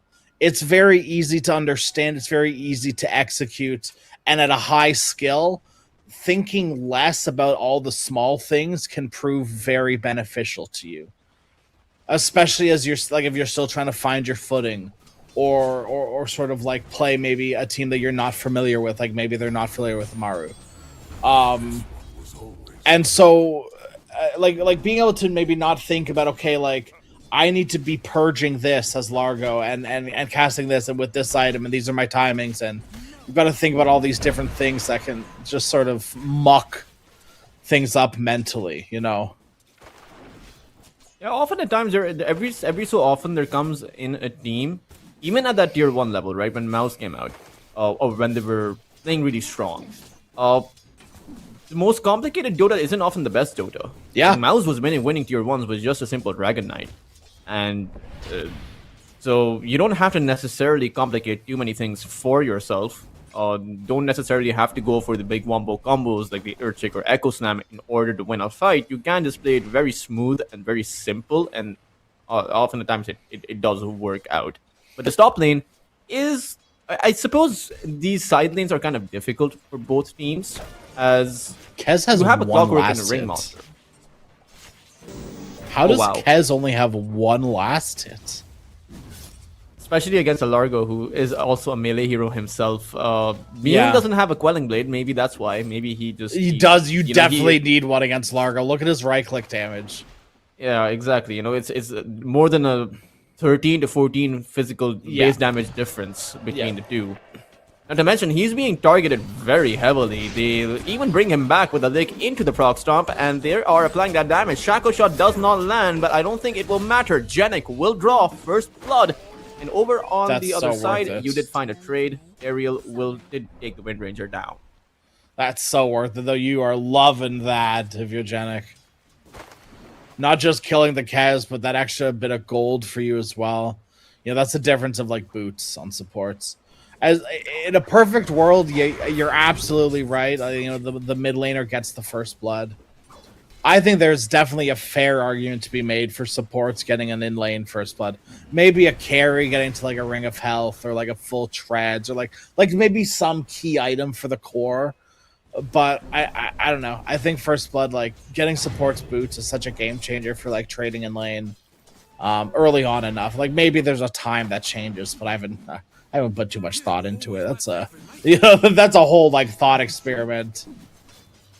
No, he does recover on his CS thanks to just being able to reset, come back into this lane with a fresh mind and well more HP and mana to play with. Yeah. So I suppose it should be okay from here on out, and we do have to consider that while Bune did die, it wasn't the Largo that found the kill. It was just the Wind Yeah. Ranger. So neither the Largo or the Kaz actually have a lot of gold going into it. Largo's okay with it though. Like he's a chill guy. He's a cool chill guy. He's taking things cool and chill. If he wants to, like feed this Wind Ranger more kills, I think all the power to him. Power shot. Oh, good try. I think he might just try the power shot again. You might as Like, it's well. coming back up in about 2 seconds. Bune Yeah. might just die here, only about 140 HP. And they do gain vision on him. Bune, he's actually going to be hit by the shackle shot. He's going to be Okay. licked back into the frog stomp, and he's just dead. All right. Bushwhack gets sent out by Ariel, hoping to get a return kill, but the magic wand will keep that Largo alive. And Amaru Gaming, this time around, they don't even find a trade. They just straight up take out the Kez. Good stuff. I mean, Largo is always felt like one of those cores that is limited by the potential of its pause 4. And I think Wind is one of the perfect complementary pause 4s for the hero. Just outputs so much damage. Right, I think maybe one of the perfect supports is probably Clock, at least this phase of Clock. Right, where Clock does a lot of damage and then also has the ability to trap people in cogs. Complements the hero very well. Wind just does so much damage, and being able to level Shackle instead of Wind Run level 2 lets you like opens up doors for new possibilities where you're keeping heroes in Frog Stomp even longer. We were able to get that 2 or 3 more right clicks off that you weren't going to be able to before. Yeah, it is, I think, a lot. Like Shackle Shot, Wind Power Shot, always going to be great abilities to have both as a support and as a core. Now, what I'm more interested in is I have to hold that thought because it's constant action on that bot side. Ariel is probably dead. And the Clockwork rotated in here through the outpost, but he will realize that he's not needed, so he will go back. Thank you for your contribution, Panda. Yep. Use this time to try to move on towards the Necrophos, but we've found who the schmuck is. It is Ringmaster, because I've watched him miss one ability, so that counts. It is creating pressure on NEMIGA's mid lane and on their off lane to be able to make something happen so that pressure on that bot side does dissipate at least a little bit. But you take a look at Young G, he's just going to eat an entire Chaos Meteor, and even as Ariel comes in, Young G, he's just going to take out to the burn thanks to Genix Power Shot. And now they'll just turn it on towards Ariel himself. A Shackle Shot found by Genic and the right click damage is simply going to be enough. Amaru not only win that off lane crash, they are also going to roll over the mid side. An insane ice wall from PP2 there. Oh my god. From the low, ice wall is so hard to place, and being able to place a perfect ice wall from the low ground up to the high ground, just at the tip of it, that was a very high level ice wall. It's helps secure the kill onto that little hoodwink. And now down bottom, they still have DD. Yeah, they still do, but they're not gonna go for him. I suppose he's able to make it back, or rather, actually, they might actually still go for him because they're diving that tier 1 tower. Even at the same time, towards that top side, there's a bit of action. Bune trying to run away, and K1 trying to do the same exact thing. However, K1 is pretty much okay, and Bune, he's now too far out of his tier 1. He's been forced all the way around. Power Shot is going to land, slowing Bune down, and the Largo should be able to lick him back to the high ground. Shackle Shot is going to catch him, and the Frog Stomp is going to be his grave. Absolutely wonderful here for Amaru. Right, NEMIGA, really kind of at a loss, I feel like, at this point. Kez is going to need a lot of time to recover. And Dawn is not a hero that enables plays by herself. Where then, on the other hand, Void Spirit isn't having the best time either. He's doing fine. He's doing the best out of the other cores on his team, which is what you would sort of expect. Take a look at the difference between the Largos, or rather the Necros lost hits and Bion's lost hits. Yeah. 1 to 3. A1 has 65 Killed. and Bion has 30. So not exactly 1 to 3. My maths is horrible. It's 1 to 2. But still, that's pretty bad, as Youngji over on that mid side trying to run away will be successful and grab himself up that invisibility rune. Not exactly a great rune to be had, but they will attempt to start off a fight with it. Genik is stuck between the Cogs and his own high ground, but the Cogs are pushing back Youngji, who has ran out of mana. So at the end of the day, NEMIGA, they will have to fall back. It's crazy. I mean, NEMIGA, they feel like they need to get something done. But like it's so hard to be in this position in the game. Your Dawn is itching to use his level 6 that she's gotten, but where? Who's doing anything that's going to require a Solar Guardian, either offensively or defensively? If you defensively Solar Guardian, you might just end up being food too.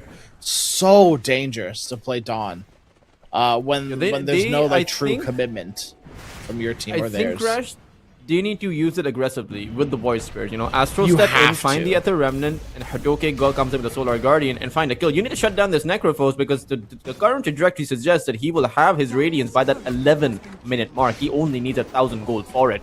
Meanwhile, Ariel, he is busy dying. Sunstrike is not gonna land, but in the end, they'll be able to take him down. He does find the Courier in response. That's something. Little victories. Solar Guardian? There it is, on the Coming PP down in the mid lane. that mid lane. And they do find PP, so great kill to be found in exchange for your Hoodwink, I suppose, if you want to think about it that way. Yeah. No, I think you're absolutely. That's a big win here. Panda wards on top of a ward. You love to see it. You love to see when supports, ward each other's ward. Tower is under attack. It's like they're holding What hands. my fear is, though, Crash, they've just committed their Solar Guardian, so K1 knows he's pretty much safe here for Yeah. Street Farm. And he has the Radiance. Like, he just needs about 400 gold for it. A little, yeah. Not ideal, to say the least. Nice as a Kez. use of the lick. Continues to die here. He does have the invisibility. Maybe okay. No, Amaru. They have vision on him thanks to the sentry ward. His invisibility is expiring. Bion has nowhere to go. There's going to be a shackle shot or a power shot, something, but both of them will actually miss, and Bion will make it out. Is under attack. But he's going to have to teleport back to his fountain now. He's huddled up into this corner of his. Oh, actually, no. They're coming in through the outpost, or rather through the gate, but they don't realize there is an observer ward that will actually spot out all of these rotations. Now they And know. Amaru Gaming are very low on their HP and mana. I would be super surprised if they actually take this kind of a fight. There's no They will reason just for back them away. to force this. There's no reason. 11-minute Radiance. Doesn't get much better than that. Yeah, it really doesn't. Despite of the fact that he doesn't have any kills, by the way, or any assists, that's just his straight up farm. That's just him right-clicking like a boss Radiant's on middle all of those tower creeps. is under attack. Very impressive, considering he's Has been killed. nearly 3,000 ahead of the guys. 2,300, but... The Void Spirit, he's gonna go in. Solar Guardian is also gonna be coming down. Necrophos, though, plenty healthy. K1 is gonna throw that aside on an illusion! He bungled it! Amaru Gaming now have to get back, and they have to do so desperately. Bion, looking for some revenge, will grapple on forward, sees Panda without any mana, who's slowed down, and Bushwhack is gonna hold him down. Panda will also fall. Amaru Gaming, I did not expect them to whiff that one. The problem, and what ended up happening is Necro got too low too quickly. And got isolated completely. Yes, he did scythe an illusion. And he shouldn't have scythed anything, to be fair. But he definitely just scythed the thing that needed to die. He needed something to die in that moment, to like a hero to get the stack. He needed to get that boost from Sadist. And the only way you could have done that was by killing a hero. And it was probably panic from K1, or maybe a little bit less than. Where this is what needs to happen. I'm going to throw it out because, oh well. And it happens because he can't, Can't do it on Dawn. His team's not there. Can't do it on Void or Kaz. His team's not there to follow up. They have loads of damage at Amaru. They just need to be able to lay on top of the person that's scythed or something.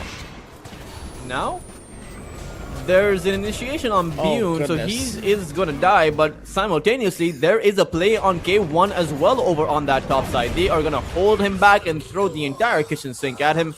Both carries will be traded out. And in regard to that previous fight, Crash, you know, whatever justification for that site, you mentioned it earlier, there's no reason for Amaru to have fought there. Yeah. They had no mana, no HP. They could have just backed away instead of forcing the issue. Radiant's bottom tower has fallen. Yeah, I mean, anytime I am against a Largo and I see Largo running me at 50 mana, I'm looking at my lips because it's like frog legs for dinner. What are you gonna do? The only thing that you are limited by on that hero is your mana pool. Your health pool doesn't matter because you're a stupid Largo. So the only thing is your blue bar. Wheel of Wonder sent out towards the Mirana, or rather, the Wind Ranger. There is no Mirana. Youngji will back away, and this time around, the scythe will actually land on a proper hero. Corvus 9, though, will die. Genic and Corvus 9 being traded, so both teams are actually going at this pretty evenly, but Amaru do have the advantage simply because this Kez has no farm whatsoever. He is 2,000 behind the Necrophos. Even the other foes are behind. Oh, Solar Guardian K1 is in trouble. Starbreaker, Hammer, everything thrown at him is going to be enough. Panda will create a separation, meaning the Void Spirit is now left to fend for himself. Young G with the Dissimulate goes back towards that jungle, but is going to get licked to death by the Largo. Radiant's middle tower is under attack. Corvus 9? Okay. I suppose he chose to stay. Yeah, I guess so. Loyalty. Crash. Something like that. That's dedication. Yeah. Something like that. Yeah. Something like that. I will say I'm excited for PP to maybe start joining some more fights. I think the contribution has been fine for now. Dire's middle tower is I think if you want to start making these fights definitely go in your favor, I think we need to bring that Meteor Hammer Invoker. He just does so much damage. The Void Spirit does go in towards that top side. They will be able to take down the Largo as he uses the Meteor Hammer to take down a tower. They have 2 Meteor Hammers, Crash. Yeah. Imagine telling that to someone like this time last year. You know? No one would believe you. I don't know why they have 2 Meteor. Like, what is the point of 2 Meteor Hammers? Well, it's They good don't on stack. Invoker.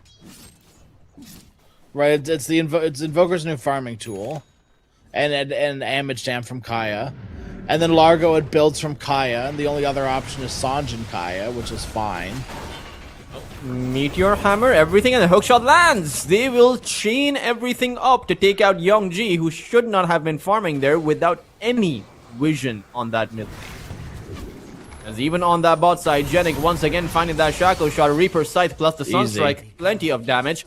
And Bune again sticking over on this bot lane without a tier 1 tower. The rest of Nemiga, they are loyal down to a T.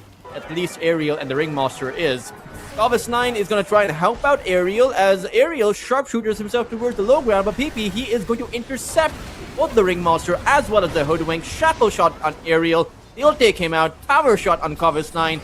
And even though he has the Escape Act, he is not escaping anywhere.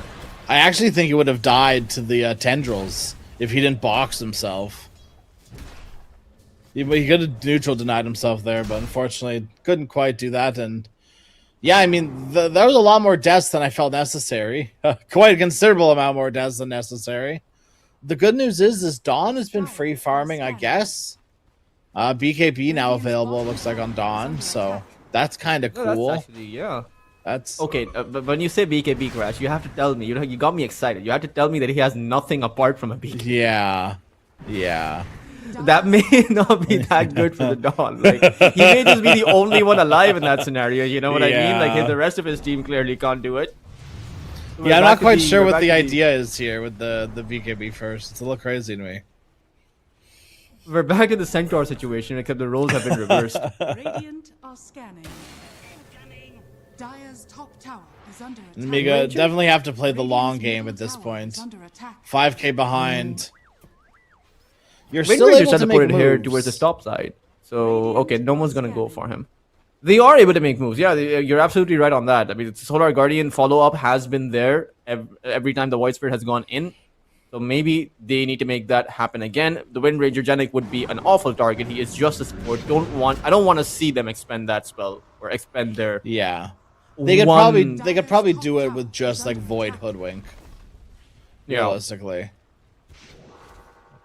But how do you see NEMIGA being able to target this Necrophos who is kind of out of control without their guess?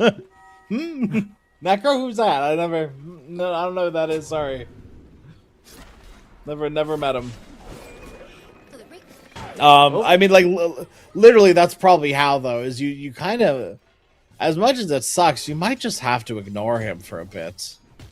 And the only reason I say that is because I think Necro is one of those heroes. And there's a certain amount of heroes like this in Dota where it gets, proportionally worse the more heroes you bring and fail to kill him on. Undying is another one of these heroes. Lash is another one of these heroes where you kind of need the right item to combat the hero. And if you don't have that, don't bring the heroes. Instead, maybe look for something like this. Panda hookshot away. He's fine. He can get licked as well if he... Yep. Purge off the vessel. Off he goes. Biyun has the mates there, trying to go for the Desolator. I feel like that's going to be some nice damage, but you can't fight on Biyun unless you have a BKB up. You gotta desperately need the BKB, because by now you should have already had those two items. All 3 cores from NEMIGA are behind all the 3 cores from AMARU. That is the state of the game we're in. And it's not even close, right? 7,000 of lead. Now, to be fair, AMARU had the stronger early game last time too.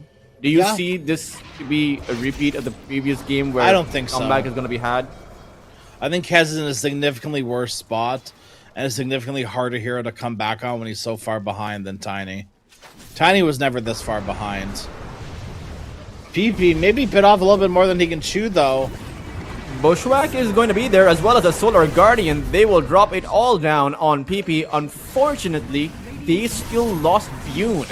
And it seems like AMARU still has the appetite for a fight. A simple Reaper Scythe on Aerial, as also going to be the Clockwork Panda who will attempt to come in. It's now Kovis9 as well as Panda in trouble. Both supports to be traded out. And as this fight ends, turns out it's maybe not as bad for NEMIGA, but still a win for AMARU. Yeah, I think that sort of puts it perfectly. It's not something you're going to look back at for NEMIGA and go, okay, like, this is where we lost the game. But it certainly doesn't feel good, especially with Necro getting another Scythe as well. And now these BKB timings coming out from AMARU. Going to be very strong. Necro plus Largo plus BKB on both those heroes is going to be very hard to deal with them. Kez does a lot of damage now, though. So I actually think if NEMIGA start ramping right now, they can maybe start turning this game around quicker than they would be able to before.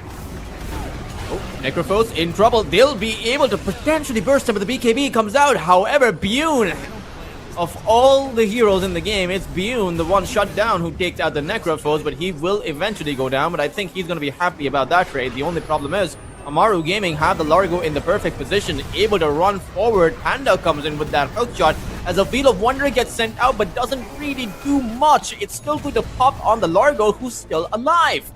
Aerial will have to back away as a Ringmaster buys back, and as soon as he does, AMARU will just disengage. In fact, he may not be done quite just yet, as they're still throwing out their spells. They want NEMIGA to go down first, go back. That's the power move right there, as Young G, he goes in with the Solar Guardian, and the Largo, he is almost dead, will fall to the Astral Step coming out, but Aerial is going down. It's now the Void Spirit who has to run away, but will not be possible. They tried to go in. It's Biyun who will come back, having respawned to try and take out Panda, will be successful in that regard, but now gets hit by the Reaper's Scythe, and it's just going to die back to back. Oh no. Oh no. So I think NEMIGA are going to look back on that fight and say, this is where we lost the game. Radiant's top Oh, tower is that's under so awful. And like you look at this and you go, oh hey, it's not that bad. And then you think about Kez dying back to back in the same fight, and any sort of semblance of like positivity just has to fall apart. That is so soul crushing for NEMIGA. That is like Kez. That fight proves that Kez is strong, and that's your hope. That's your dream. That's your, oh my god, we can do this. And then you realize that Kez folded like a piece of origami paper because he doesn't have BKB. And he's so far from BKB. And the hope drains away from your eyes. It's also just a realization that a carry in a team fight was somehow able to respawn in the same fight. Just goes to show how weak that carry is at that current point, right? His respawn timer should not be anywhere close to him being able to join that fight. But also that power struggle, which, quite frankly, NEMIGA were stubborn, right? They did not want to back away. They wanted to continue fighting. They thought that, hey, AMARU Gaming, they're not ahead. We're still going to fight through them, and we're still going to somehow be able to equalize the advantage they had. And they clearly were just wrong. Both times for again. maybe even all 3 times with the Solar Guardian. It does attempt to save their allies, and they took down K1. The Lark was also very low. This is perfect for NEMIGA, who go all in. Bune is still alive. Rocket Flare is not going to take him out, but Kovacs9 is dead. Now is the Largo, who gets hit by that Starbreaker, will fall. Both cores are now dead for AMARU Gaming. This is a very bad fight. PP is low as well. Bune somehow able to get it done. He does fall in the end, but not before making sure that AMARU Gaming are the one to fall. And just like that, hope back filled in their eyes again until they look again at Kez and realize he didn't get really anything from that fight. But the hope is good, right? The idea that you can still win these team fights is so good in a situation like this. Yes, Kez dies again, but the rest of your team just got so much net worth. Dawn just shot up in net worth. Void Spirit, look, he's doing fine. There's now a considerable amount of space between Kez and Wind. That didn't exist before, which is scary to think about. But this is what's putting NEMIGA back on the map. These skirmishes like this where they can consistently start winning. And this is maybe sort of where you look at AMARU Gaming's draft and their items on their subs, and you go, guys, like, this one's not that in the bag. They have so much utility on NEMIGA from the Ringmaster. The Hoodwink can sort of do whatever they want, where it's now sort of like Largo's role to be that almost like it's like support utility hero. He doesn't really do that either. Ariel? He gets hit by the tornado, or actually doesn't, but it's the Kez who is going to come in for that backstab. Bune will take out Panda. Suddenly this Kez is now starting to dish out that damage. And just to add to your point, Crash, the itemization for the supports is less than ideal. The Wind Ranger has a Maelstrom as well as Dragonlance, and oh no, K1, he walked right into that! Is just gonna get bursted in less than a second. That is just not great. Yeah. Just not great. That is the highest farm hero in the game, Crash. If he dies like that, it's gonna put a massive question mark on AMARU's ability to close out this game, and they might just end up with losing the series. Well, that's sort of the big problem when you even break it down with AMARU's draft is who hit building. AMARU were very far ahead for quite a while, and they weren't able to close out these tier 2 towers. Right? They were able to get one, which they sort of forced down just by being here for like 10 down here for like 10 minutes, right? Which is like good and correct, but I guess you could say the same thing about them taking racks last game, where it's, arguably the good and correct thing, but when you break it down, what have they lost because of it? Hoodwink? And this Necro's inability to survive is worrying me.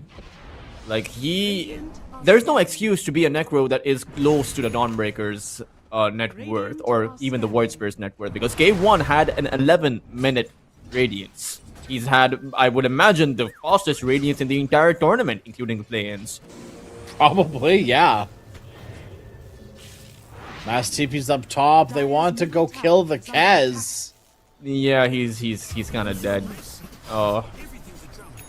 Went too ham. Do they want to kill the Kez, or does the Kez want to die? That's yeah, I the guess question. so. When I look at the Kez position there, trying to desperately to take out that tier 1 tower, and I understand it. Right, NEMIGA don't have many towers outside of the mid lane one. They may have been finding these comebacks, but that's all. But those are what they are, right? Those are our comebacks. AMARU Gaming are the ones who are, quite frankly, playing the map better, even if they're bungling their positions every now and then. I don't even know if it was too much he wanted the tier 1 tower. He started to make a move on Invoker, but like, I would argue that you need the tier 1 tower to be dead to be able to make a move on Invoker. It's always crazy to me when I watch people dive like tier 1 towers. It's like, hey, did you just expect them to not TP? Like, what was the plan here with Panda? Panda, did you just expect them to not cast abilities on you? Why would you do that? You jetpacked onto their high ground, where you knew a hero was because you had vision. Why? I think he wanted to take the Observer ward down fast enough, but just got caught, I suppose. Dire are scanning. I mean, I think about reasonable explanations, and often at times there are, often at times there aren't. Yeah, it's just more of the matter of like, did you need to do that, rather than like, because like, yes, Yeah, did killing you need a to do ward that is at gold. that exact moment, right? Killing a gold is were XP. Were you looking to make a play at the back of that, Right. which quite frankly was not possible? I would make, I mean, maybe some like deep level like psychops argument here that knowing where a ward is and not dewarding it is just as valuable as dewarding the ward. Maybe not monetarily in the game, but knowing where they feel safe that you can take advantage of is a very important thing to be able to know about in a game, because you're not always going to be able to deward those wards that you know that are there. But you know that they have eyes in your triangle, so you probably don't want to go farm there. Okay, well, he might just walk into this. There were 3 Oh, heroes so inside that smoke of the close. seat. Oh, there it Young is. G, he doesn't. Oh, okay, one. He's used that Death Seeker. Young G is gonna go in immediately, but the BKB has already come out, so NEMIGA will disengage. Bune, he really doesn't feel like disengaging this game. He's constantly just inching on forward as his team begs him not to, and he will listen. But what you mentioned is very interesting, and I completely agree. You don't have to engage or with an observer ward, because sometimes a team also has a sense of security, and you can play around with that sense of security in ways that the other side might not expect. Like NEMIGA, once they have that observer ward up, may not expect AMARU Gaming to be able to take a fight there, and then you can go for an immediate deward once a team fight starts. This is something that has, my team has discussed this extensively. Sometimes we don't deward if we have plans to, use that ward against the team. Yeah. Fight starts. AP. He is going to activate his BKB. It's a very awkward fight. Ariel is just dead, and everyone else has to back away. Well, those who are left to back away, Young G struggling to make his way out, uses that Dissimulate, or rather the Pulse, that silences the Clockwork. So no hook shot. It's not even available, in fact. But Anna does have that Blink Dagger. Young G is safe on his own high ground, and AMARU Gaming sure to get back, but now they can go for Roshan. That was such a weird fight from NEMIGA. I don't even want to call it a fight. That feels disingenuous to what fights in Dota should look like. I mean, looking at the minimap when that fight starts, there's like 4 heroes in 4 different places.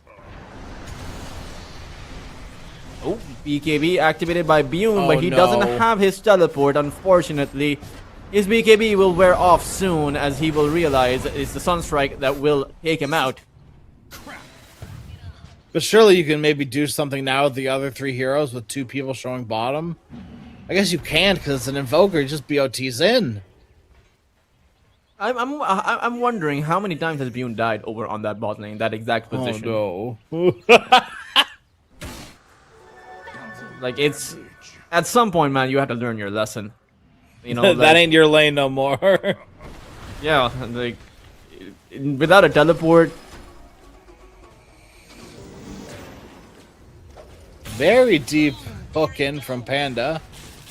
It does get some absolutely beautiful vision of them. Does find the tornado as well, and it will be Cobus9 who will lose his life. And now the tier 2 tower is pretty much dead. The Wind Ranger physical damage build coming in handy for that. No, the Wind Ranger has other plans. His plans, Janik, is to possibly just die. Panda has made a graveyard out of his own cogs, and the Dawnbreaker Hatoke, he's gonna go in to secure a second kill and immediately teleport out. No scythe because of that BKB. They And could so have just NEMIGA- scythed them, no? I don't. Cancel. I That would don't have think canceled. so. That would have canceled the teleport, surely. No, it doesn't. It doesn't pierce through BKB. Oh, anymore. okay. They can't even use it. Oh, they can take out the Invoker though. They can't pierce through his That BKB. one- that one BB pierces, is yeah. dead. Wex, exhort, losing. And again, all of that started Crash, by the way, because this Wind Ranger had the outstanding idea to head towards that mid side. To shackle and focus fire a Dawnbreaker. That's what happens when you get these like core items on Wind. You think you're like hot stuff, you know?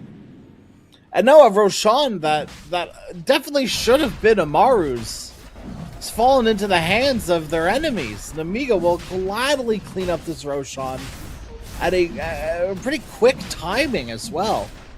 Maybe Clock comes in for a cheeky little steal. He has an opportunity to if he does it like right now. But they're aware. They're setting up to block the hooks. Aegis is gonna be picked up, and I would actually argue that maybe Bune shouldn't be given the Aegis. Like I would be afraid if he stays you at know. a bottom lane. He can hold on to the Aegis for as long as he wants. Yeah, but it would be very tilting for NEMIGA to have found this impressive comeback only to lose the Aegis to a very off position Kaz. Keep him out of the I- bottom I lane. would Just be- keep him out of the bottom lane. It's fine. Yeah, just constantly hog the farm on that bot. You know those like child leashes. You got to keep him on one of those. You know. like a child lock. No, child leash. You know, do you know what I'm talking about? No, So dumb. we just use our words for that Crash over here. Hold on. You know Let me where send you- it's easier. Let me send you an image. Oh, there you go. Sorry. It's just that's such a fun thing to say to someone when they have no idea what you're talking about. Tower is under attack. It's literally like a harness and a leash for a child. It's I don't know, man. I can't excuse That it. sounds It's a lot really tamer. weird. That sounds a lot tamer than what goes on in my mind when I say leash. That sounds like one of those baby carrier bags that you have that moms and parents have. You know that you can call that a leash as well, but that's not really a leash. Sure, You know. sure. Yeah, as long as you keep Kez tethered nice and close. Surely he can't feed again. Look, he's getting towers this time. But that's the power of the top lane versus the bottom lane. He would have been able to get that tower in the bottom lane. He would have died and fed. It is interesting how Amaru Gaming are the ones who are playing aggressive. Inside of the Radiant jungle, they have full control of it. And NEMIGA, despite having the Aegis, they are not feeling safe. But no, they are going to find that bravery and are going to execute on that Wind Ranger who's activated his BKB and has backed away. NEMIGA, they still have their own BKBs and a full 3 minutes on that Aegis. They can go for the wraparound. It's going to be an initiation, a Wheel of Wonder sent out. Panda's also fallen very low, and Ariel, he will make quick work of the clockwork. It's the Largo as well who is dropping a Reaper Scythe wasted, I would say, on Ariel, as K1 now has to decide to fight against a Kez. And he can't have that amount of damage. PP also very low, trying to run for his life, but it might not just happen. The Dawnbreaker is falling down though, and the Aegis has dropped, but Young G, Cobus9, and Yoon should be able to take down K1. Genik somehow able to dish out the right clicks. He's come back with about full HP. As Youngji takes out Panda, Biyun takes out Genik, and now they have done as you said, Crash. They have isolated that Necrophos. Ether Remnant is not going to land, but they should be chasing in after him. Youngji has that Astral Step, and Radiant's middle K1 barracks doesn't is have that under sight. attack. But they're just going to stop. Yeah, they gotta go. They Turns gotta go out- deal with base. Turns out they took what you said a bit too literally. Yeah. Now, well, now's your killing Necro time. You know, like if you're not killing Necro at 40 minutes, you've got some big issues here. But I mean, still, the fight is won because they leave Necro for last. I think the problem that people run into when they're trying to kill Necro is he gets a kill in the fight, and like, yes, I think that the scythe on Ariel is not necessary, but I do agree that K1 needed to secure the kill. K1 needed to get the Seda stack from the hero to continue the fight. And it's, you know, the fights don't get scary for Necro until he starts accumulating more and more like hero-based Seda Dire are stacks. scanning. And that's when sort of the threat appears. He wasn't really able to do that fight. And I think a lot of, even if he does do that, the idea should then just be leave him alone. Create space between him, which they did very well there in NEMIGA, and just sort of let him chill. Like, let him regen. If we're out distancing him, his regen doesn't matter. I don't care if he's full health, if he's not doing it, or minimal damage. To me, like, ooh, I'm getting radiant burn. Ooh. Everyone in NEMIGA has some sort of mobility outside of a blink dagger. They don't care. Dire's bottom tower is under attack. And Goblin has a pretty massive item crash for this particular game. We were talking about the magic resistance that he can provide. Now he has 2 of the escape acts with his Aghanim Scepter. Seems like Amaru Gaming, they do want to take a fight towards that top lane. PP is teleporting towards that creep wave. It is going to be the Hoodwink Ariel who finds the teleport out, so NEMIGA will just back away. But this item from Cobbis9 might just change the dynamic and make it so that the magical damage from the Invoker may not be enough. Now Ariel can dive to his heart's content. Now Biyun can dive to his heart's content as well. Biyun's never been happier. Oh my goodness. This is all that he wants. He wants the leash off. Take the child leash off him and unleash him into the world.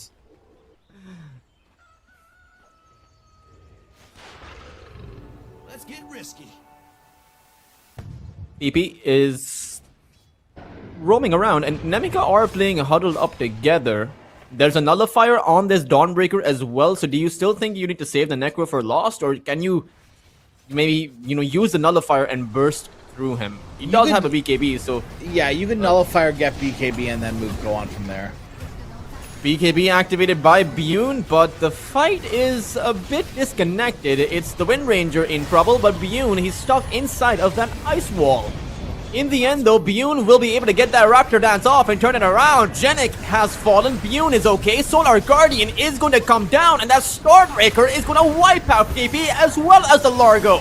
K1 coming in with a Reaper Scythe has been able to find that kill, but this time around, it seems like NEMIGA will want to target that Necrophos, but no, it's still too much for them. The Dawnbreaker will teleport away, Youngji will Astral Step away, but intercepted once more by Panda, and K1, he will make sure that the Void Spirit dies to simulate, though momentarily buying him some time, as well as the Ether Remnant. 3 seconds for another Astral Step. Can he actually get out of this position? He uses the Astral Step again, another Dissimulate, as Panda's the one that gets caught by the Ether Remnant. It's a long-winded chase. Oh but my Panda God. has that Lotus Heal coming in, finds yet another hook shot, but another Astral Step. Youngji, he started running from that bot lane. He's all the way This towards is that top so side. He worth can't- it for He him. can't go through the map crash, and that is going to be the road where his life will end. That's so much downtime, though. I mean, I guess that's not like they're taking many objectives with Necrophos Clockwork anyways. But more, like, this is more time that, you know, these heroes have wasted trying to chase after Void Spirit instead of, you know, maybe doing anything more meaningful on the map. Their respawns have lowered as well. Kez is pretty much back already. Kez was dead for a while. You know, this is time where K1 is not controlling aggressive parts of the map, where the triangle wasn't getting controlled and warded and secured. Ariel, he's there in position. Crash, maybe they go for a Bushwhack Solar Guardian play. They throw out the Bushwhack, but no Solar Guardian. Boomerang is going to take out most of those creeps as the Glyph comes out, and that will mean the push is over. But they engage. Cobus9 is now the one in trouble, and Solar Guardian comes out. Hitoge, slightly too preemptive with that one. The magic resistance would have kept the Ringmaster alive regardless. And now they don't have a Solar Guardian to play with. Even though Bune is back, you still have to wait for your Void Spirit. AMARU Gaming might be able to find the barracks, but Cobus9 is on the side, has that Wheel of Wonder. Is he going to drop it down before they engage? He uses it. Reaper's Sight is going to be absorbed by that BKB as a Raptor Dance comes in into everyone. AMARU Gaming might just get diced down, but they will back away before that is ever a possibility. And it turns out NEMIGA, they will hold on to their melee barracks at the very least. Lockdown is so limited without Void Spirit, and like your team fight disruption, it's so hard to get in on NEMIGA without that Void Spirit. Right, like and no Solar Guardian. The both is impossible to start a fight. So thankfully they can now sort of reset and take a fight on their own terms here. Now they are on the hunt. Void Spirit goes in. He wants to go towards Panda. Of course he does. He's the reason why he died earlier. And so they'll take out the Clockwork. They go for another Astral Step. Can't find Genic. But it's the Largo. It's the Largo and the Hoodwinks running right after him. I believe this Observer Ward spotted out the Largo. So now they have an idea somewhat of where he's going. Ariel thinks he went through the gate. That is going to be wrong, unfortunately. Nice TP out as well. Safe and sound for the Largo.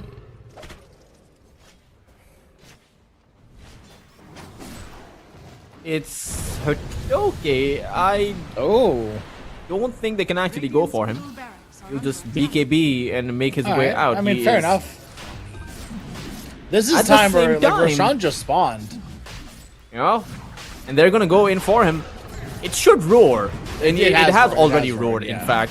And the guess is very low on his HP. The Sunstrike, Bune, he survives, but they know exactly how low he actually is. K1 activates his BKB, but Bune's already made it out with the Aegis. NEMIGA will back away entirely, knowing they beat AMARU to the punch. Daylight robbery, and that only happens because Clockwork is dead. Clockwork is like he is the Roshan hero. He's got tabs on the pit constantly.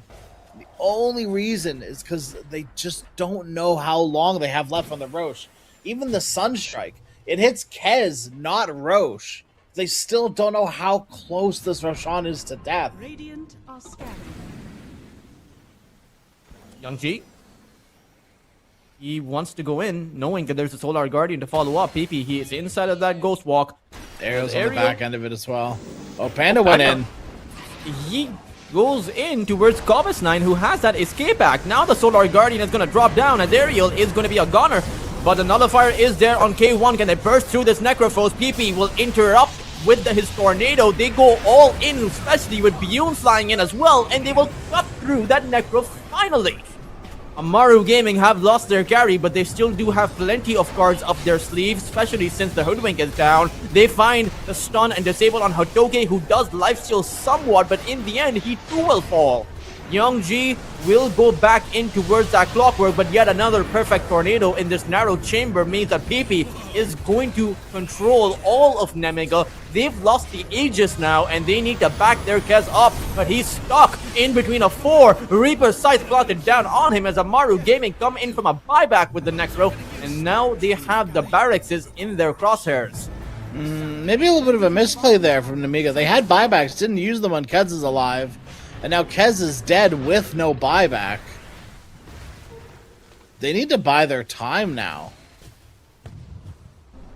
At the same time, Youngji and Hotoke did buy back. Or also, rather, actually, all 4 heroes apart from the Kez bought back. Yeah. That's what I'm saying. Like, I think you should have just ripped everyone's buyback and fought with the Kez.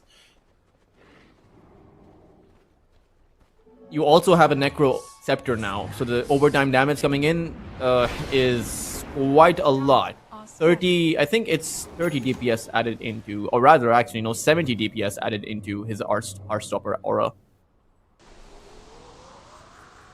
Yeah, it's kind of getting, I guess, a bit too much to be able to just ignore now.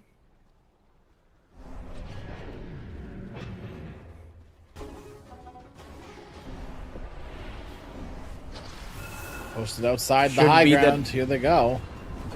Radiant structures are fortified. Meteor Hammer. There's the Largo's Oh, they Meteor get Hammer. I four. wonder. They do get the fortify, and now K1's gonna walk up. A tornado, another one found on the Void Spirit, but there's that escape act coming in. It's gonna take a lot more to initiate than just that one spell on the high ground. But the problem is they have split the map. Like all 3 barracks are taking in damage at the same exact time. So how exactly is NEMIGA supposed to counter this out? Kind of feels like they have to muster up the courage to engage somewhere, because now only 3 melee barracks stand on their base. They're losing one of them guaranteed. As Youngji, he's gonna decide to go in, but decide to go out. All right, the racks are safe. Well, some of them. Radiant Some of them and a half. Actually, one of them and a half. Yeah. Safe. are scattered. Yeah. Dire No reason to leave, though, here on Amaru. Might as well just keep it going strong.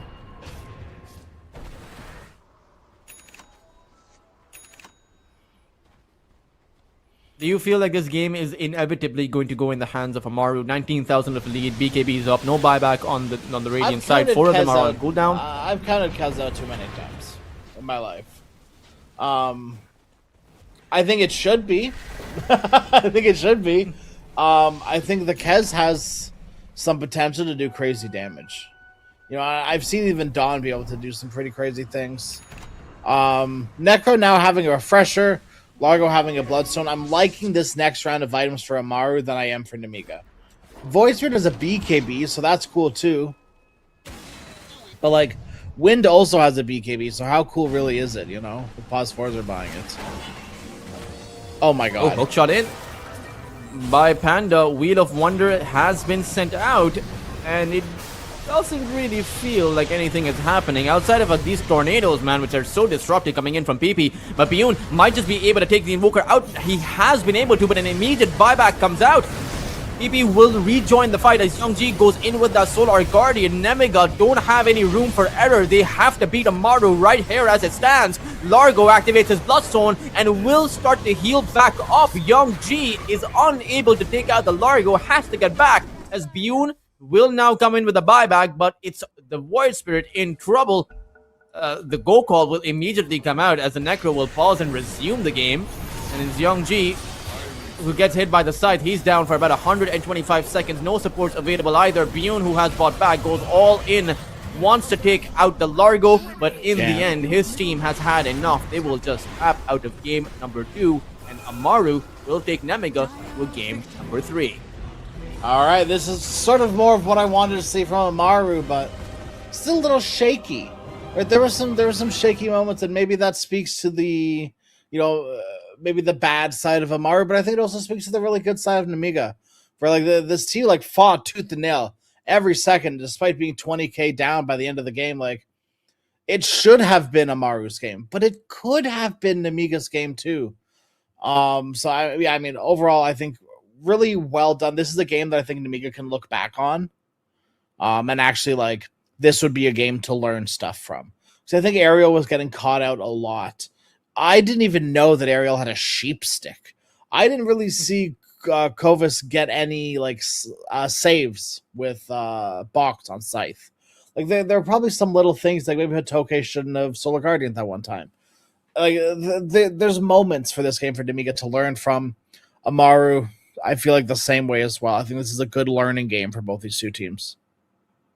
Yeah, I can definitely see both of these two teams doing really well if they improve upon their aspects of what I would call patience and discipline, right? Something that a lot of tier 2 teams struggle with, because quite frankly, as good as high as their potential is, what I think this series has showed me personally is that this kind of performance might be good for the group stage, but over at the EPL Masters, there is the playoffs to contend with, right? Which you will have some of the invited teams. Yeah. They may have gotten this far, NEMIGA, who were playing in the play-ins, and Amaru, who were invited, but it's going to take that discipline and patience learning to be able to go on forward. But it's also, whoever gets to call this series, or whoever gets to call themselves the series winner. And for that, we will be heading for a short break, but we will be right back for Amaru versus Nemiga, game number 3. Right after it, this is Crash and Deltrus, or rather, this is Deltrus, and alongside me is Crash, and we will be right back.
Welcome back, guys. Amaru Gaming versus NEMIGA 1-1, as NEMIGA picked up a loss by Kez, which quite frankly did not work out for most of that game crash. It was, both the devastation and the hope of NEMIGA last game. It was a rough first 40 minutes, like first 30 minutes of the game. It felt like NEMIGA were very limited on what they could do because they just sort of lost all their lanes horribly. Like they lost bottom horribly bad. And they were just limited on what moves they could make because they had a Dawn in the off lane. Dawn is only good at empowering your current like go sort of thing. And without a Void Spirit being willing to do that until just a little bit too late for it to make too big of a difference. Yeah, I mean, it just sort of felt like it was all Amaru until, there were times where it weren't as well, right? Just glimmers of hope where that Kez is able to actually blow someone up or they're able to full to 0 Necro. But there's so specific circumstances, so little scenarios where like you can actually like do something about. Now it looks like NEMIGA sort of have a better draft to sort of do things with consistently. But there's a Snapfire on Amaru, so does that all just get thrown out the window? Exactly. There's a Snapfire. There's also the Clockwork to hold people in the cogs with. There's a Doom and there's a Lifestealer. I think it's a very potent draft. It's also a very counter draft, right? Doom on the Storm, Doom on the Largo. Either way, it is really gonna work. Lifestealer is like NEMIGA are like 100% magical damage right now, and the Lifestealer, you just pop that rage, you just go in. It really feels like NEMIGA don't have any option to fight back with. They've banned out the Terrorblade as well as the Medusa on Amaru's side, so NEMIGA are going to have limited options for the 4 Protect 1 because NEMIGA have banned out that Drow and that Lone Druid. So it kind of feels like a free Lifestealer game. Yeah, pretty much. They can't fit into their draft. The hero I was seeing a lot of people do to deal with the Snapfire was Zeus. You drop Nimbus on the Snapfire, it's hard to throw kisses. It's always a cancel. You've got the vision with the ultimate as well. And I saw a lot of people do in the mid lane, and like it laned okay because you just don't really interact. But there's no hero that does it. Like Storm has to put himself in danger to cancel kisses. There's no carry at the top of my mind. TA, I guess, with Shard that can like long range cancel and deal with kisses. Or that also buys BKB, doesn't die to Doom, and can fight Lifestealer. You're thinking like Agi hero with a stun. Okay, you're very limited now. Like, are you going back for Kez? Maybe a Clinks. Maybe Clinks. With that invisibility, you walk towards that backline, you take out that Snapfire. Yeah. But I don't know. It kind of feels like the weight on Beyond's shoulders is going to be massive. I just hope he doesn't get crushed by it. As Amaru Gaming, they pick up the Grimstroke, so it's all just counters out by Amaru Gaming. Like this is a very scary draft, and I don't know what carry you are going to pick up with this. Luna could be an option, right? Luna could be an option. Yeah, you if you make that Scepter, you put it on the Storm. Storm zaps towards that backline. Snapfire instantly dead. Yep. Right. Also, his Mortimer cancelled out, but NEMIGA will actually go for the Spectre. That is a hero that can follow the Snapfire, but is it going to be a hero that can take out that? Can buy Orchid. Right. It's a hero to jump with the Storm. It's a hero that doesn't care about getting Dark Portraited. That's the only scary part about the Luna. Was that if this Grimstroke buys Ags, you're just like you're feeding your entire team's gonna die. The Spectre is okay. The Spectre illusion is okay. It's not like as good as a Luna illusion, right? Which is, tough bar to raise up to. But the Grimstroke did stop a lot of the Agi carries that you would maybe have wanted to play here. I think Spectre might have been only if not even also just the best option given the circumstances. It's okay against Lifestealer, lots of armor, can actually fight and win in a 1v1 against any hero. on Amaru right now. I mean, maybe not Snap. That hero's ridiculous, but you have Orchid, you Yeah. deal with it. It's fine, right? I don't know. I The like only- it.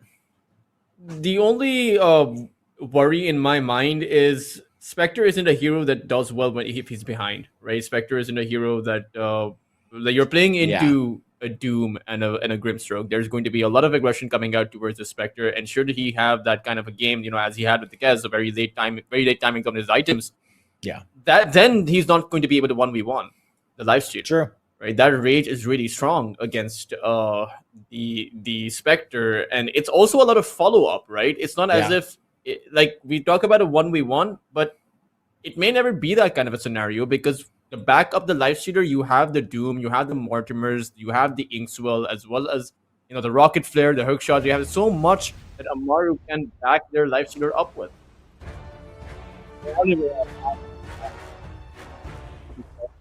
Hero's a hero? Is that harsh of me to say? I don't know. I have fallen out of faith with the hero, despite being a big Prepare fan for of battle. Jakiro. And I actually think Jakiro and I think Malady specifically really helped pave the way for support items in this patch since the post Jakiro patch is what else like patches. Of, Now that he doesn't have the free liquid fire, Yes. now that it actually costs something to use it, but it doesn't feel the same. one thing that Jakiro started doing was they were stacking fairy fires. Right? I think Atomi was doing it, Malady was doing it. They were just getting like three or four fairy fires. And it looks goofy. And we see like Janter here with 2 right now. And if you look at a lot of support starting items now, we're rocking 1 or 2 fairy fires instead of maybe that extra branch, or maybe an extra set of tangos. You're doing an extra fairy fire. A lot of value for everything that applies in lane. It's instant health, which doesn't exist in lane other than outside of a fairy fire, and it's damage as well. Rocking 2 of those things, that's a lot of extra damage. It is a bit of a back and forth, although I don't think Bune can actually hold his ground there. Stroke of Fate sent out, but Janter looks to even up the odds there. They add a number, and with the liquid fire coming in, this is going to be first blood drawn for Bune. So an early game head start. In fact, it's not just done because Janik is also going to go down. Bune might just end up with a double kill. That's not good. That is Spectre starting with almost complete Urn of Shadows. Before the lanes have even met, the Spectre's about to call out Urn of Shadows. That is not ideal. It's not a crazy oh my god, just got Urn, the lane's over. But it's really nice early on stats for the hero. And heaven forbid that she ever get a kill. That's when things start getting dangerous. And hell, even when she dies, shout out that Urn change from years ago. That you get a charge when you die now. God bless it. They also got 2 bounty runes, despite of being in a 3v2. Right, Amaru Gaming weren't able to secure the additional bounties, despite of having more heroes around the map. So NEMIGA, quite frankly, is kind of an ideal start for their side. That Urn is going to help you out. The Doom's not going to have a strong enough power spike. Bune should have the earlier level 2. He already has it, in fact, and Janik is not even close to his level 2. In fact, Janik might just be dead here, slowed down to a halt, and one more last right click will do the trick. Won't be able to make it. He will be able to make it out, in fact. No harm down. Still so much damage for, not the most amount of commitment. Bune is out of mana, I guess, right? But he does have the 4 stick charges to work with. This mid lane, though, Crash, is going to be very difficult for the Storm. He's doing fine now. In fact, he's doing more than fine, actually. He has 13 lost hits, but ideally, the Snapfire should just overpower the Storm.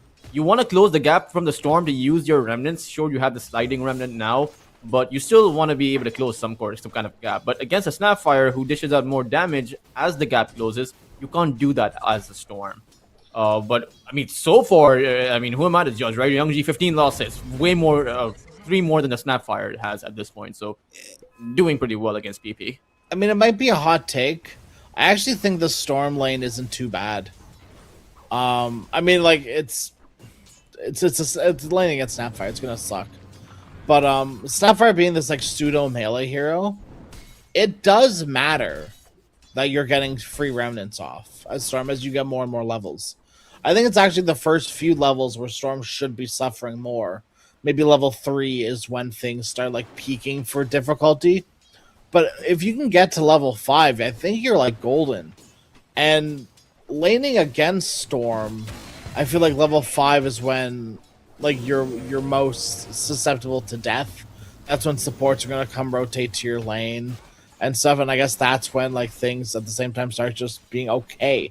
He's had to walk back to base, but he didn't lose too much from the mid lane. Like he's still doing fine on his last hits, which is crazy considering he's had to walk back to base. You know, and he walked back with full HP. I think he went back for the mana. Yeah. And since the creep wave was pushing into the UPP's part of the map underneath his tower, he could. But Janek over on that bot side, this time he may not be able to walk away. Inkswell is there, but Janter will be able to secure the kill before the Inkswell pops. And now the Doom wants to trade, but 1v2 is never going to happen. Bjorn is not going to walk in that tower, but at the end of the day, they bring that Doom down from 100 to about 30 or 40% of his HP. Yeah, the Spectre hero hurts.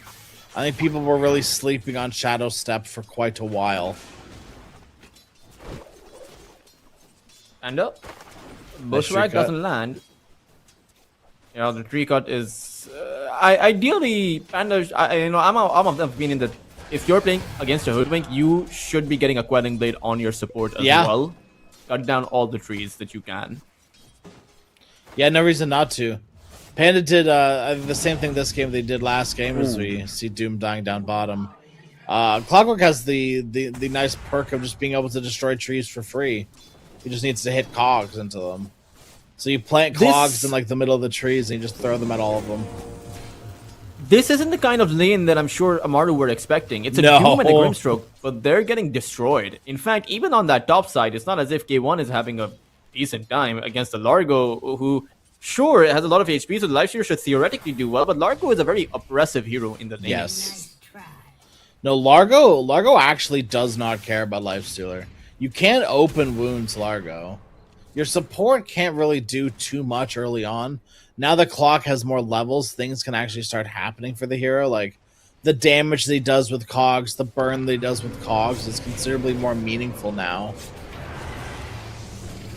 Oh, Janter is going to take in some damage. Might just be a trade over here, as Janek is guaranteed to fall. The Doom does find the kill on Janter.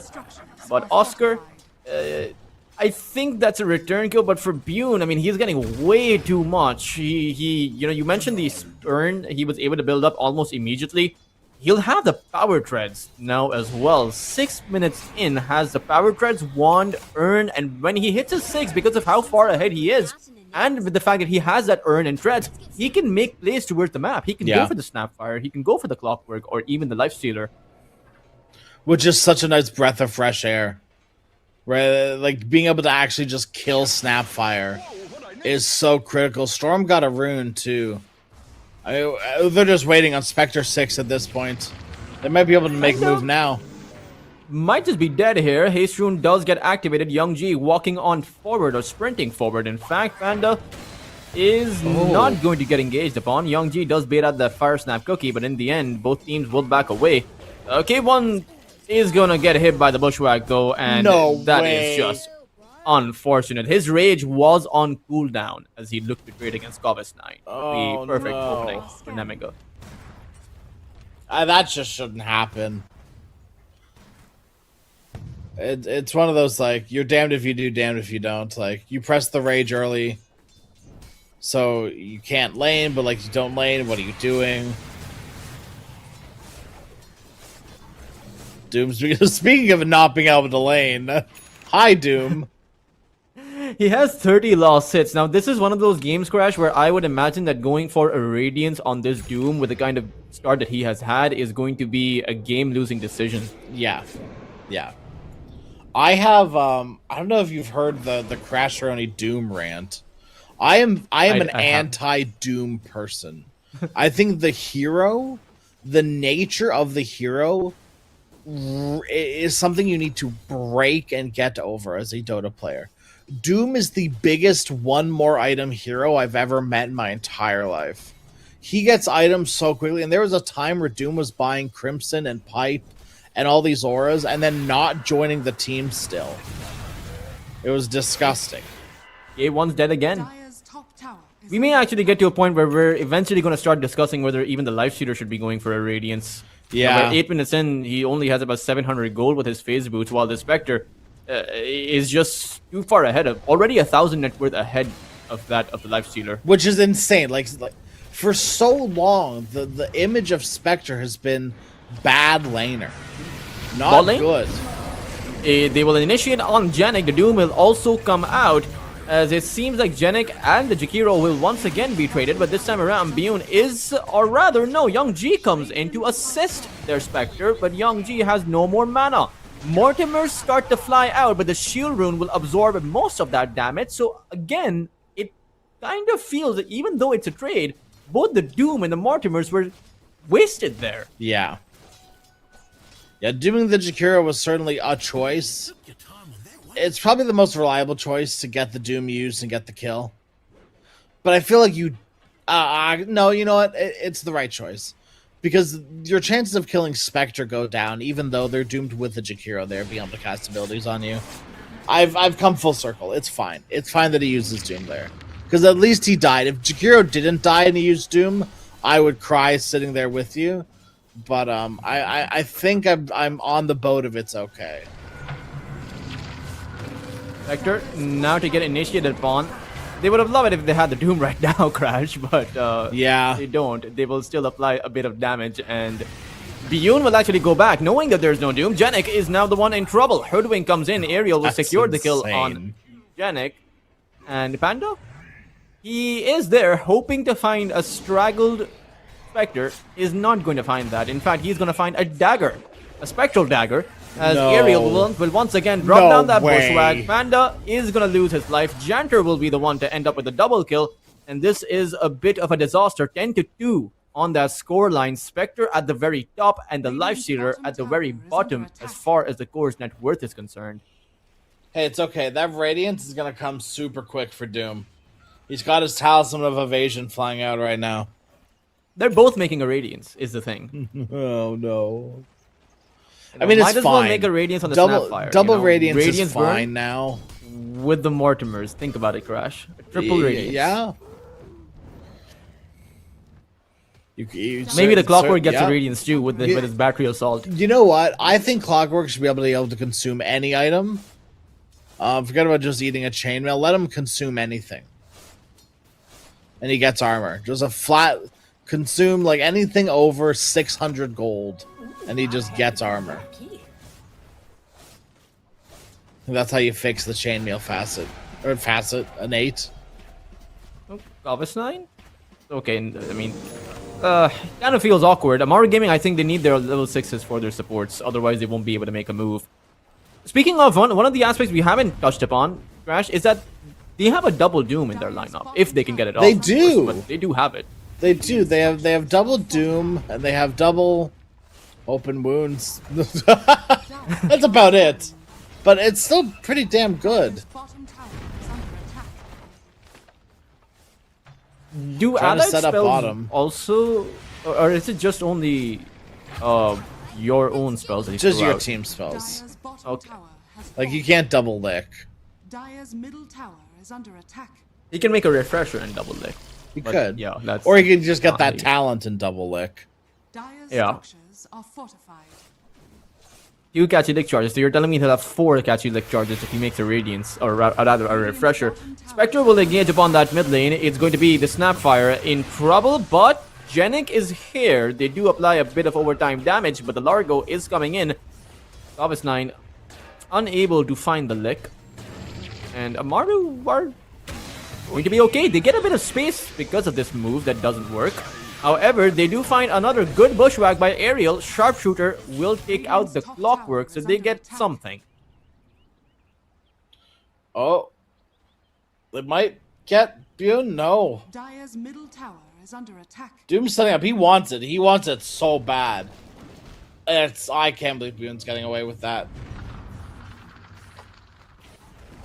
There is the Doom also. I mean, it's up, but they aren't actually making too many moves with that, right? They're just responding to the moves that NEMIGA are making. But even then, they're gonna lose their tier 1 tower. And if your idea is to passively farm on your Lifestealer, on your Doom, on your Snapfire, while you have your ultimates up, I'm not sure what kind of strategy this is for Amaru. That's the Doom And trap. what kind of power spike are you playing for? Middle tower is under attack. The Doom trap is I need my Radiance. I can't go use Doom. Oh, guys, I need my Midas now. I can't go use Doom. Guys, I'm so close to Shard, which is going to up my net worth. I can't use Doom yet. Okay, it's been 30 minutes, Doom. Where are you?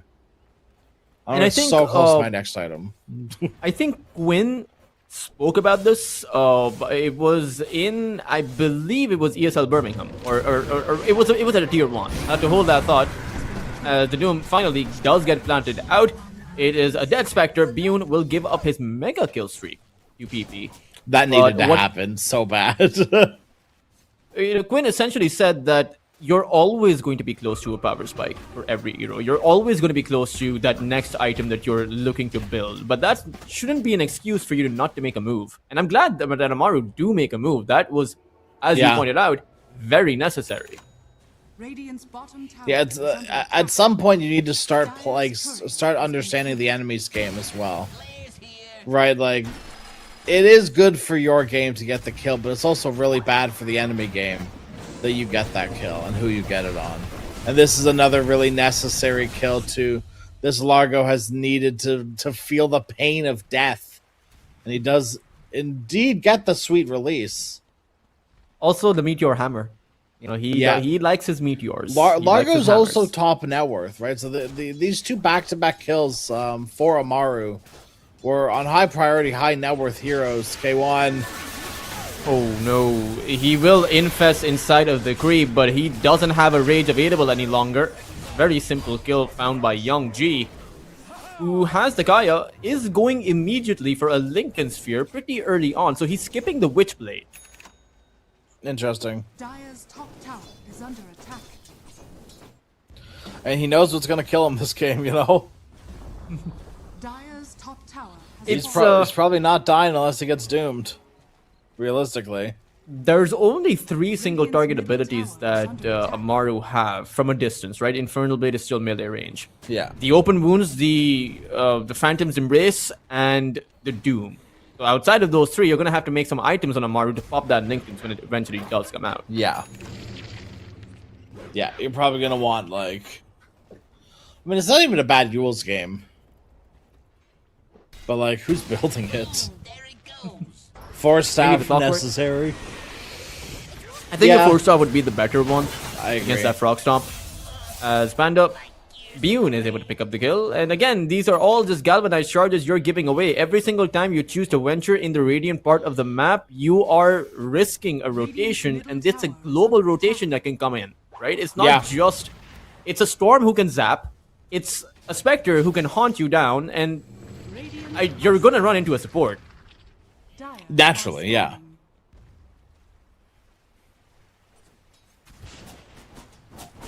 All 3 tier 1 towers also having been taken out. It kind of feels like NEMIGA have gotten everything they wanted out of this laning phase. Even with I the mean, kill, pretty even with much. the deaths they've had, those have been acceptable. Or realistically, you're never going to have a flawless game where you don't die, right? Right. 1 or 2 deaths is completely acceptable in my mind. But yeah, I ironically, agree. Crash, these Radiances come at the exact same time. Dire's Yeah. middle tower is under attack. Norm? He might just fall over here. Inkswell is going to pop before he can take out that Phantom. And now the Mortimers fly out towards Janter. Hookshot in as well by Panda, and they will be able to Beautiful. secure at the very least 2 kills, maybe even more, as PP jumps on towards that Hoodwink, and with Jesus. 1 Scatter Blast, the Hoodwink is dead. A1 is looking for the Largo, but won't be able to find it. And NEMIGA found, well, 1 support in return, but that doesn't change much. Yippee! Structures are fortified. Yikes! I mean, that is, I mean, best case scenario for Amaru. Only losing Clockwork there is totally fine. Killing Storm, mwah, that's what you want to see, right? That is beautiful. The less galvanized stacks, the less time that he gets, like before this Lincoln Sphere, it feels better for you. And we've seen now, the strengths of Jakiro for the first 15 minutes. We're going to start seeing the weaknesses of Jakiro around this time now. The hero doesn't really do anything at this point. He is going to Ice Path, and that's really about it. He can't get in range to use any of his abilities too reliably without facing the potential death that Doom is facing Doom, currently. he drops down to Doom before he died. And he's gonna lose most of his stacks, at least the big creeps of that ancient camp.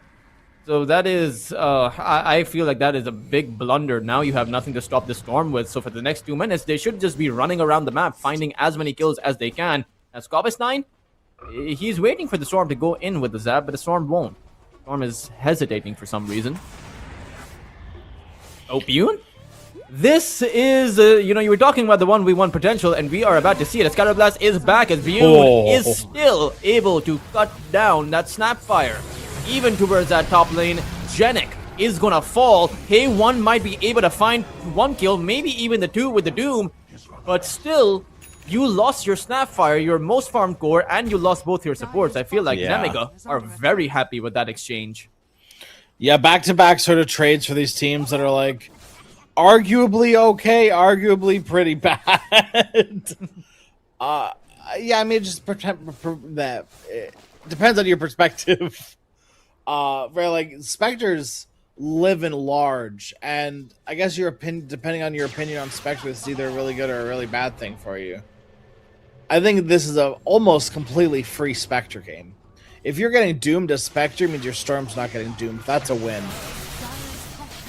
Phantom's Brace comes out, but it's kind of whiffed. Genic is now the one in trouble, and even as the Mortimers fly out, it doesn't really feel like NEMIGA are feeling the heat. They are going to walk on forward. Oscar is dead. K1 comes in once more, hoping to try and take out a support so that Amaru can at least get a few scraps, a few breadcrumbs in exchange for their fallen Doom. PP gets Storm as well, so Storm dies on top of it all. Dire's bottom tower is under attack. PP was able to just blink in on the actually pretty energy. Yeah, it's actually really good. So the more like Snap needs his net worth, Storm needs to die. A necessary exchange to keep Amaru afloat at the moment. Level 15 Spectre almost as soon as he's done with this camp. We'll have a Manta style soon. Meanwhile, the Lifestealer, he's also going for a Manta. I feel like essentially an arms race. Yeah. In a game of Dota, right? Yeah. It's going for the same exact items. Good items. Radiant's bottom tower is under attack. K1, now the Doom does have his Radiance, and he's going for a BKB. Objectively, Radiance does help you farm. So maybe at some point, since the lead is very fragile right now, these fights are going in favor of NEMIGA because of their power spikes, because of the fact that they were ahead. But the farm potential of Amaru may just be slightly more because of that double Radiance.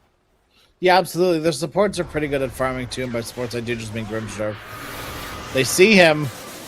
Spectre comes in with the Haunt. Bune is going to be the first casualty, but may just end up being the only casualty. God, I love Essence Distiller. The only reason they saw Genic there was because of the Essence Distiller.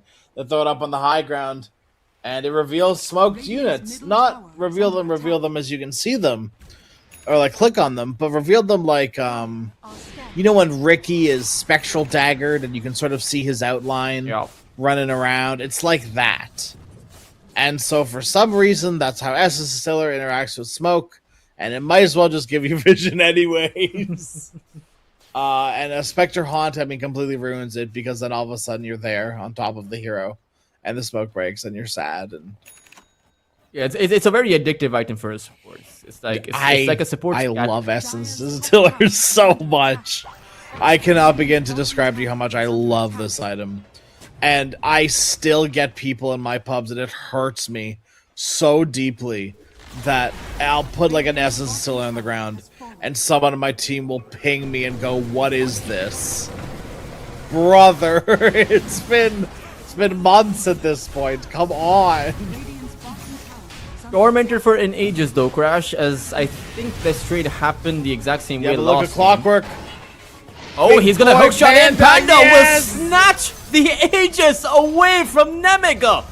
Amaru Gaming do manage to pull off that miraculous play as Panda, even as he falls, has probably made the sacrifice of the series.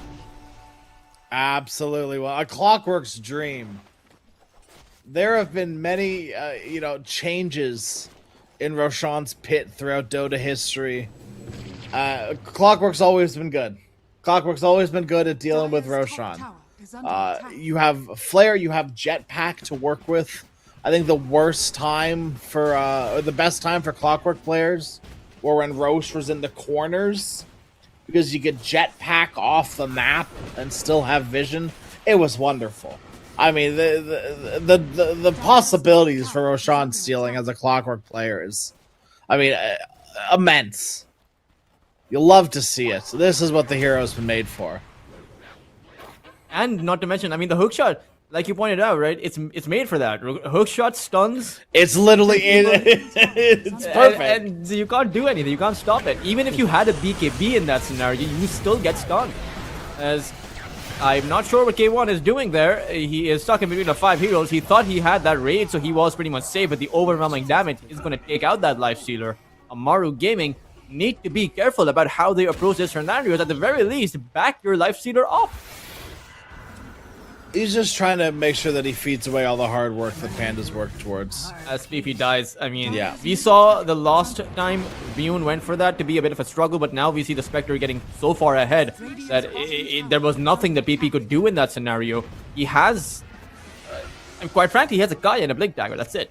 And the fact of the matter is, if you're the Spectre, right, if you're watching the lanes here, you see the Scatter Blast, you see the Cookie, you see the Snapfire having used everything, and you know he's defenseless. This is a crazy go from Panda. Your damage dealers are dead. Yeah, and as crazy as it was, the Doom continues to charge on forward. You clearly see the BKB, Oscar, and I don't think you're going to be able to cut through it. The Largo will just teleport away, and Amaru Gaming,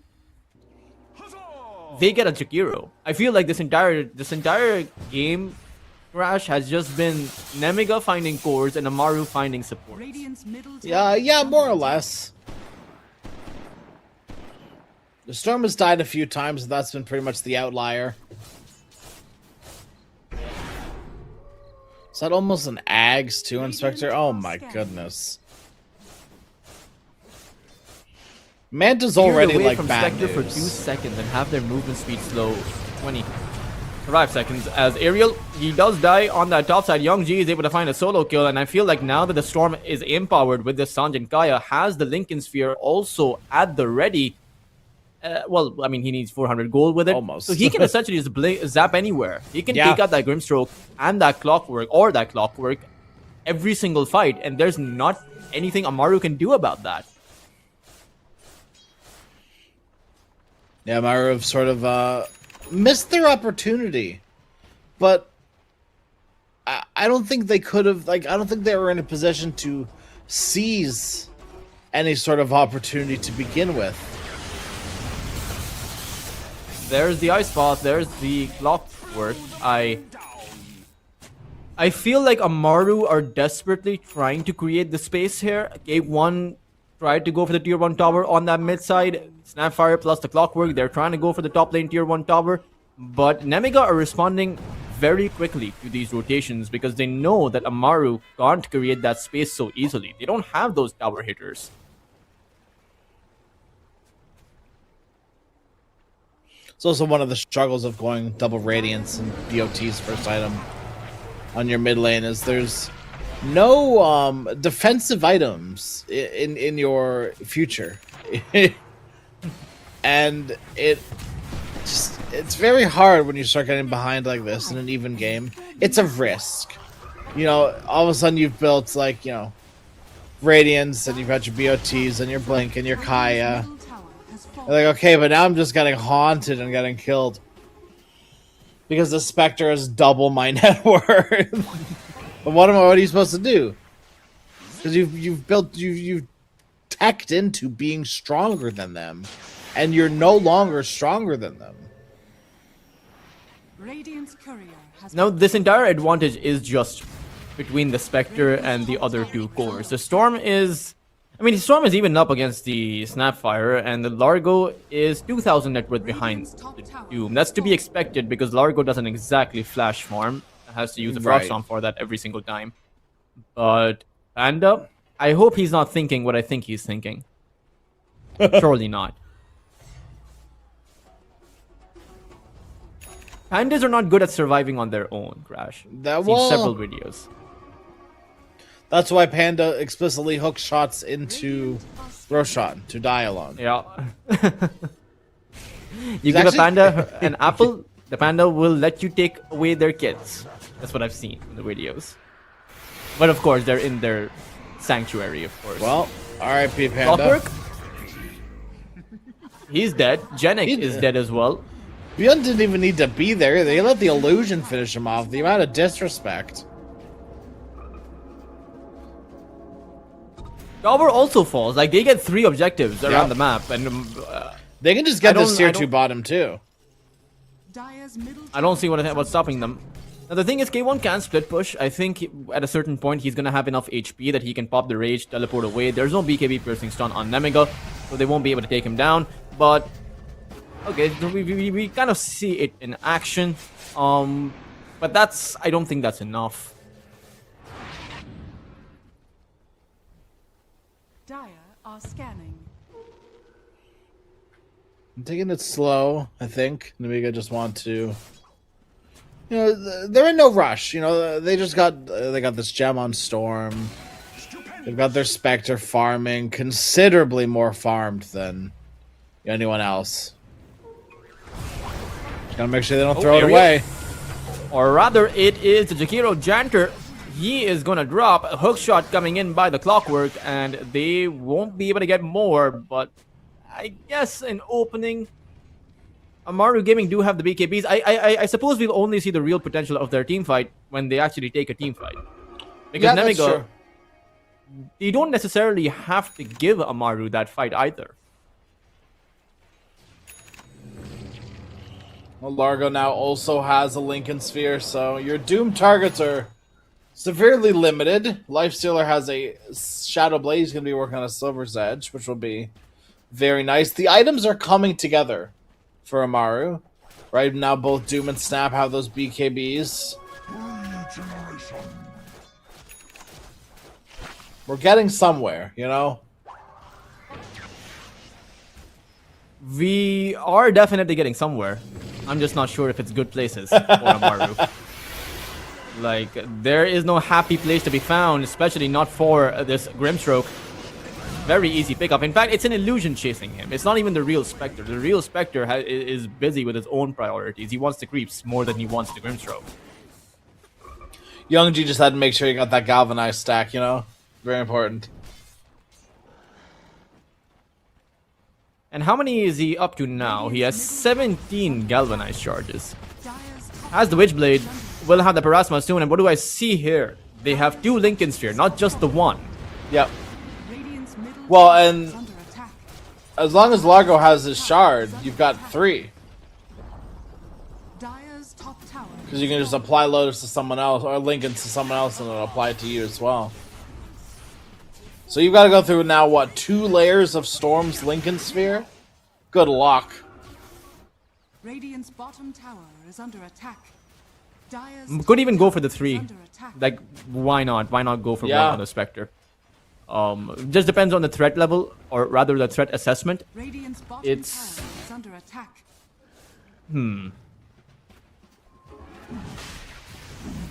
Roshan is again, going to be besieged. I think Amaru can try and fight this. They have the Mortimers, have the Doom, They have might the double have BKB.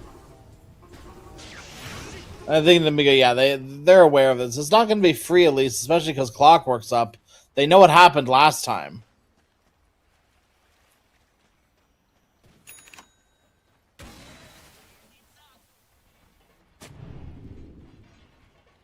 full 5-pan smoke coming out, so we will get a team fight. It's going to be the Doom, the first point of contact. He does have a BKB, is able to activate it, but he has lost most of his HP and will actually drop before the Doom can come out. However, the stuns are pretty good on both the Storm as well as Bune. Storm will zap away, Bune will just dagger towards the other side, and K1's dead. Scatterblast will take out the Spectre, but at what cost? As a Storm comes zapping in once more, Young G will ensure that Amaru Gaming lose the fight. And sure, they got the carry down, but they lost so much for that. These Lincoln Spheres have created so much choice paralysis for this Doom. There was an opportunity. Largo didn't have his Lincolns up. Could have doomed the Largo. But the Storm and the Spectre are chained together. And it's just like you're foaming at the mouth at the opportunity to doom those two heroes. Are you kidding me? That's the best case scenario. And instead, in the time it takes you to walk there, you die. And now the whole fight, from a potential like this is the game-winning play, to now just being the game, one of the potential game-losing plays, or at least one of the things that's contributed to it, is just the inability to press Doom. And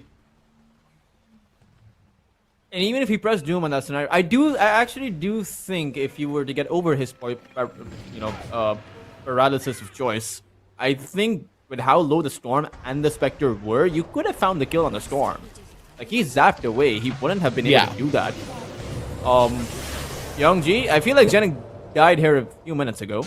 Now, Young G, or rather, Oscar is here with the Doom, but decides to go back, sensing that multiple heroes were nearby. Yeah, it's not worth it.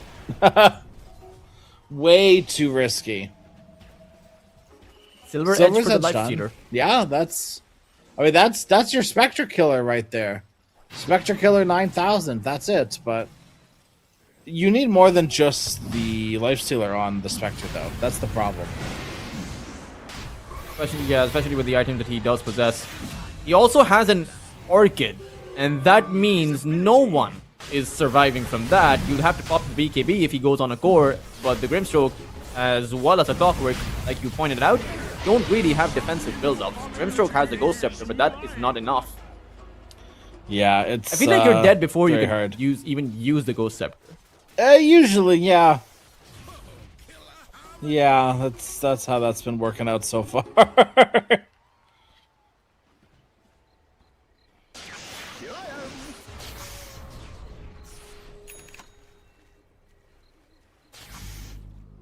$10,000 of lead now. It doesn't feel like it's just a 10,000 lead, does it, Crash? It kind of like this game. It really doesn't, because it feels like the Spectre's a lot further ahead than the Thomas 9 looks 200 bored. net You know, worth. I'm looking at his face cam. He looks unimpressed with the level of competition. Even though we all know Amaru Gaming, they can fight back pretty hard. It's just look how quickly Oscar just simply melts. Panda will go in with the hook shot. Mortimers are flying out, but it's not really done anything. Amaru Gaming will just have to get back, and they're lucky that there's no Storm here. Yeah, he's chilling down bottom with Life Stealer. I don't think either of them know that each other are down there. Just hanging out, best friends. Is there any item that you think this Life Stealer can make that can turn the tides of this game? Divine Rapier. You kind of just have to all or nothing. I don't think it changes necessarily too much. The Abyssal will be nice. Okay. Panda is again dead. They have 12 deaths on Genic and 13 deaths on Panda. I don't think a Divine Rapier would help him here. I really don't either. He needs this BKB, which, yes, he does need it. I don't think it changes the state of anything. I don't think Rapier does either. Yeah, I guess so. Must have been. It has to. There's no way he doesn't press it. And now 60 seconds, no life stealer. He doesn't have a buyback either, so you're just gonna head towards that high ground. You have that Aegis in your pocket and can just take out the barracks. And it's an Aegis on the Storm Spirit, not the Spectre. So Bune is just hanging back. Dire's middle barracks has fallen. Very cool play. Right, just sitting Young G up front. Dire's middle barracks are under attack. Jakiro now has an Aghanim Scepter too, so Janitor is looking to lay waste to the battlefield. I just drop a macro. Come at me. Oh, Doom, he goes in, but once more is unable to use his ultimate. Oscar is dead. And with that, that is the opening to potentially go for another set of barracks, because Yep. why not? 2 cores are right down right now. Soulbind will come out as PP jumps in, has that BKB, so at the very least can use his cookies to try and dish out some damage. But Genek has fallen, PP's BKB has worn off, and Amaru Gaming, they will lose their entire lineup. Slowly but Life surely Stealer. they all fall. Oh, okay, not quite all of them. Not quite all of them, yeah. That infest keeping Panda Yeah. alive, I feel like, And you know I what? don't know. Spectre did die. The Spectre tail did end of die it all, they again, did yeah. just quite get Bune, right? Just at the tail end there, so that's something. and he doesn't have a buyback. But the problem is, Amaru Gaming don't know that, right? For Yeah. all they know, this Spectre can buy back, Yeah, rejoin and just fight end the immediately. game. You know, it happened. I believe it was the first game, right, where the Ember Spirit bought back. hmm Of course, but that was Young G, not Bune. But point still stands. It's the same exact play, and Yep. it happening in the exact same series is possibly going to lend, increase Amaru Gaming's paranoia of that exact Yeah. same thing happening. Well, it's direct memory, right? Like if it happened 3 weeks ago to another team, you're like, maybe you remember it, right? But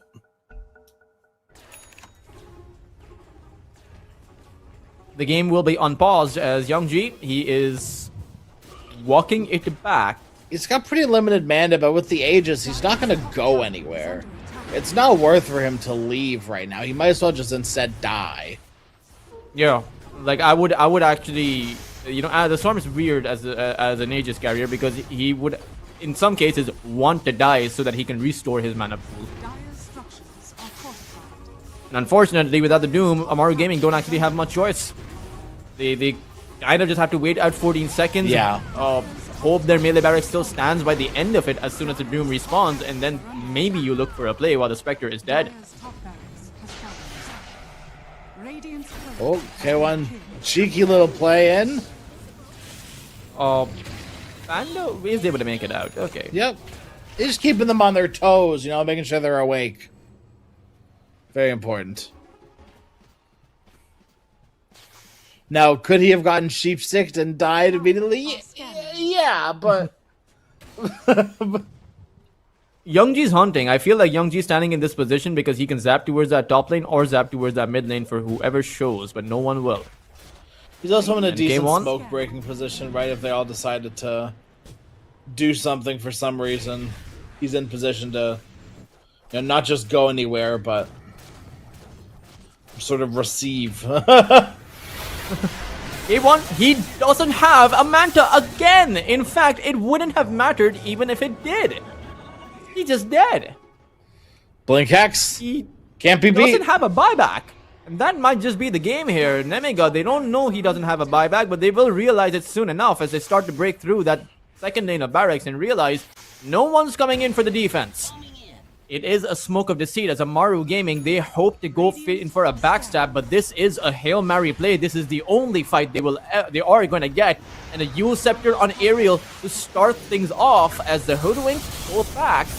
It's going to be a backline initiation though, but not the one coming in from Amaru. It is Young G in control of this scenario. The Doom Oscar to just fall back to his base, but even as he does, surely he realizes that this is not changing. middle tower is under attack.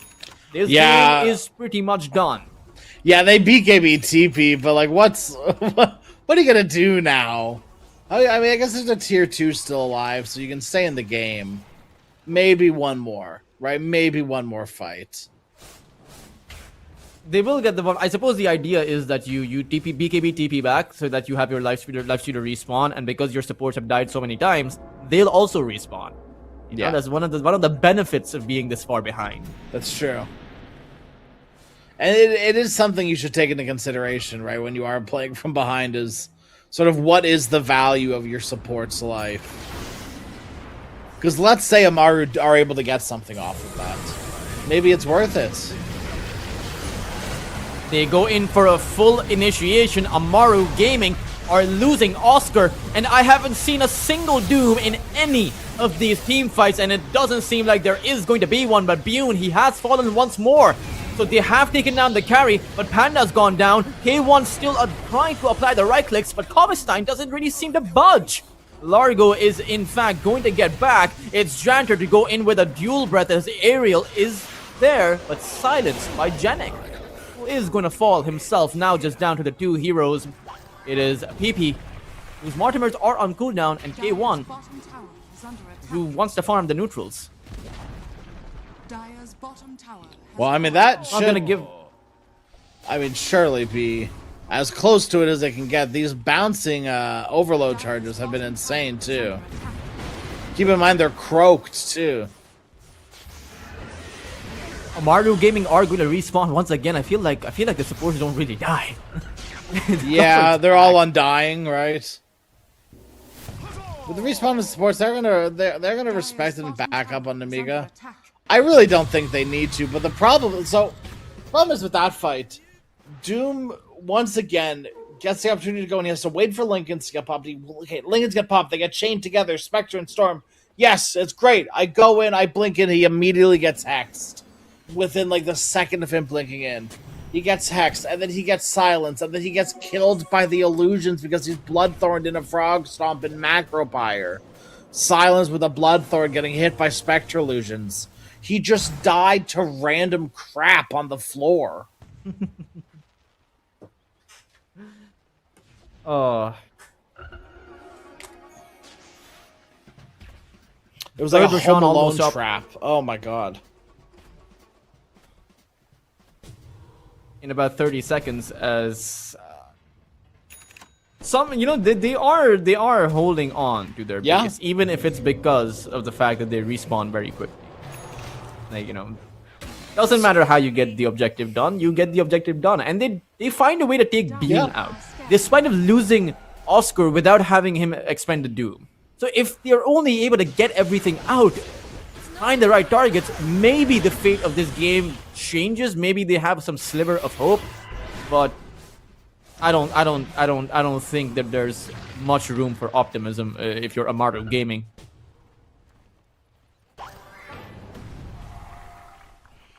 We just haven't been able to see, I feel like, PP be able to lay in a significant amount of damage either. Like, it's definitely been there, but nothing's like, they haven't been getting these core kills again. Which is, I think, been the consistently biggest thing with Amaru, right? You know, it's also ironic how the Clockwork's the only one dead, but he's the only one who can come out with that miracle Aegis Steel. Right.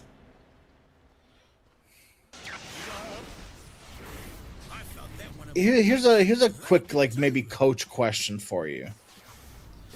How valuable do you think is it to look at maybe, like, you know, your team's getting consistently long games?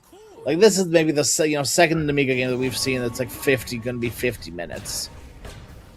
Is that worth looking at, or are you just comfortable taking long games? Like, do you just cope out of it and say, like, it's fine, like 50-minute games are fine if we're winning? I don't think 50-minute games are fine, but I do think that it's important to have these kinds of games so that you know how to actually play in these kinds of scenarios. Sure. You know, the level of discipline that is required. And it's always, you know, universally always better to go high ground and have that a decision be on your terms than it be a hasty decision where the outcome of this game can change. For example, for Amaru Gaming, if they win that fight on that high ground, they might just be back. Right? They're not going to be in a winning position, but they're definitely going to be in a position where they can see the light at the end of the tunnel. Right now, it's just, you know, it's all lights off. They're in a dark room. They're scared. There's thunder sounds coming out. They're afraid of thunder. They don't even have the thunder song. It's okay. Grimstroke has buyback. It's fine. Gimme! Radiant are scanning. I mean, a big item though is the refresher on Snapfire, but at the same time we have a backpacked refresher on Spectre, so that's kind of even scarier. I don't think there's an axe for the storm yet. Eventually he will have that, and Yep. right now he has a nullifier. Scanning. Spectre also has a nullifier. They're playing with these double items. As Panda shouldn't be getting caught. Kovis 9 is charging in, and Amaru Gaming are brave. I will give them that. They're at least trying to huddle up on their high ground. They are gonna get caught though. Genek is immediately gonna die, but he has a buyback like you pointed out. Storm in the midst of them all with an AoE Doom this time coming out by Oscar. That is a guaranteed way to keep heroes locked down, but Oscar is gonna get hit by that sharpshooter and will fall again. Just mass disengagements coming in by Amaru Gaming as they dispersed from this position. Rage applied by that life stealer, hoping to get back, but Genek is going to be helped back from his high ground, and is just going to fall. That is a dieback on that Grimstroke, and there is no buyback available on your Doom. Dire structures are fortified. Okay, there it Gets is. cookied in. He's applying the hits. Life Shooter Bune might just go down. Fire Snap Cookie does the trick, but what they have failed to take into account is that he has that Aegis now, and it's going to be the Storm who will wipe away Amaru Gaming. GG will be called by PP as Amaru dropped the series, and it is NEMIGA who did take their sweet time with this, but in the end, they found the series win. A win's a win. Don't get me wrong, right? So I definitely think NEMIGA are happy with that one. It was a good series for them too. Like that series felt good, like from a perspective of watching it at least, where like NEMIGA felt like they were pretty much completely uncontested for most of the series, let alone just this game.